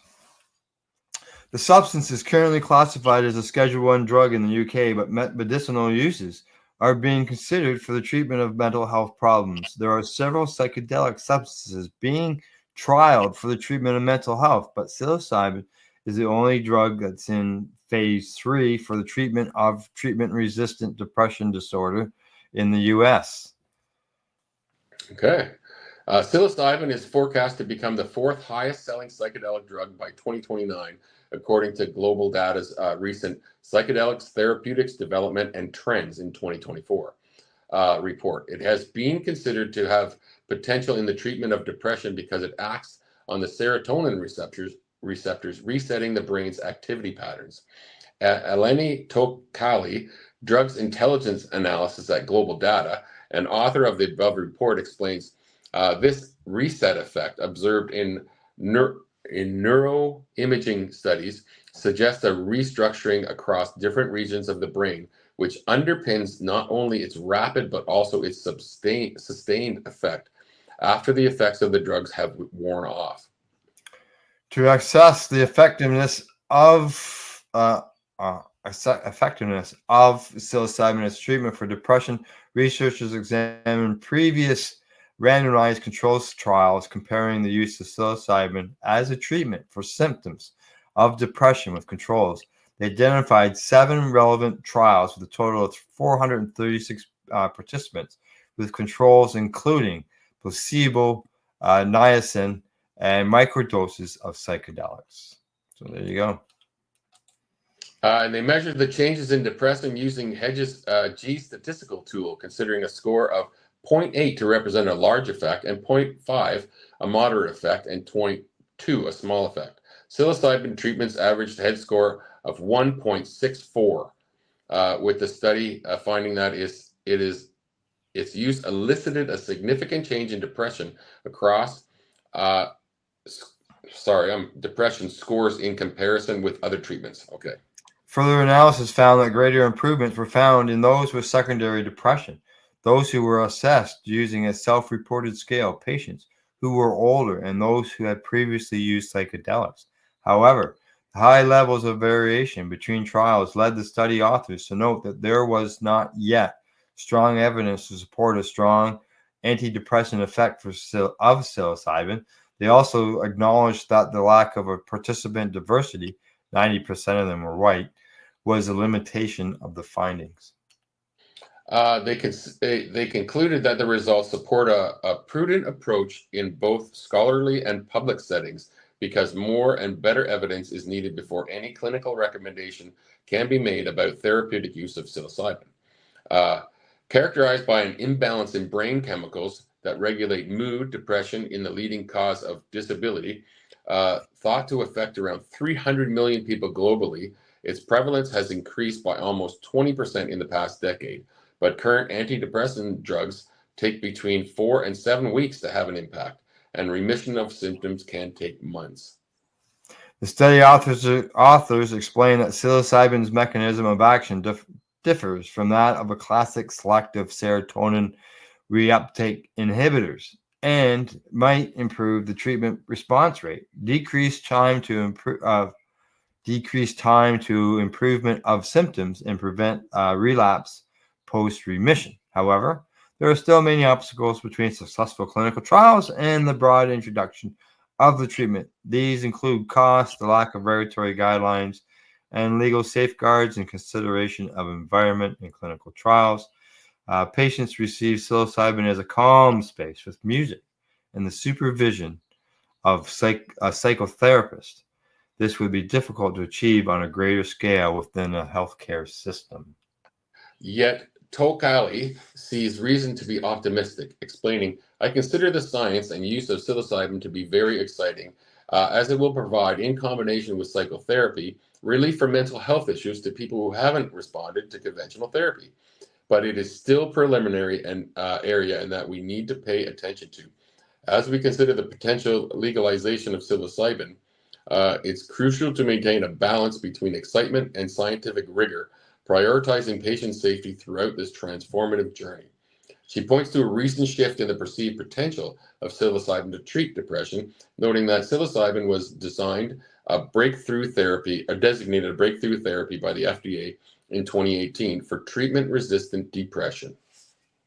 There you go. Lots of news on the psilocybin end of things when it comes to depression and other mental health issues, and it's great to see all this stuff is happening as well. I don't know what secondary depression is. Yeah, either do I. Maybe that's the different levels. I haven't got a clue. So I can't answer your question. But our next story, which won't answer that question, will let you know that, according to the India Times, Pakistan is turning to cannabis for an economic high. In short, Pakistan is legalizing cannabis for medicinal purposes and has created a regulatory body. This regulatory authority will fine people growing cannabis without a government license, and Pakistan might now be able to tap the global cannabis market. Pakistan's government has taken the high road, not in the way one would expect. It is legalizing cannabis use for medical purposes, which will open the path for it to export hemp and its products amid economic distress. In February, the Pakistan government passed an ordinance which led to the creation of the Cannabis Control and Regulatory Authority. The CCRA is responsible for regulating the cultivation, extraction, refining, manufacturing, and sale of cannabis derivatives for medical and industrial purposes. Okay, is that all we have? No. Nikki Asia reports that Pakistan hopes to take advantage of its conducive growing conditions to enter the global cannabis market. The Islamic Republic could use cannabis to generate revenue through export, foreign investment, and domestic sales to shore up its foreign reserves. Saeed Hassan Midi, chairman of the Pakistan's Council of Council and Industrial Research, told Al Jazeera. And the Pakistan economy might actually get a much needed high from cannabis. The inflation rate in Pakistan has gone up to 25%, and the economic growth is at the fourth lowest pace at 1.9, according to the Asian Development Bank. Wow, 25%. Yeah.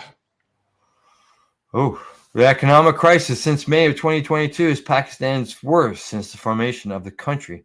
The Cannabis Regulatory Authority will consist of 13 members, including people from several government departments, intelligence agencies, and the private sector. Forming such a body was first suggested in 2020 when Imran Khan was the prime minister. This shows the nation's attempt to become part of the global cannabis and cannabis derivatives business. We are very serious about the initiative, and things are moving at a fast pace. A senior at the Special Investment Facilitation Council told Nikki Asia. The global cannabis market will reach $64.73 billion this year, as for Statista. Cannabis or hemp is not just a psychoactive substance. It is used for medical purposes. Cannabis is also prescribed for anxiety, depression, and chronic pain. Misuse of cannabis is possible, but then ephedrine used to treat low blood pressure, okay, is a life-saving drug, and it's misused too, according to the Pakistani healthcare professional Adnan Amin.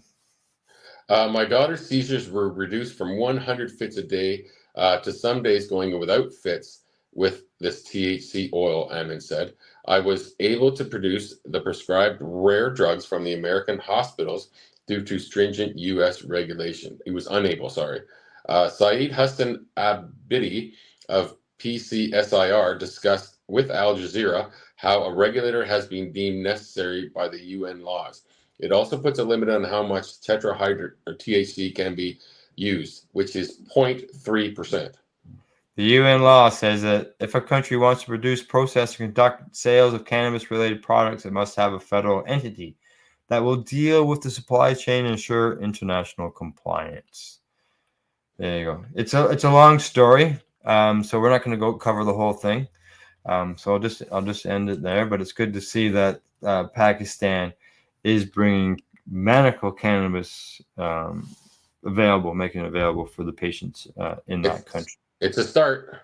It's a start. I don't know what the rest of their cannabis laws are like, but it's good that patients' access is very important. We won't be reading the whole next story either, but we will bring it up and we will get started on it and go from there. And this one comes to us from the Marijuana Moment, and the headline on it says, "Cannabis can help treat female orgasmic disorder. Study finds as Ohio officials consider adding it as a qualifying condition." Wow.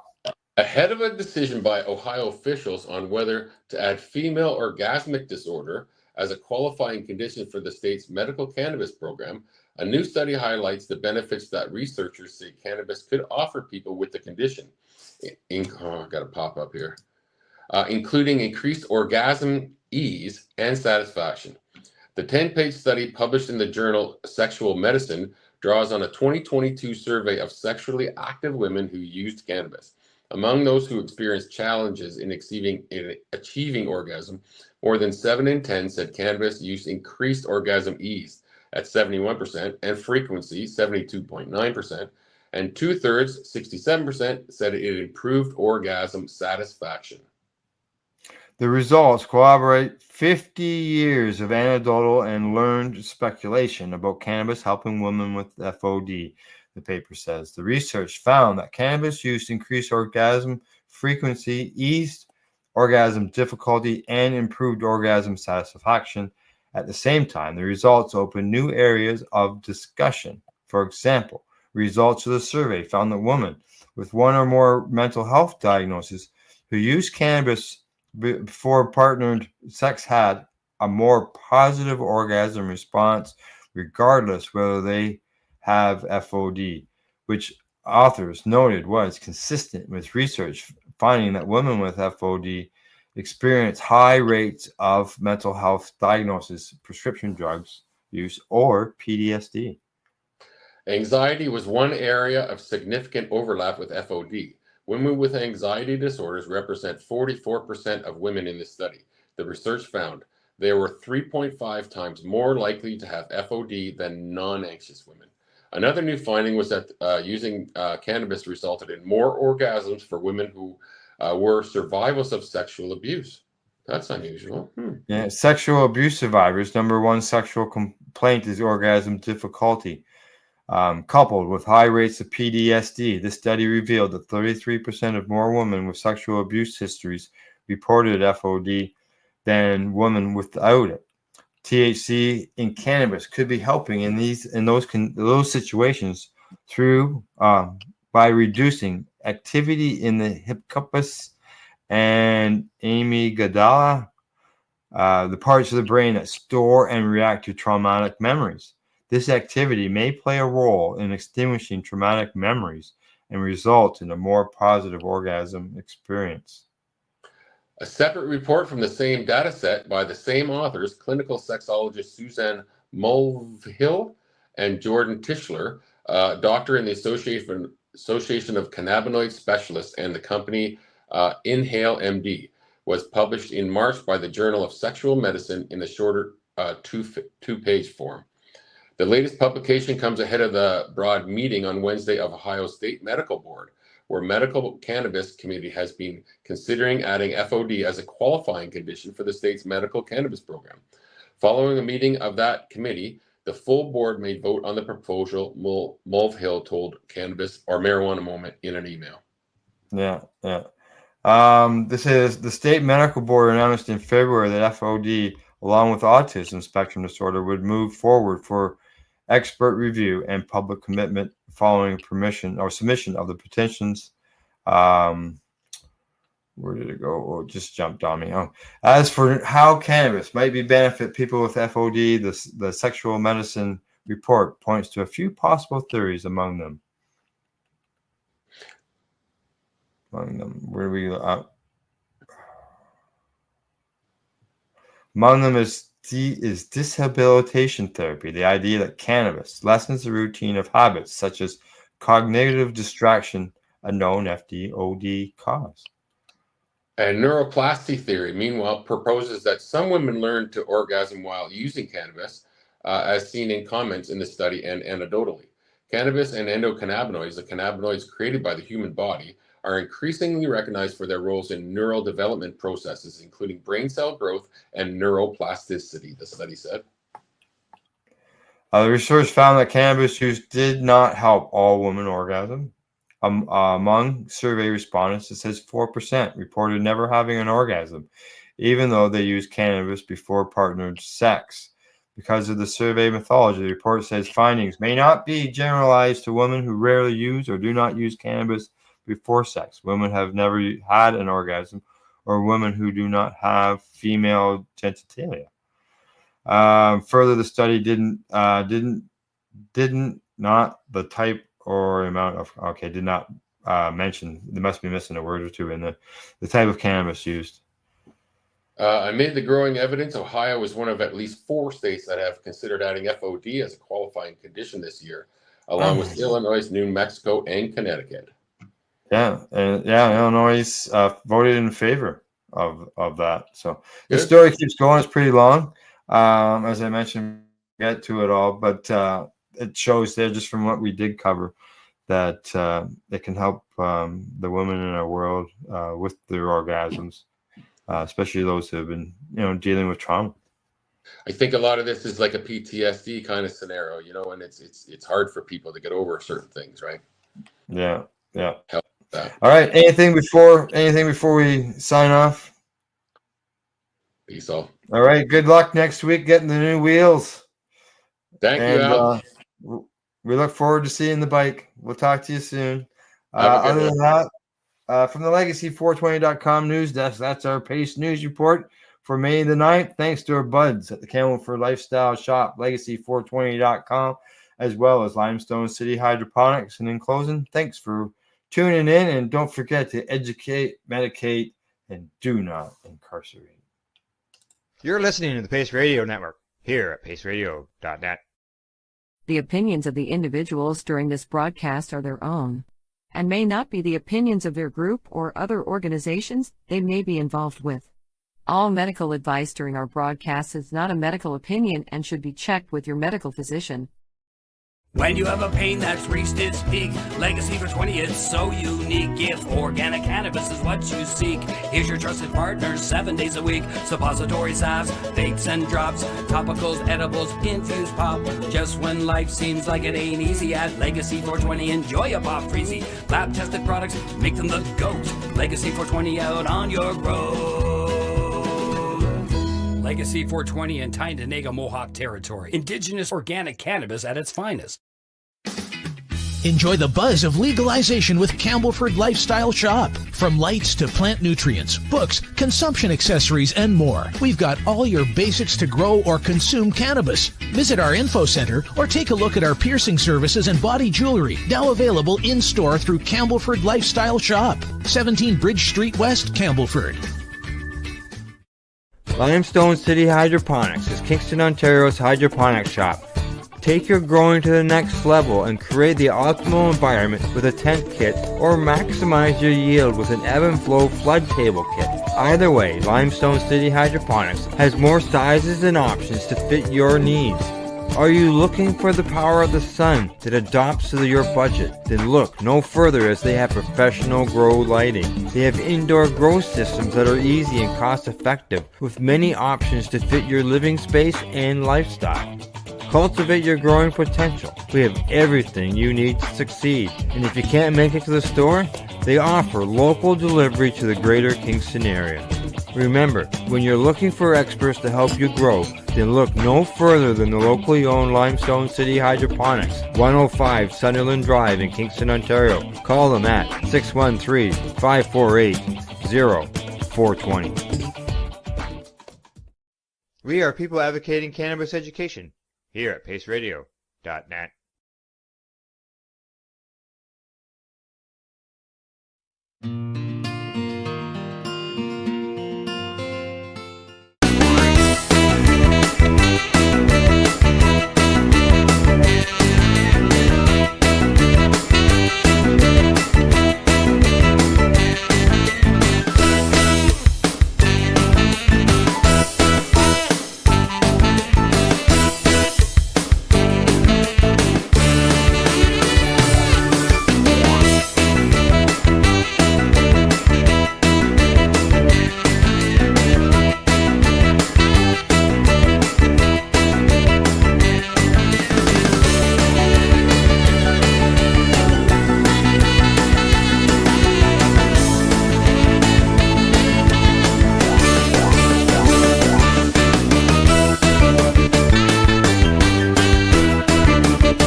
Hi, I'm Timmy. And I'm Mary Jane. He's the newbie. She's the doobie, and this is the show where we tote cannabis. Talk. From both sides. Is that even possible?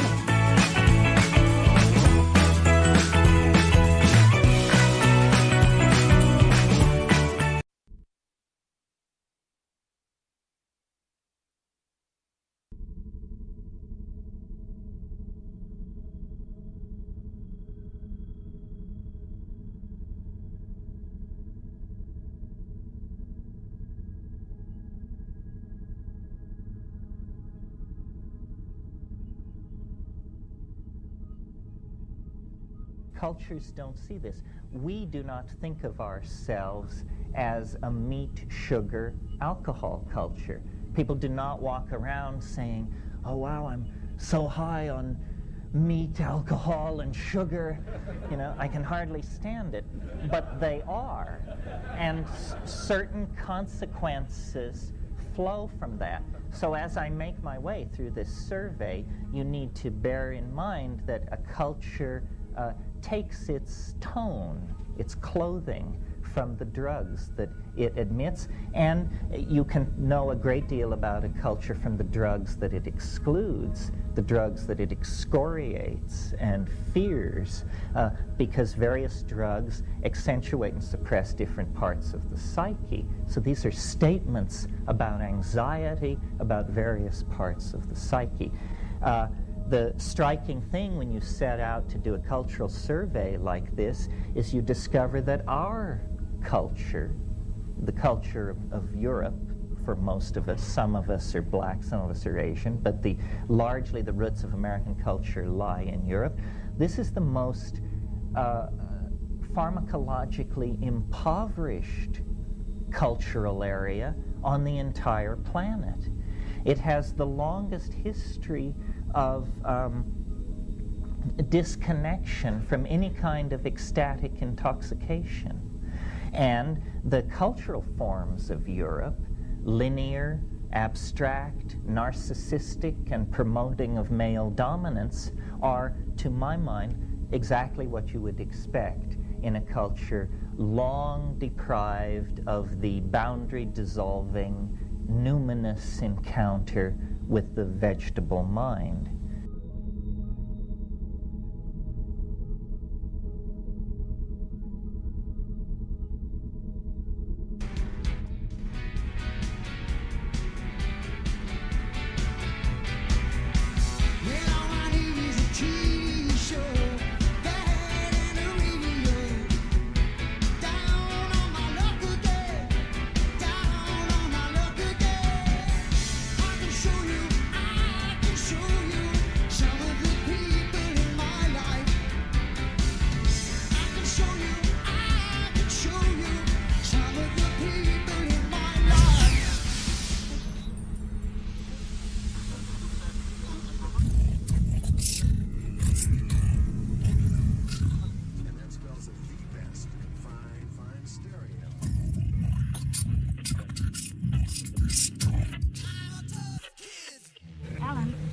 and gentlemen.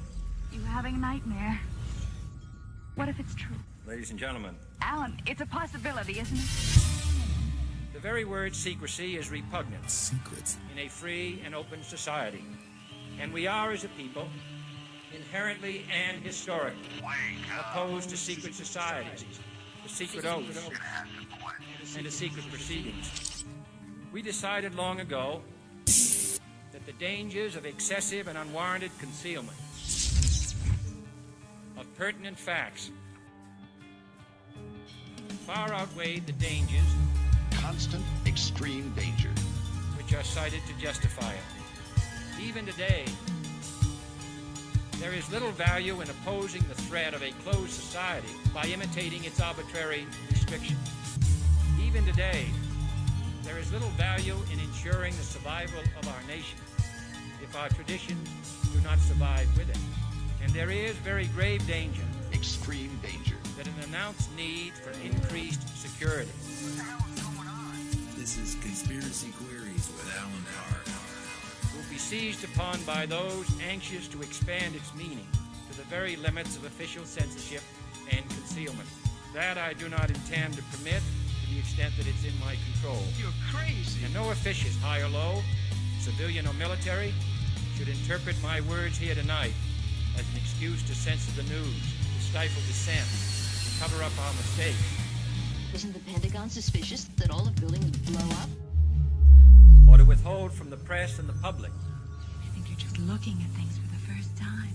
the facts they deserve to know. You've had your whole f***ing life to think things over. What good's a few minutes more gonna do you now?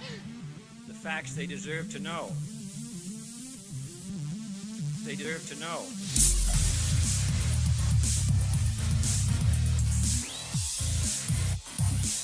Deserve to know.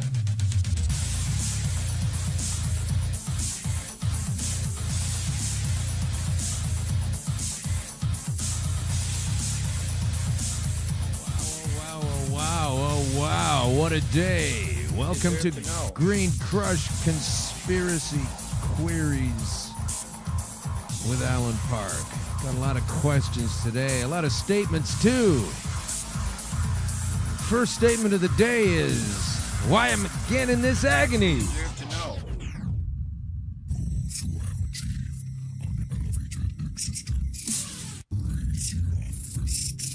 Hey, we're going to raise our fist today. God, I did that and I wasn't quite in balance. And then what happened with that one was when I... Hey, that's me from another show. Listen, I've got a good intro here. Let's take it. Thanks for tuning in.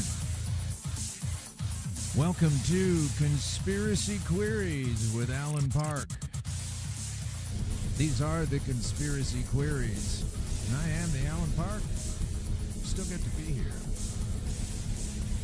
Yeah, that's how I used to do it. Still get to be here. I still get to be here. It's a great day, everybody. It's a great day for people who don't like me. I'm in a lot of agony. Hey, guess what? There's CBDs, and I'm not on opioids right now, and I won't be going to that. I'm in a lot of agony today. Had a bit of a setback. Anyway, it's going to be fun because what we're going to talk about is the perfect timing. I had a lot of loving, considerate people say, hey, we should maybe cancel the show. Maybe we could put it on another time. Maybe we, take it easy. I am taking it easy. This is the best part of my week. Don't take this away from me. Although they're trying to, check us out now and on YouTube. We're on YouTube, available until Mark Zuckerberg and his minion team decide to scrape us off because I'm providing you with some information that's helpful and healthy, and it doesn't come from Pfizer and various other people such as Pfizer. So welcome to the show. I'm a bit rattled. We're starting late, but we're never really late because, as I've always committed to, we start at 2:03 and we're always a little bit late. So today was the latest one ever. And this is not an apologizing kind of situation. This is this is the way things happen today. Man, I got walloped on Sunday night. So we're gonna go back to the old ways of going back into the soup, as it were. And I kind of brought this on myself, and it's okay. That's why I'm a little more aggressive about it.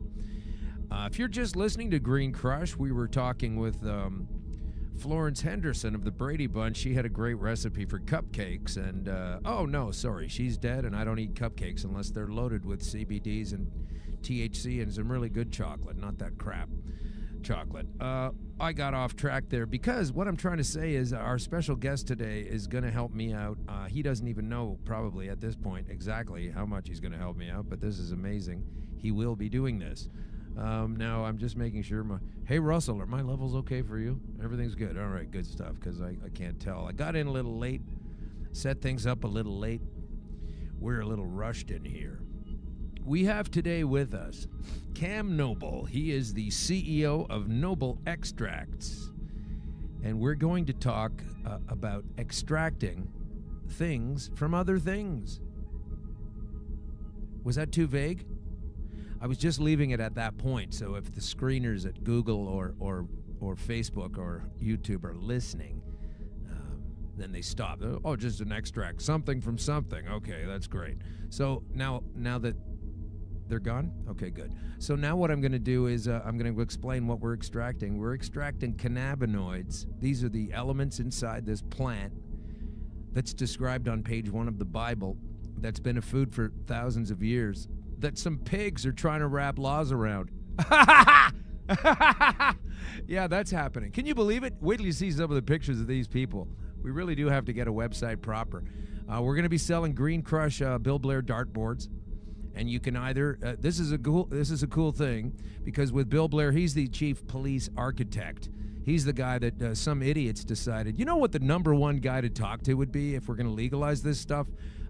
Not the folks that want to use it and have been using it for all kinds of great reasons for years, but a guy that used to put people in jail for it. Let's have him get on top of it. This was, again, the product of a sober mind, or series of minds, or strictures, or diktats coming from places that I also talk about on the other portion of this show, Conspiracy Queries with Alan Park. It's all the same thing. It's all tied in. It's all interconnected. And all I need is a TV show, that and a radio. So both. So that's why Jess is today with Turn It On Again, because I'm turning on, again, my efforts against this thing, and it's turning on its efforts against me at the same time. Isn't that neat? The pain's coming back. Yes, the pain is coming back. And if you think I'm talking in code right now, I'm not. I'm not saying there's going to be any kind of marital reconciliation at all. That's not the pain coming back I'm talking about. That pain's gone. This pain is real, though. It's not a fake pain like that one. Like an emotion-based pain can often be far more intense because it's emotional. And I got this lesson from Mr. Spock. I'm a child of the 60s. Can it tell? Can you tell? Can you tell by that? Can you tell by the music? Can you tell by how old it is? Can you tell by my voice doesn't sound like it was when I was 20? So here we are in this land of I'm not supposed to be here, and this is the after the never was, and I'm enjoying it. I mean, it hurts like hell, but I get to do it. I'm supposed to be gone already, and I know how to mitigate this, and I know how to get on top of this. And what I've done, folks, is I've allowed myself to get to a point where I'm no longer dosing properly, as they say, with the cannabis oil that saved my life several times. I'm not doing it. I stopped doing it. Of course, I was vaping and I was taking oil here and there once in a while, but I wasn't taking the main course. Because you don't do it all the time anyway. You don't do it at the full course anyway, necessarily. And I decided to clean myself out of taking it on a regular basis. Now, the naysayers will go, oh, you take it all the time off and on. I saw you the other day, in fact, smoking a joint in front of the cops at CBC where you used to work, making fun of the questions they weren't asking and the issues they pretend that don't exist. You could say that, and I'd say, sure, I smoked a joint, but then again, you're the folks that say smoking a joint doesn't cure it. My doctor says that. I don't say it cures it either. So it doesn't matter that I also partake in a recreational basis. I've dropped off medicinal usage, which is when you really pound it, for quite some time now. Last regular dose of that was the same day I got on a flight to go to Colombia last year. That was February 15, 2017. So I'm not on the mainstream oil. And people were asking me, are you through? Is it over? Are you done with cancer? And I was hoping so, feeling that way. I was really feeling that way. I mean, basically because I was going to the doctors every month, getting a blood test, finding out that the blood is perfect and that the readings were excellent. And so I have been throwing a perfect strike down the middle, right into the glove of the catcher every single time. And Cancer at bat has swung and a miss every single time since June 2015. However, the numbers were a little out of the box last week, and now there's a lot of pain coming on. And so what we do have is the sad part for me, the uncomfortable part is, boy, this hurts.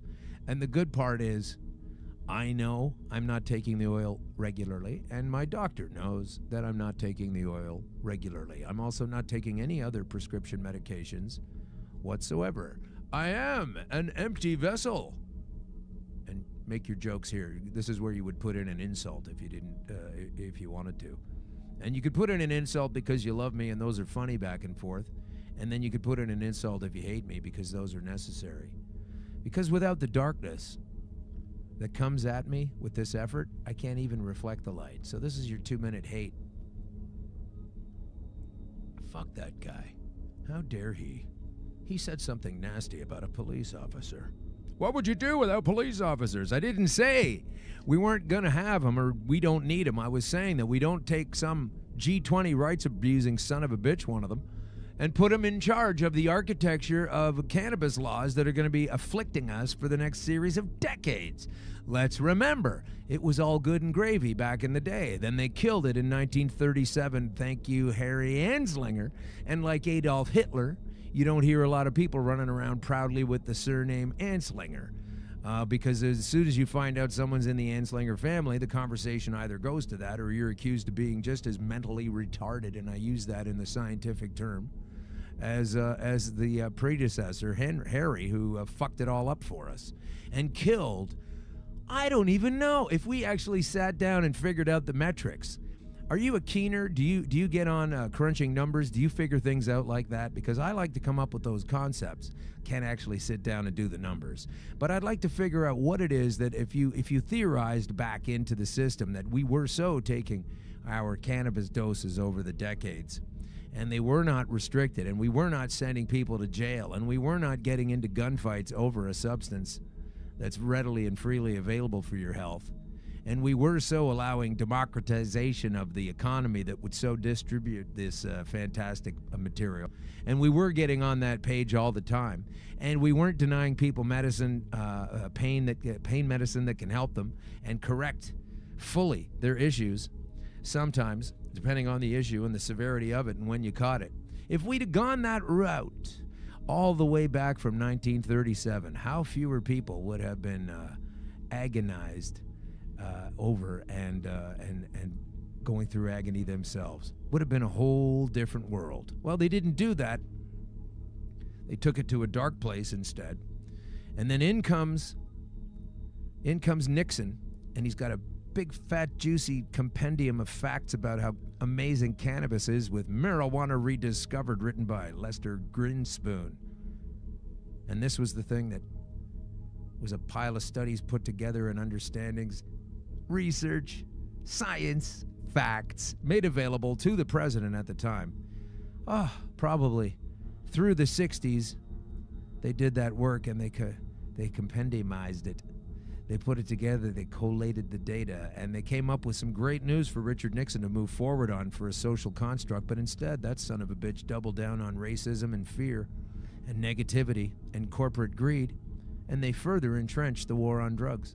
Well, they started it, the actual war on drugs. And then that went on until Nixon was gone, and it kept on going with every president after him, regardless of party.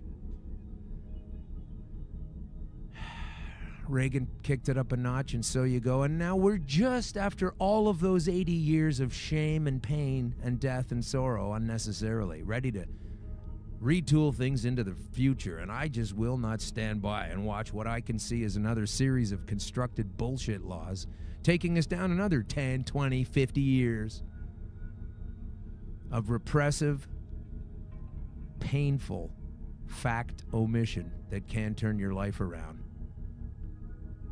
And in fact, extend your life, or in some cases, eliminate the cause for the reason that you're having so much trouble in the first place.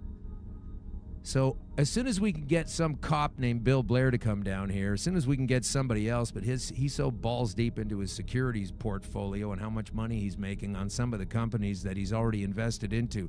Full disclosure, fucker, before you start dropping laws about where I can drive and what time, yes, I will have cannabis in my blood.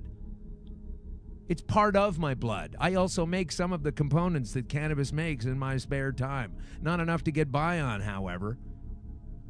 Fuck your dark science and your laws and your rules. They're designed from fear. They're coming from a place of lies. Your adherents are mindless. They haven't done the research. This is the true definition of the term ignorance. It doesn't mean you're a dum-dum. Don't call me ignorant. You're ignorant if you think that's the meaning of ignorant. Ignorant just means you haven't looked at it. So if someone says you're ignorant on all of the aspects of cannabis, take that as an opportunity to find out about what else you can do instead of taking it as an insult. Stop misrepresenting and misunderstanding what people are saying. A lot of folks are being very clear with what it is they're getting across. And a lot of other people are going to take some time to figure that out, and that's okay. Certainly I know I'm not the quickest study on a lot of things. But let's not attack people anymore when they're bringing facts. I don't give a shit if a fact hurts your feeling.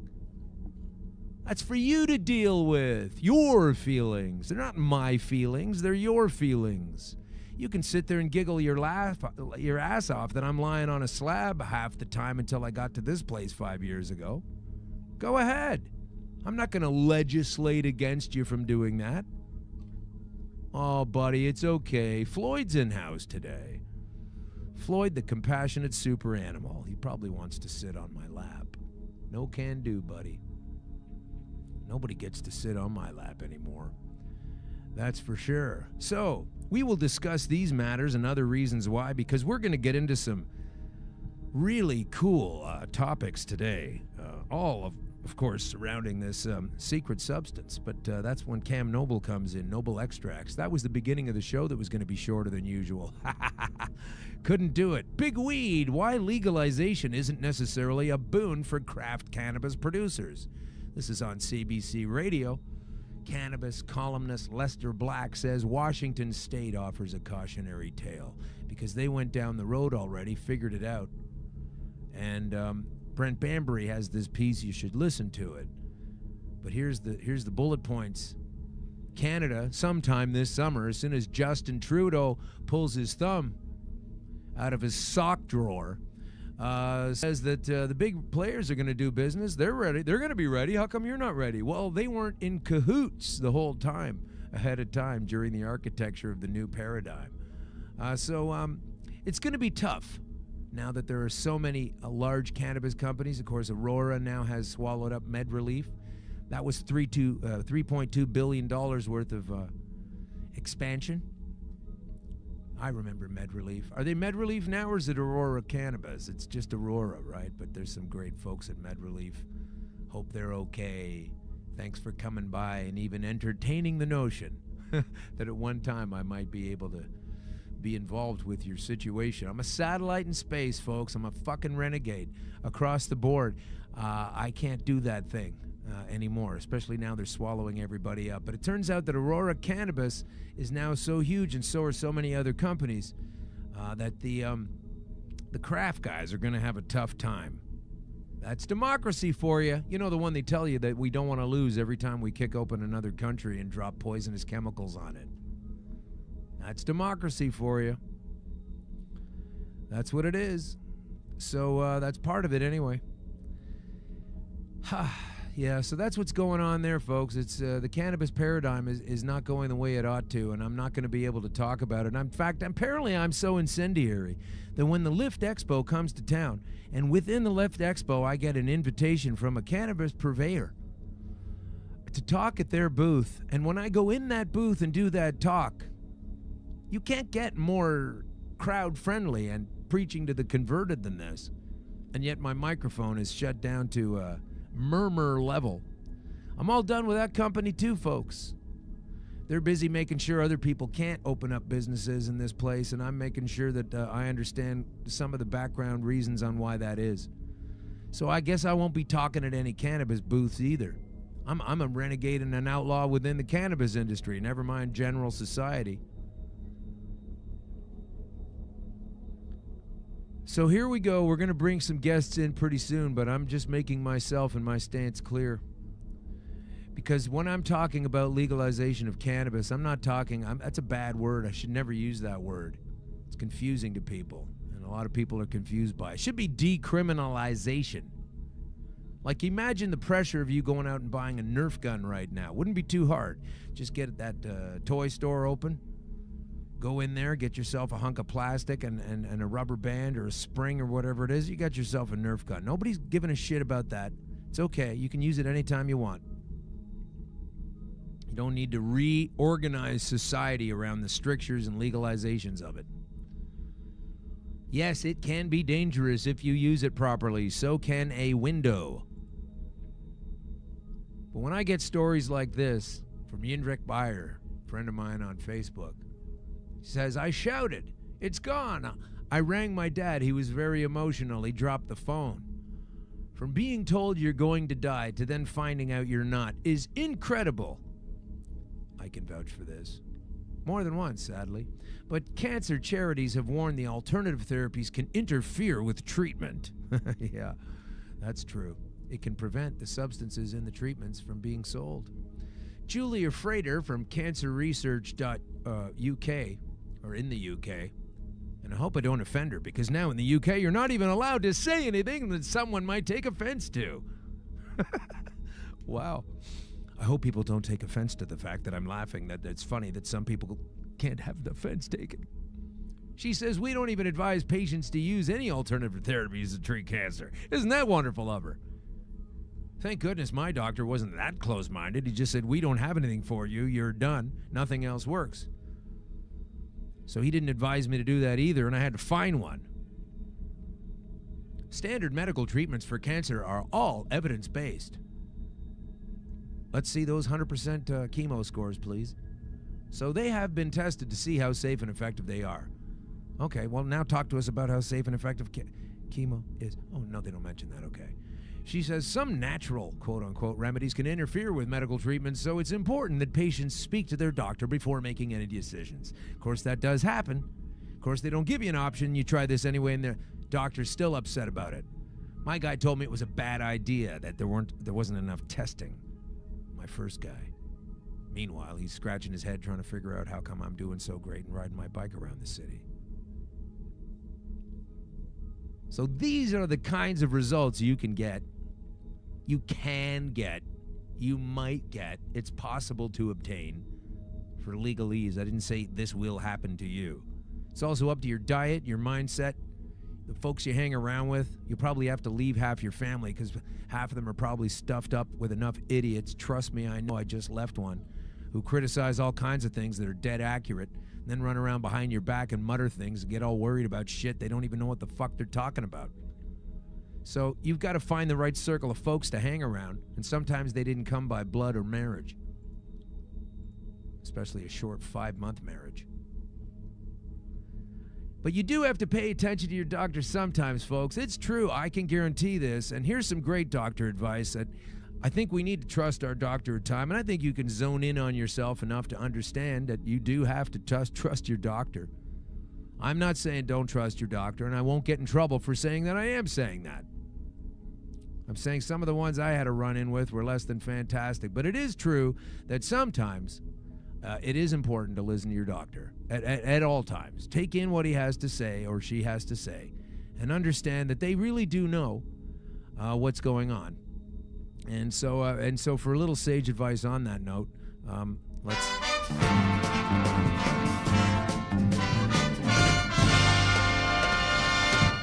You know, if you were to follow a busy doctor as he makes his daily round of calls, you'd find yourself having a mighty busy time keeping up with him. Time out for many men of medicine usually means just long enough to enjoy a cigarette. And because they know what a pleasure it is to smoke a mild, good-tasting cigarette, they're particular about the brand they choose. In a repeated national survey, doctors in all branches of medicine, doctors in all parts of the country were asked, "What cigarette do you smoke, doctor?"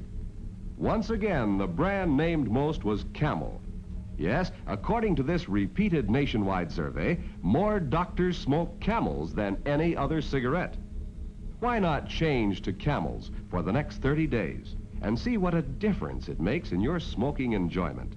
See how Camels agree with your throat. See how mild and good tasting a cigarette can be. Yeah, so see how mild and good tasting a cigarette can be. So there's some doctor advice right there. Fantastic. So there, I'm giving you doctor's advice. Now, I admit it's a little old to go out and smoke a Camel. I'm just saying go out and smoke a Camel. And do, if you're going to smoke a cigarette, at least go by what some doctors do say, which is smoke a Camel. Okay, so smoke a Camel. Now, I'm getting sick and tired of all of the doctors that I know that recommend that you should smoke a Camel, when most of these assholes know that a menthol cigarette is far more healthy. And you should be smoking Cools. Who are these Camel bastard doctors? Okay? Now, of course, I'm being an asshole right now, but I am sick and tired for real of being told that cannabis oil is a bad idea when there was no other particular way for me to get out of this hole. Might not be the best thing ever. But it's a rope ladder in a hole. You don't stand there and go, no, that's okay. Can I get an extension ladder, please? Brand new one from Home Depot, shiny aluminum. Okay, is that okay? Rope ladders are kind of, just take the rope ladder. So that's what I used. I was told by doctors, their predecessors, shill for tobacco companies, that I should probably do that. But I didn't do that, and I'm not doing that. So this is proving my point that you can't always take whatever a doctor says, especially if he's on TV and especially if it's involving a corporate product.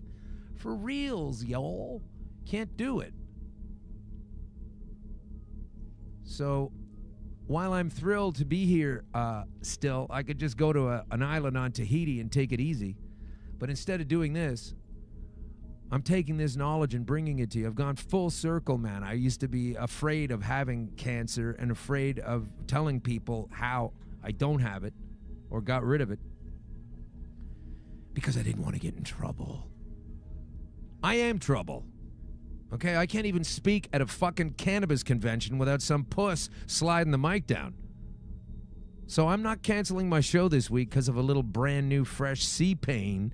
Okay, I have to come in here to regain some sanity. And I love doing this show, and I love people that I'm meeting on the show, and I got a couple here today. We're here with Cam Noble, who is on microphone number 3, right?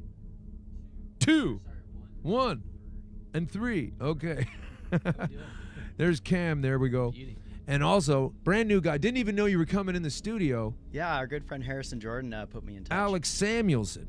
Yes, is great here. to be here. Harrison Jordan, of course, I'll give him a quick shout out before we get some meat off of this bone, okay? Harrison Jordan is, he's a guy I know who is in 2 positions right now. He's a guy I used to know who's articling to be a lawyer, and he's a guy who's almost a lawyer. And he knows all about these topics. He knows all about the 7 laws we used to have to deal with, like sons of bitches in this country, various different punitive measures over cannabis, which, needed to be used sometime. We're replacing those, though, because we're legalizing it. And there'll be 45 new laws instead. Isn't that neat? Yeah, we're about to get a few more, I think. And a few more coming. Yes, okay. So we're going to make sure you guys are hot enough. Right on. So let's get into it. So welcome to the studio. Thank you guys so much for coming in. Great to be here. Yeah, great to be here. Now, I know Cam, and I know Cam is coming. Cam is with Noble Extracts, and of course they're available everywhere, and we're going to get into that. But just real quickly, just because I'm surprised That's all right. by Alex, I want to see what is Alex doing here, and tell us all about what you're doing and why you came into the studio today. Well, I guess it's a little bit of a two-parter. So I go by Alex the Chemist. It's my personal brand. I really enjoy talking about the science of cannabis, and I'm very passionate. I speak at LIFT conferences and CanWest production conferences all over the country. And I like to bring awareness to different issues within the cannabis sphere. And what I like to do principally is take what is in the research papers and what people, scientists, PhDs are talking about. A study shows. Exactly, and Right. translate that to the public. Right. Because I was a tutor for about 5 years. But I am also lead chemist for Next Leaf Solutions, and we're a cannabis extraction and processing technology company out of Vancouver, BC. Wow. Yeah. Okay. So we the long and short is we turn a waste stream of trim into distillate oil. Okay, now tell folks that don't know really all this much about it, and I'm not making fun. I mean, we are now at a pivot point where a load of folks are just starting to wake up and going, okay, well, if even the government is saying sometimes it's healthy, maybe I should take a look at it. And so those are the open-minded, the middle band of society. There'll be the people that always think it's Satan's weed. Oh, yeah. And then there's us up here, understanding things and wanting to. And so for folks that don't know what the part is that you're talking about, the trim, what does that mean? Tell folks. Oh, perfect. So when you have the cannabis plant, it's a flower, and it has a lot of sugar leaves and other leaves and random bits. And when you were to get it if you get cannabis from a licensed producer or a dispensary, it looks really nicely manicured, and It's like a little bouquet of beautiful bud yeah, kind of thing. And exactly. You want that. Exactly. So, and just like the little bits that come off is just called colloquially as the trim.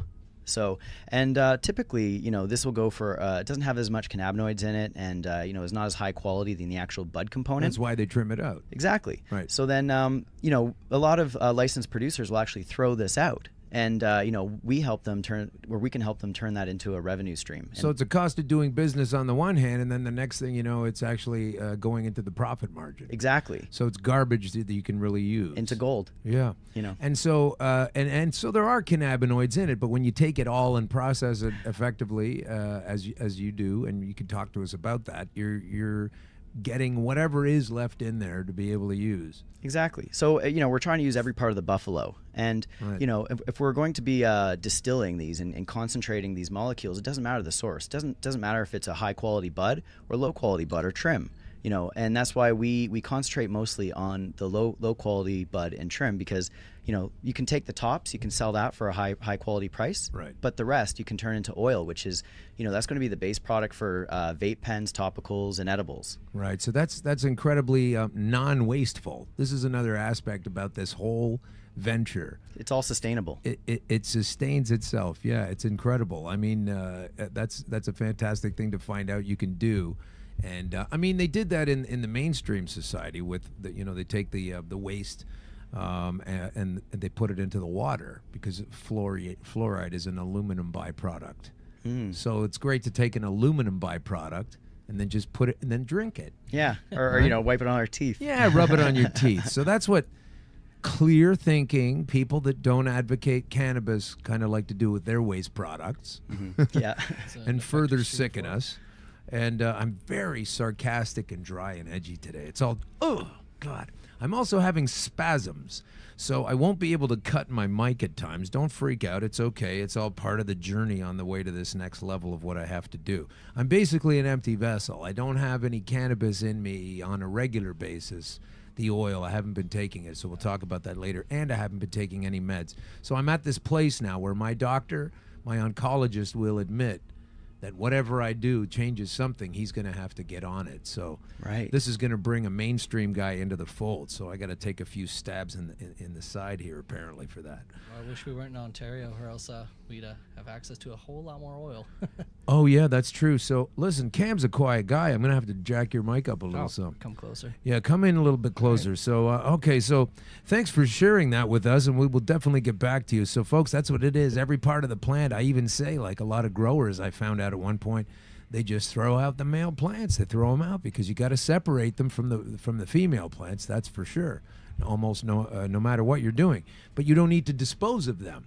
There's so much stuff in there already. The only thing missing is the THC at that point. You can do all kinds of things with it. So this is a very sustainable industry. So Cam is the CEO of Noble Extracts, and what I don't want you to do is rush, and what I do want you to do is tell me, at one point you were some younger kid going to high school or whatever. You maybe smoked a joint, etc. Yeah, once or twice. So that's your experience in high school, a little bit in and out? Well, I smoked a bit in high school, and then obviously through college you start to experiment with cannabis and other, market value psychedelics, and you get into it. And after that, I went to grad school, started, getting ready for my 9 to 5 slot into things, and got sidetracked a bit. I was out in Australia and get the call from my mom, and my dad's PSA is just boosted to nut crazy amounts, and that really hit me. And as someone who had used cannabis, I'd heard a thing or two, and I had a couple buddies who were at some of the earlier dispensaries and compassionate clubs in Vancouver Island. So on a break, I come home, I talk with my dad. He's not sleeping. He's in pain. Just a quick say to folks who might not know exactly what CAN means. I sure do. The PSA is the prostate-specific antigen score, and it's meant to be very low or 0. And unfortunately, your dad's was too high. So you're trying to lower that. You want to bring that down. And he went for the nuclear option, the removal, the radiation, and the chemo. Just that trifecta of awful shit going into and out of your body. And so I came home and I witnessed it firsthand, him going through that. So I said, okay. Then we went to see, at the time Dieter was still there, at VCBC. And Dieter and Ted's shop down there.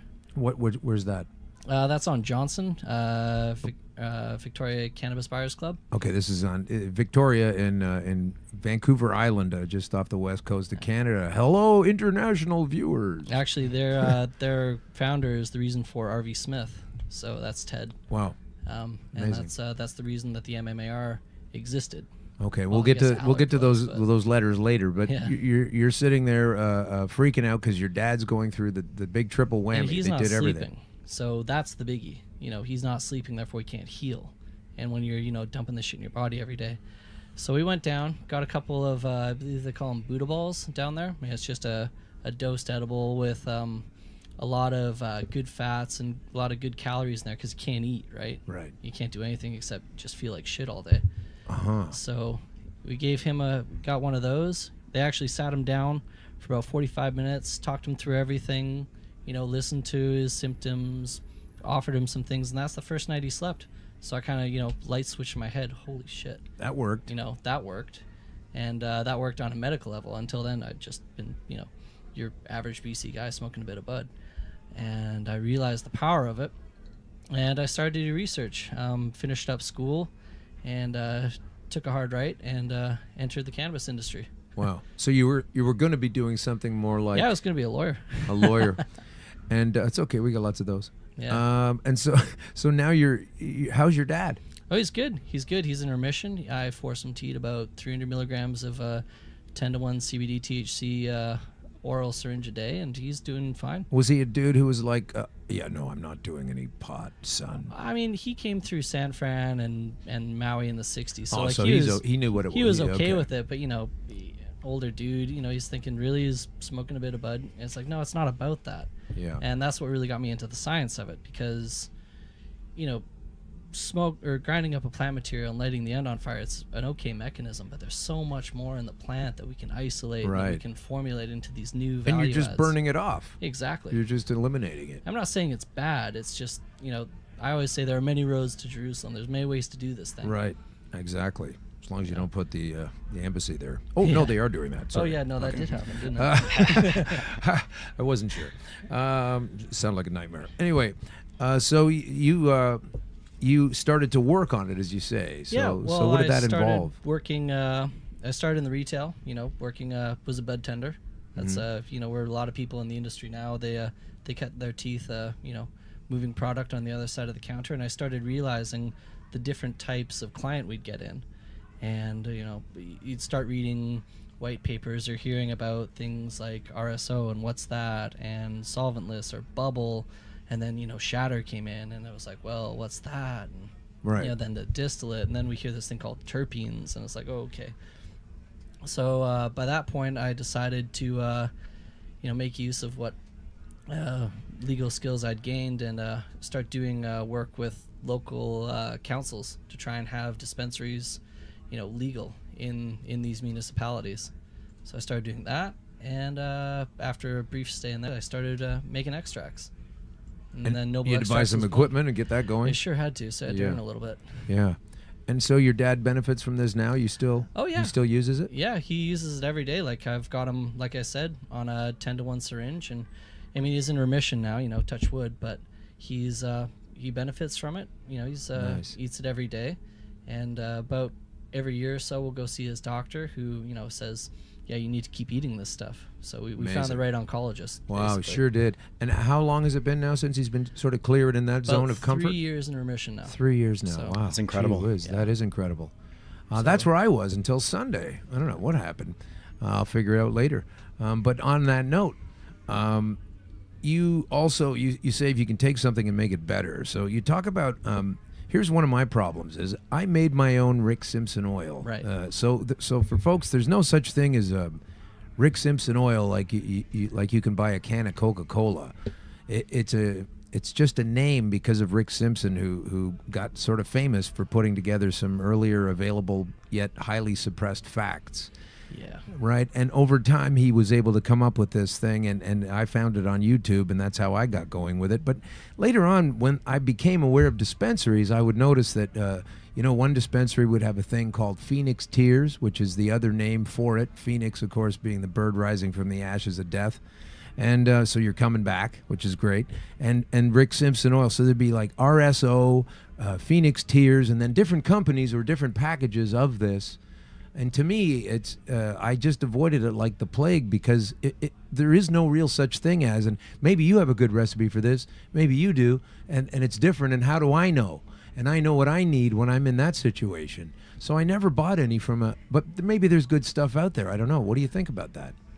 The beginning of RSO and what Rick Simpson did, I'm never going to, undermine that, because what he did is he gave a lot of people a sort of DIY solution on how to make their own medicine. That's it. I'm here. High five. I will never have I'll always have a soft spot for that thing, even if I get onto some turbocharged, hopefully, that's what I want to do, version. But that's the rope ladder that got me out of the hellhole, you know? I always start by saying, like, look, man, what he did, super good. Yeah. Right? Like you said, it's it's your rice cooker tech, right? It's right. Soak in naphtha or ethanol or ISO or whatever you get your hands on. Yeah.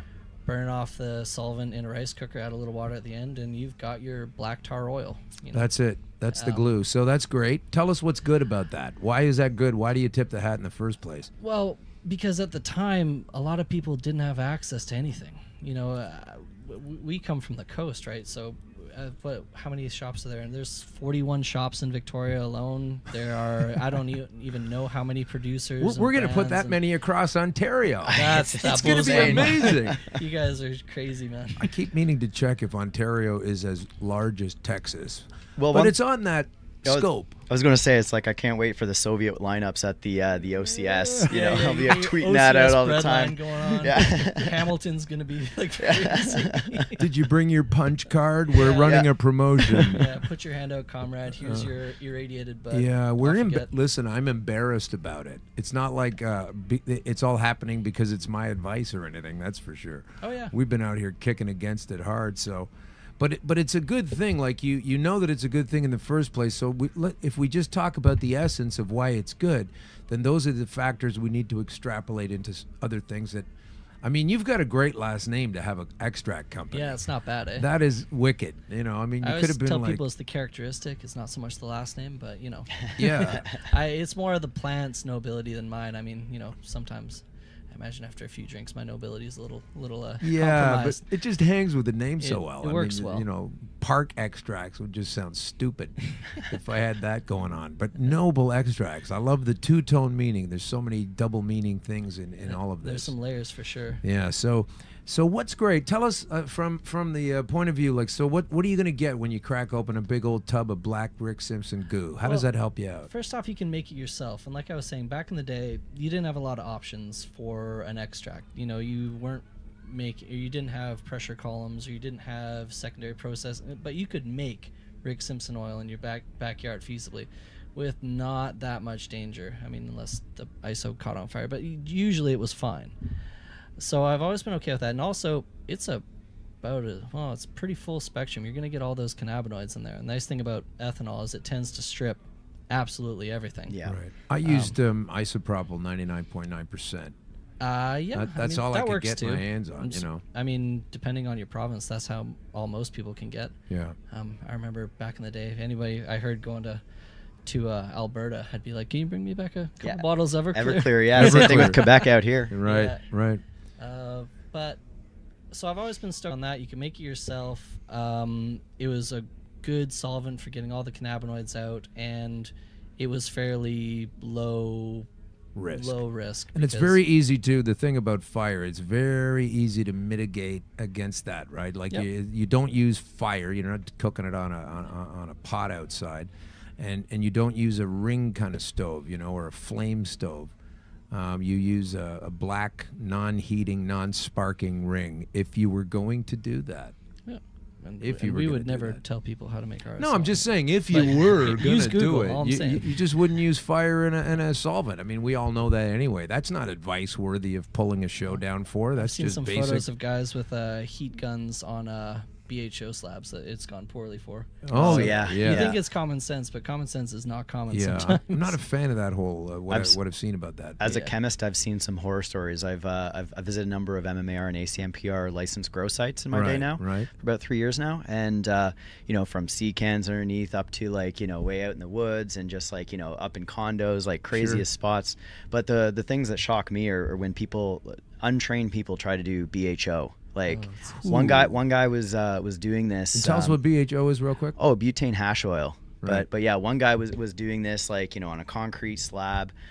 He had nothing fixed or nothing tied to anything sturdy. Like, the whole system was just sort of balanced up, and he was like shaking the butane can above his head, and he's like, he's showing me how he does it, because I'm like, oh well, how do you do it? Like, can I see your? Because I make the best BHO, right? So yeah, well, that's why regulations ever want to be in place. Yeah. I mean, you know, that's nuts. definitely. But you kind of hope for a little pilot light of sanity in most people, right? Especially when you're trying to get a medicine that's going to turn your life around, or give you a shot at continuing it. And again, that's what was nice about RSO or Phoenix Tears, or, you know, call it what you will. But, you know, on the other side of the coin, first off, you get a ton of chlorophyll through there. Is that a bad thing? Chlorophyll's good, isn't it? I mean, personally, I've found that a lot of chlorophyll in the stomach can tend to aggravate your digestive system, and when you're trying to feed it can be someone, kind of an irritant. Yeah, it can be quite the irritant, and I find that to be bad, especially for a lot of patients. There's a way to mitigate that by, you know, cooling your ethanol or whatever, but most people don't have access to that. Okay, so that's good if you can eliminate the chlorophyll along the way. That's a good idea. Yeah. And that can be done, but again, then you get into sort of what we do, and then you fall down the rabbit hole, and next thing you know, you got, you know, $500,000 lab. Yeah. And it can go deep. Yeah, you can go deep on that gear acquisition. All the toys. all the Lyft killed me this year. Oh, did it? Oh, just looking at all the stuff. Yeah. Well, we're building out our lab right now. We're taking possession of a new facility June 1st. Nice. And you know, I'm just like a kid in a candy store. That's like days away. Yeah, nice. A lot of people, you'll already have it by the time they hear this. That's true. That's incredible. So okay, so now we're back to this stuff, and it's okay. It's okay. So now we have this thing that we can make ourselves, and we can use it, and there's a lot of good stuff in there, regardless of the solvent you used, and you didn't burn your house down. And now you're starting to feel better because the content of the oil that you made is got all these terpenes and cannabinoids, and you've got these receptors, right? Unfortunately, due to the boil off at atmosphere, you know, on high heat, you're definitely going to lose a lot of those terpenes as well. Yeah. So that's kind of another issue with the whole RSO tech. And again, it's better than nothing. I'm always going to stress that. I'm not here to, you know, crap on Phoenix Tears, but no, it's a thing everybody can get on if they need it. I regard it as like a proto distillate or a proto solventless extract. It was great, amazing, but we can do it better now. Okay, so that's why you are here. You're not here with you know, RSO is okay. It's a good start on your hat. You got Noble Extract. Exactly. So Noble, you now know, and you were driven by the passion of helping your dad. This is the thing. The guiding light on so many of these things is, I mean, of course you're going to want to make money. Of course you want to be successful, but you also wanted to be a lawyer at one time, and that all changed. Now you're doing this because all those things will come because the thing powering you. This is an altruistic man here. He's trying to get his dad well, and he falls into the rabbit hole. You might as well earn your keep at this science, huh? Well, exactly, and I know generally a lot of people that get into the extracts game and get into the market aren't driven by profit right off the bat. It's amazing. I mean, I can't believe the amount of help and way I get it to people. I just want to get it to them. You know, it's not like, oh yeah, I've got a bunch of hairbrushes, but they're $20 each. You got to make sure you buy the right one. It's never about that. I think one of the things that both Cam and Zach and myself all share in a great passion is, when we get up, we're passionate about what we do because we're making medicine for people, whether that's just as simple as cooling off at the end of the day rather than consuming alcohol. Well, if Zach cared, he'd be here. I don't buy that for a minute. He needs a little medicine. Yeah, he does. He's got that. He's got what I guess they used to call it cup cough, but now we're not allowed to indulge at these conferences. So I guess it's a conference handshake cough. I don't know. Yeah. But you're right, though. There's such a caring, giving bunch of folks. Like when you get to meet people, oh, I got a cream for that. They just want to jump on and help everybody out. It's fantastic. They just want to help, and like a lot of the guys out in BC, I know. I make fun of people like Travis Lane from Levity Solutions. He's an awesome grower. Oh, I know that. Yeah, that's a Facebook friend right guy. there. He's a hell of a guy, but I mean, great stuff. In terms of knowledge, he'll just drop $100 bills around the conference floor all day because he doesn't care. For him, it's all about the medicine. Right. And he's been able to parlay that into a fairly successful business, but at the same time, he's not one of those people to hide trade secrets or hoard tech or anything like that. Yeah, we have this very popular wave of kind of hoarding TV shows. Have you ever seen those things where people hoard stuff? No, they just it's called Hoarders. Oh, the Hoarders show. Yes, yeah, no. I've seen that there's a show called Hoarders, and it's all these poor, unfortunately, obviously mentally disturbed folks. You can't be doing that if you're all okay, and they profile them and all the crap that they hoard. They only do it at the one end of the economic scale. They don't talk about the hoarders on fucking Wall Street. Have you noticed that? IP hoarders. Yeah, they don't have a show about that. It's kind of get on that. Somebody should get that TV show going. So give me some science here. Now listen, did you work with RSO in the first place and strip it down and change it to something else, or was it a whole different means? RSO, when we're talking about distillation, which Alex brought up, I mean, to me, I look at that and I view that as crude. There's gold in it, but at the same time, there's a lot of other stuff that I've got to strip away through pre-processing, carbon scrubs, good layer or good column chromatography.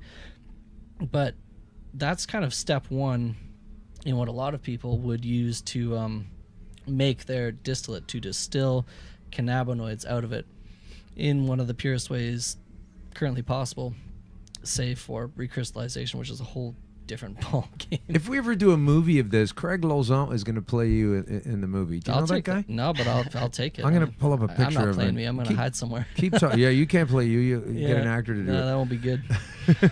I'm going to be on a Gulf Island somewhere hanging out with my dog. That's amazing. So what do? You start with a chunk of bud. You start with a plant. You start with a brick of what do you do? And fill me in on whatever aspect of the tech I miss. But you start with your starting material, whether it's Crown Nugs or the leafiest trim you've ever seen in your life.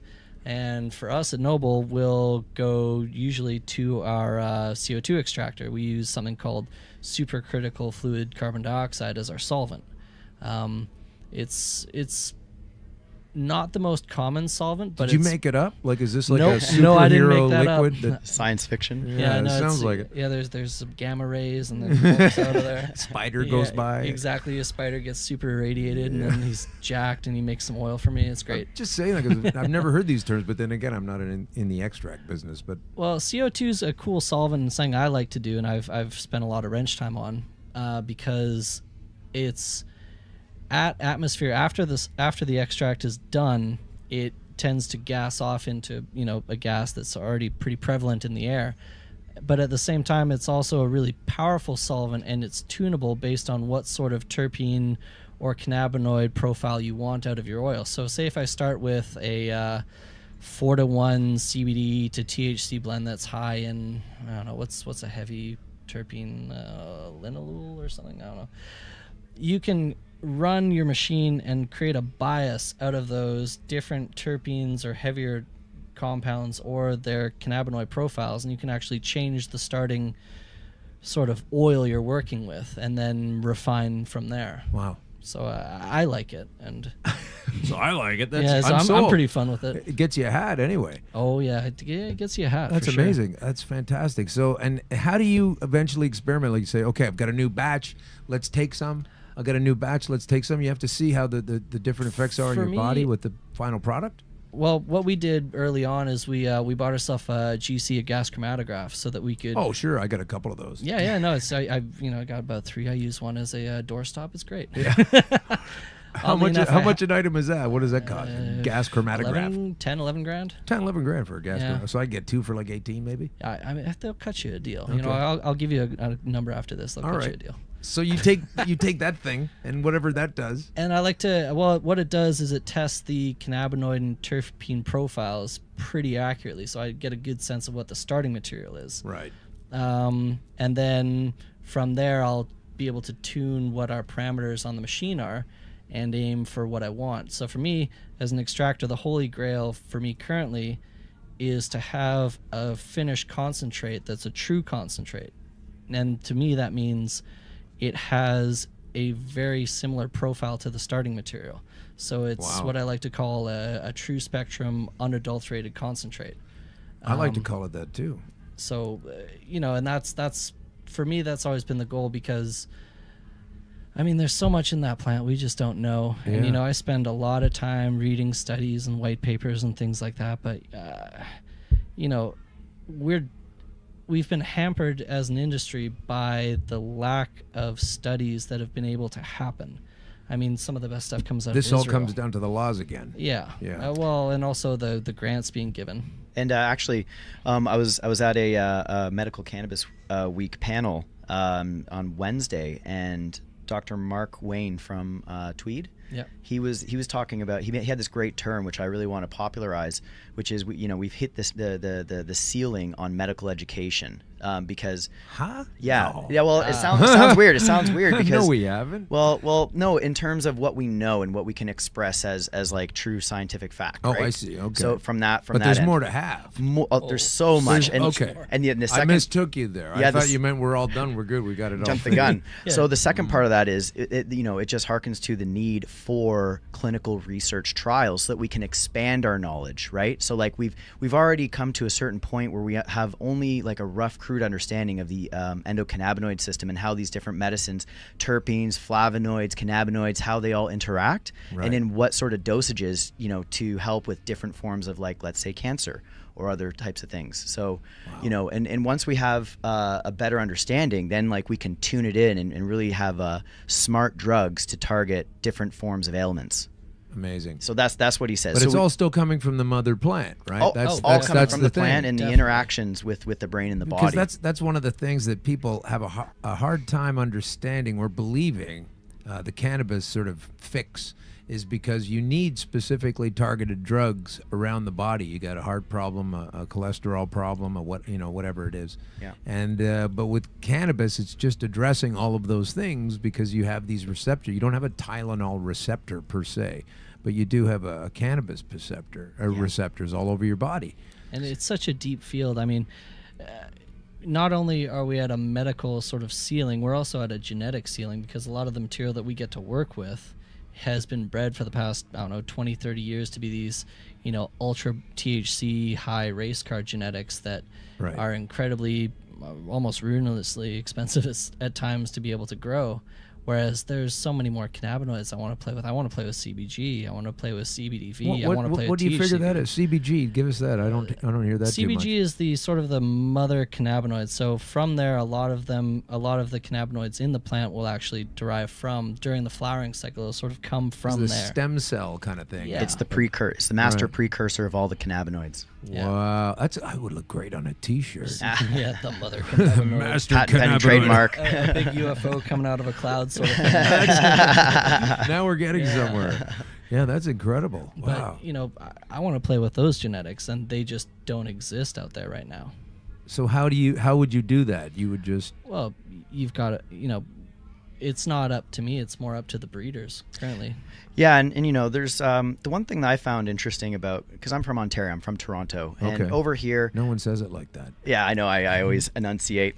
And so when I moved to Vancouver, I came from a very social cannabis industry over here. We have a lot of social networking events. This is where a lot of finance and business and executives are.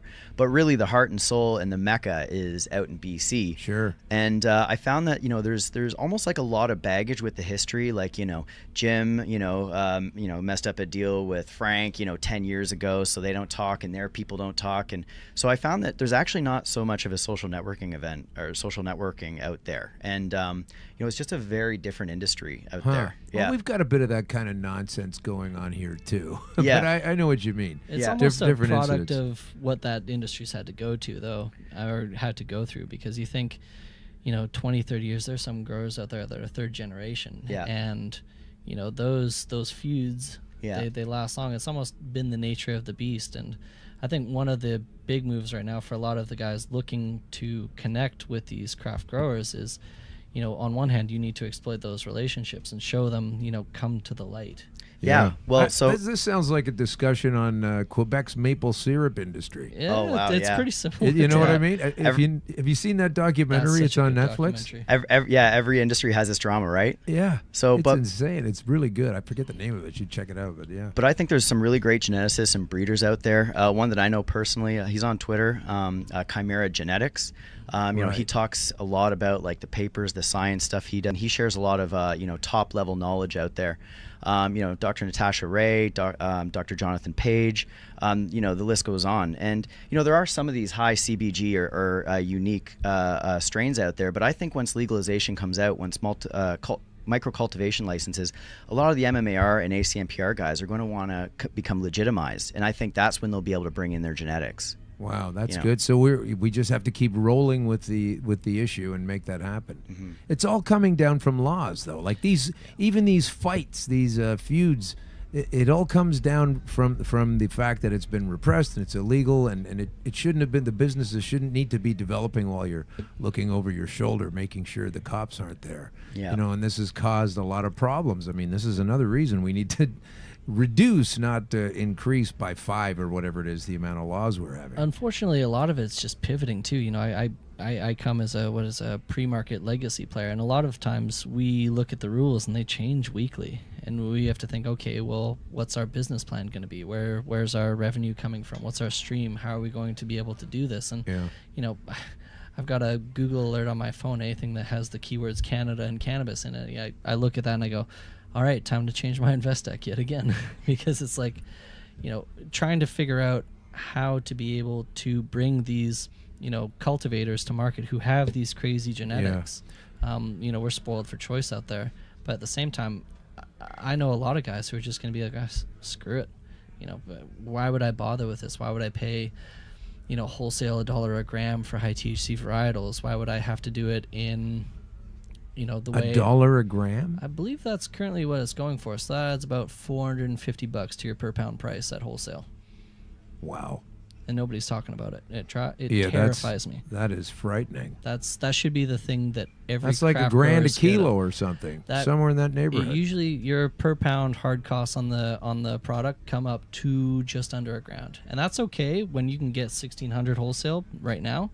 But, we look into our crystal ball, which is down south, and what are you getting for a pound in Oregon right now? Like 400 maybe? Yeah, I was actually talking to somebody about this, and 650, 550, 500, and it just keeps going down. And your margin's gone. And you know what? It was explained to me that it was the outdoor crop that really exploded. That was the time bomb, because once that hit the stores, it was, and then trim, same thing. I heard trim going for $25 a pound. It's just, that's bonkers, crazy low price. So yeah. Why would you bother to farm at those prices? And why would you buy into this system if that's literally what it's going to be like? And was it over $10 a gram retail price? Yeah, it's gonna be 10 or 11 bucks here. It goes to a 10% excise tax on it, but under $10 a gram, you're stuck at that $1 per gram thing. And I don't understand why they haven't allowed for the flexibility. If they have been looking down south, why wouldn't you allow for the flexibility at under $10 a gram? Is it a way to try and, regulate the market to make sure it doesn't go to $10 a gram? Because that's going to... Well, they're trying to tether it at both ends here. But that alienates a lot of people. It does, but then that's when you have to go down the conspiracy road, unfortunately, because on the other side of the coin, while everything you said is exactly true, they're also trying to tether it at the other end. Yep. They want to make it here so that it's cheap enough so that you don't have to or need to or want to go to the black market, but enough to make money. Like they can't even manage anything. Look at the price of gas. Oh. I don't know how they're going to tether a price at both ends like that. It makes no sense to me. We both spent a fair amount of time in Australia, and I thought the cost of gas out there was brutal. But I look at my buddies in Brisbane, and their gas is like $1.45. Currently in Victoria, it's about $1.59. $1.59. Yeah, it's crazy. That's just ridiculous. Yeah, it's not okay. That's for sure. So, but these amounts that you're talking about, these dollar a gram, etc. I mean, what do you see down the road from that? I see that a lot of these craft grow guys stuck with their 2,000 square foot shows, which isn't a small show, and actually that can be quite profitable currently. I see them being unable to bring a competitive product to market because they don't have the ability to scale up, and then that means that they lose that economy of scale. They lose the ability to drop their hard costs just through sheer quantity. So effectively, if I was, being cynical, I see it as the way to choke out the craft market. Oh, I wonder if there's already any kind of earmarks in the overall architecture that are leading to that as a predetermined way to go just yet. I'd say so. I'd say so. Yeah, we were talking about it at the beginning of the show. This is really difficult because the other thing they've looked at, they have gone on these fact-finding missions. This is the conspiracy angle, is like, why would they go to these places and see exactly what you're talking about and not take that into account, or just why would they do that? And at the same time that they're hiding that kind of information, they're not understanding that people are getting these great results from opioids.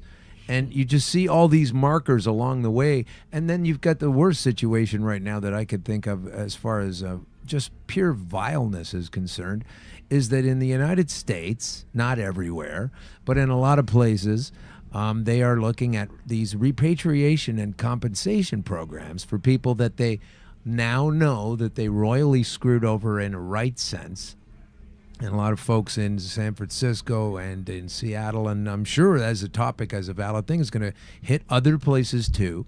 And they are going to those folks first and saying, instead of being like we do here in Canada, you're a criminal one time doing this, so now you're out of the picture, and I'm only going to work with this guy who's brand new and just started and doesn't know anything yet. And instead of that, they're incorporating. They're not even looking at that as an option here. That's not even in any of the provincial, and provincial or national rules and regs coming down the pike, is to go, what about all these people you've penalized and put in jail? What about all that? And you can see how there are other successful models of doing this, and it just blows my mind that people stay there in their heads. Well, and something you see that not a lot of people are talking about as well is, technically there is a spot in the federal and in the federal regs for people with nonviolent cannabis offenses on their record to become PICs or to be able to enter the market. However, something I'm worried about seeing is how easy is it for them to actually pass that bar.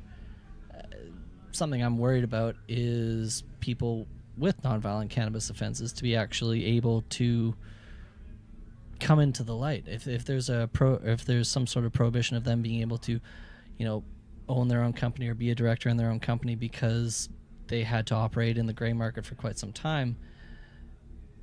You got to address that. Are we really opening it's really it a up? civil rights issue. It is a civil rights. is. Yeah, you got to address it. You can't just pretend it's not there. Yeah, and it's really ridiculous too. Like, and the fact is that a lot of minorities are targeted through this, and I think that, for sure. There's a lot of talk right now about the demographic shift, or the potential for a demographic shift within the industry of cannabis. Yeah. Because this is a new industry, there's the opportunity for new entrants, and of course, there's going to be a lot of like the established types to be in there. Sure. However, but it's being rigged to their favor already. Yeah. To the point of almost exclusion and to the point of anti-democracy, which is what what they're always telling us we're living in. And this is why I think we should have these discussions and talk about it, because then at least it's in the sort of zeitgeist, or it's in the public consciousness. Absolutely. Because, you know, I moderate panels every once in a while, and I make sure that there's a 50-50 split of male and female, because, you know, I've had some very powerful women give me opportunities for both speaking, you know, presenting and writing. Right. And, you know, I really recognize that there's the potential here to really help a lot of people. Well, there are only 4 guys in this booth right now, so I'm sorry about that. We, you know, I We'll can't overlook that.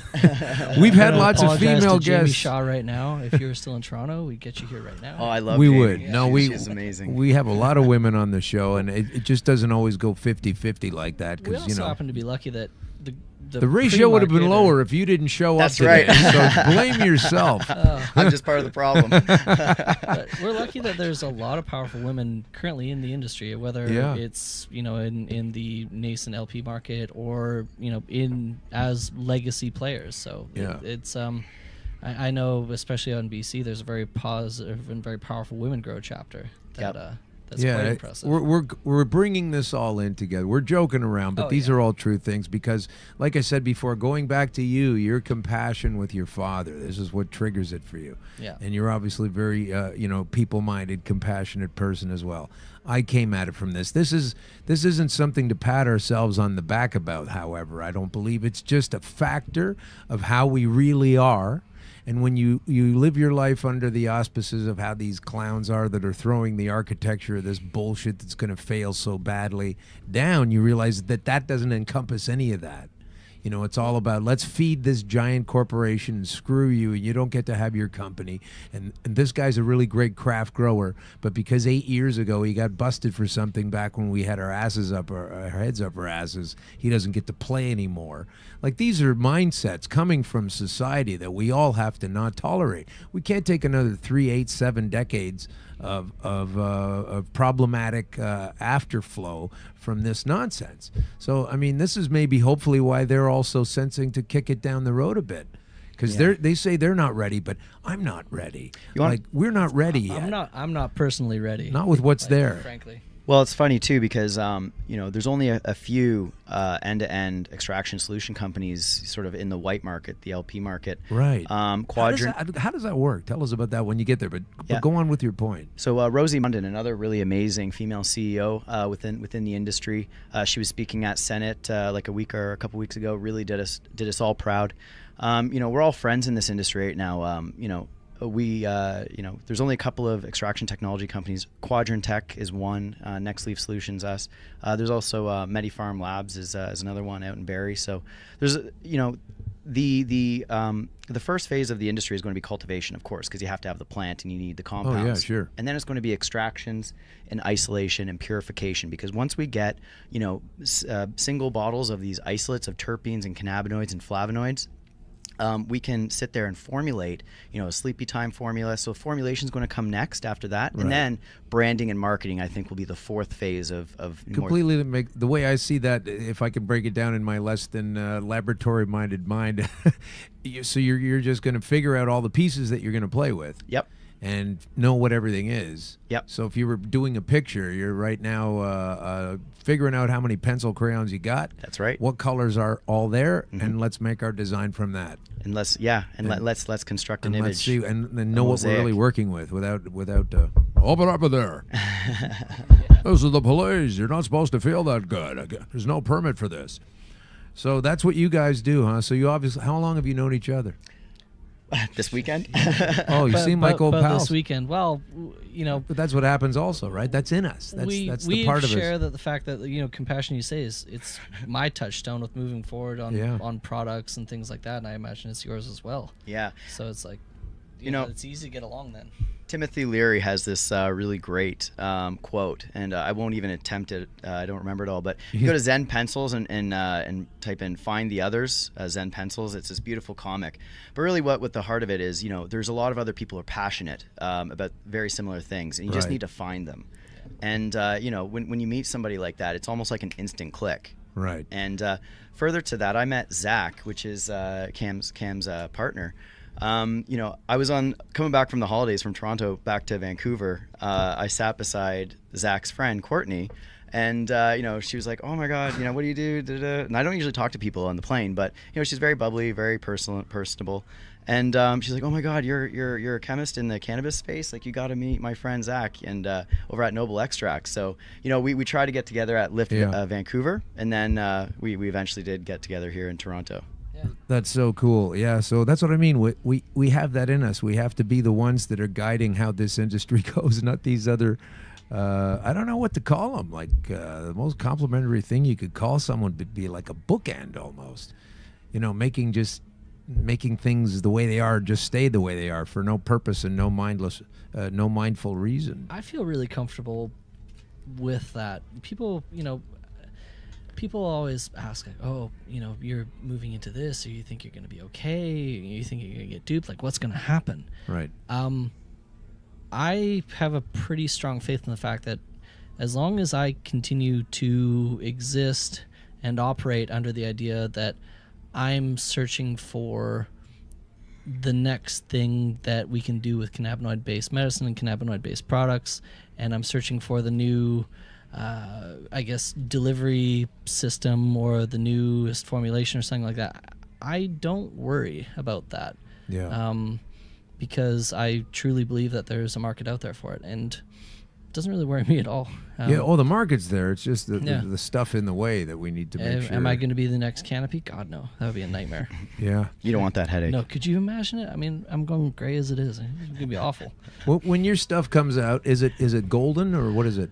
What color? Well, it depends on the oil. It can go from golden. It can go from almost a pale yellow, 97% distillate to a, 56% unadulterated wax to anything. We can do various crystallizations. Something I want to get into is trying to figure out the tech to crystallize the minor cannabinoids. Wow, some that stuff would that really some stuff that you can't get your hands on, but it's a danger of finding the starting material, and again now trying to operate in the licensed sphere.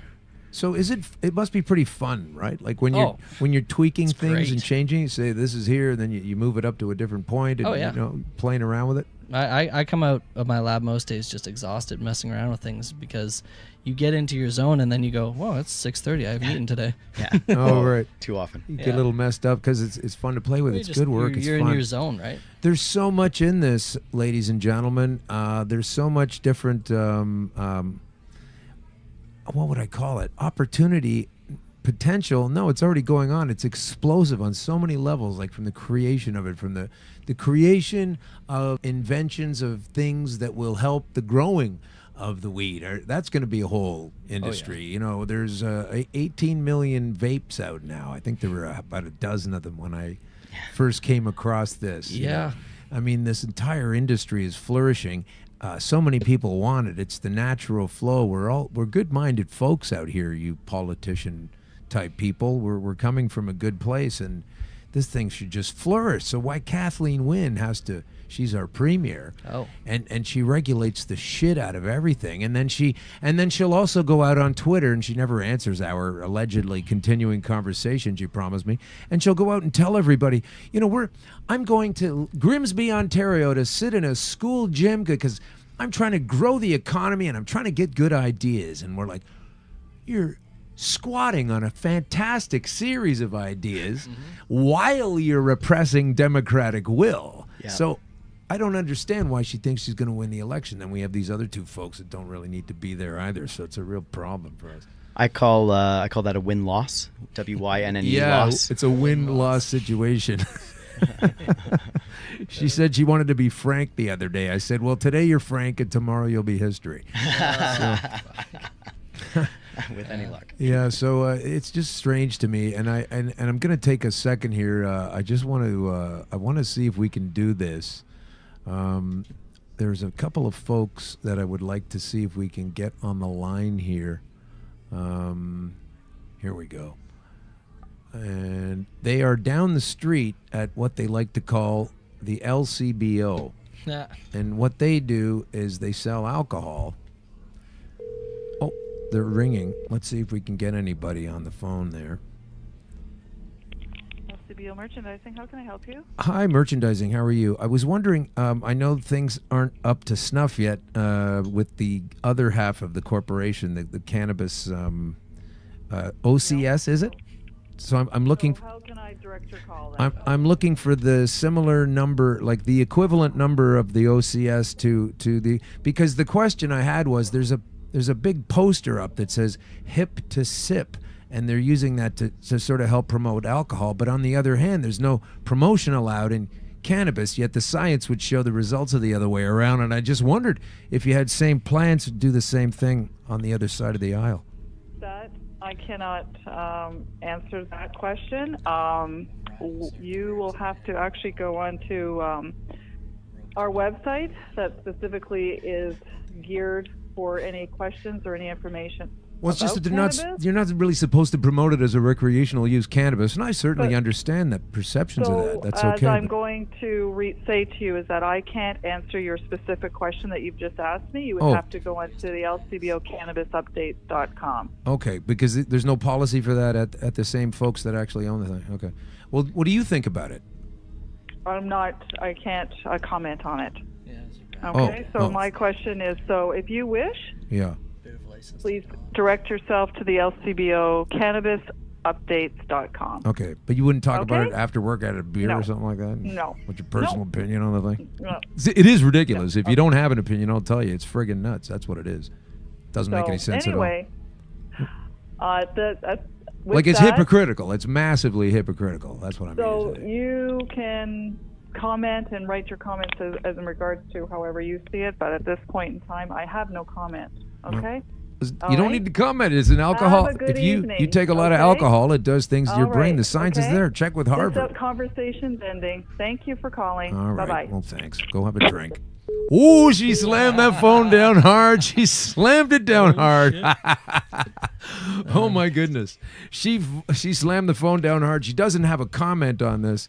Oh well. That's too bad for her. We are looking forward to it. But you fellas have been great for coming in here. That's for sure. I want to ask you a couple more questions, if that's okay. By all means. Yeah. You're both. Yeah. You've got a hat on that says Noble Extracts. I do. We're with Cam Noble of Noble Extracts. Where can folks find out about you and what you do and where you're at? We've got our website for nobleextracts.com. We'll be launching. Well, that's up now, and we're about to announce the fact that we're doing a series on extract Q&As, how-tos, and sort of an educational series on what different extracts are, how they help, what they're best at, what they're worst at, so people can get an idea of what they're looking for, whether it's butane, bubble, rosin. I don't even know all these things yet. I'm not a connoisseur. Isolates, I feel like distillates. a hillbilly sitting here. It's and that's kind of what we want to do, because a lot of people, it's funny, we take for granted. Tell me about bubble. I don't know if I know what bubble is. Bubble hash. So your classic. You get your bags and your trim and your ice, and you shake it around, and you try and isolate different grades of hash. I believe it's the technique that Bubbleman Mark got used to. Yeah, very popularized. So essentially what you're doing is you use the ice to cool down the plant matter and the trichomes. That's where all the cannabinoids and terpenes are actually held and stored. Right. And then you sort of agitate it, so you're mechanically agitating it, and like you're basically shaking off these little tiny trichome heads, and then there's a filter, and then you can sort of filter out the different grades of them. The cold water makes the trichome stalks very brittle, so it makes it easy to break the gland heads where the majority of cannabinoids are, and the different filters actually act to I guess screen out most of the plant material, so you're left with this really nice hash. And that's just another method of making a concentrate. Really nice hash. Different layers of micron, smaller and smaller micron sizes. Like through a screen or something? Or? Yeah, and because the cuticle is waxy and non-polar, it doesn't dissolve in the water, so it's ideal for home use. Oh, that's. And then you press it. Yeah, and then you press it. Yeah. It's ideal for home use, and then you just need a press after that. Yeah, so go get your Nug Smasher. Good. Or a hair roller and some wax paper if you really want to go. Yeah. First time I saw that online, I said, somebody's just trying to make me waste some butt. I swear to God. Oh, There's so no way. What is this thing with the? This is you talked to. This will be a great dovetail to end the show because yeah. we talked about at the beginning the Rick Simpson oil. It's all great and everything. There's ways to refine it, but now you have the same thing at the end here. So how do you do this with you take a hair? Yeah. Well, I mean, it's rosin flattener or tech. It's been something? around, I don't know, what, 3-4 years maybe. Okay. And currently, yeah, in terms of making a fairly good concentrate for home, I think it's a pretty good method.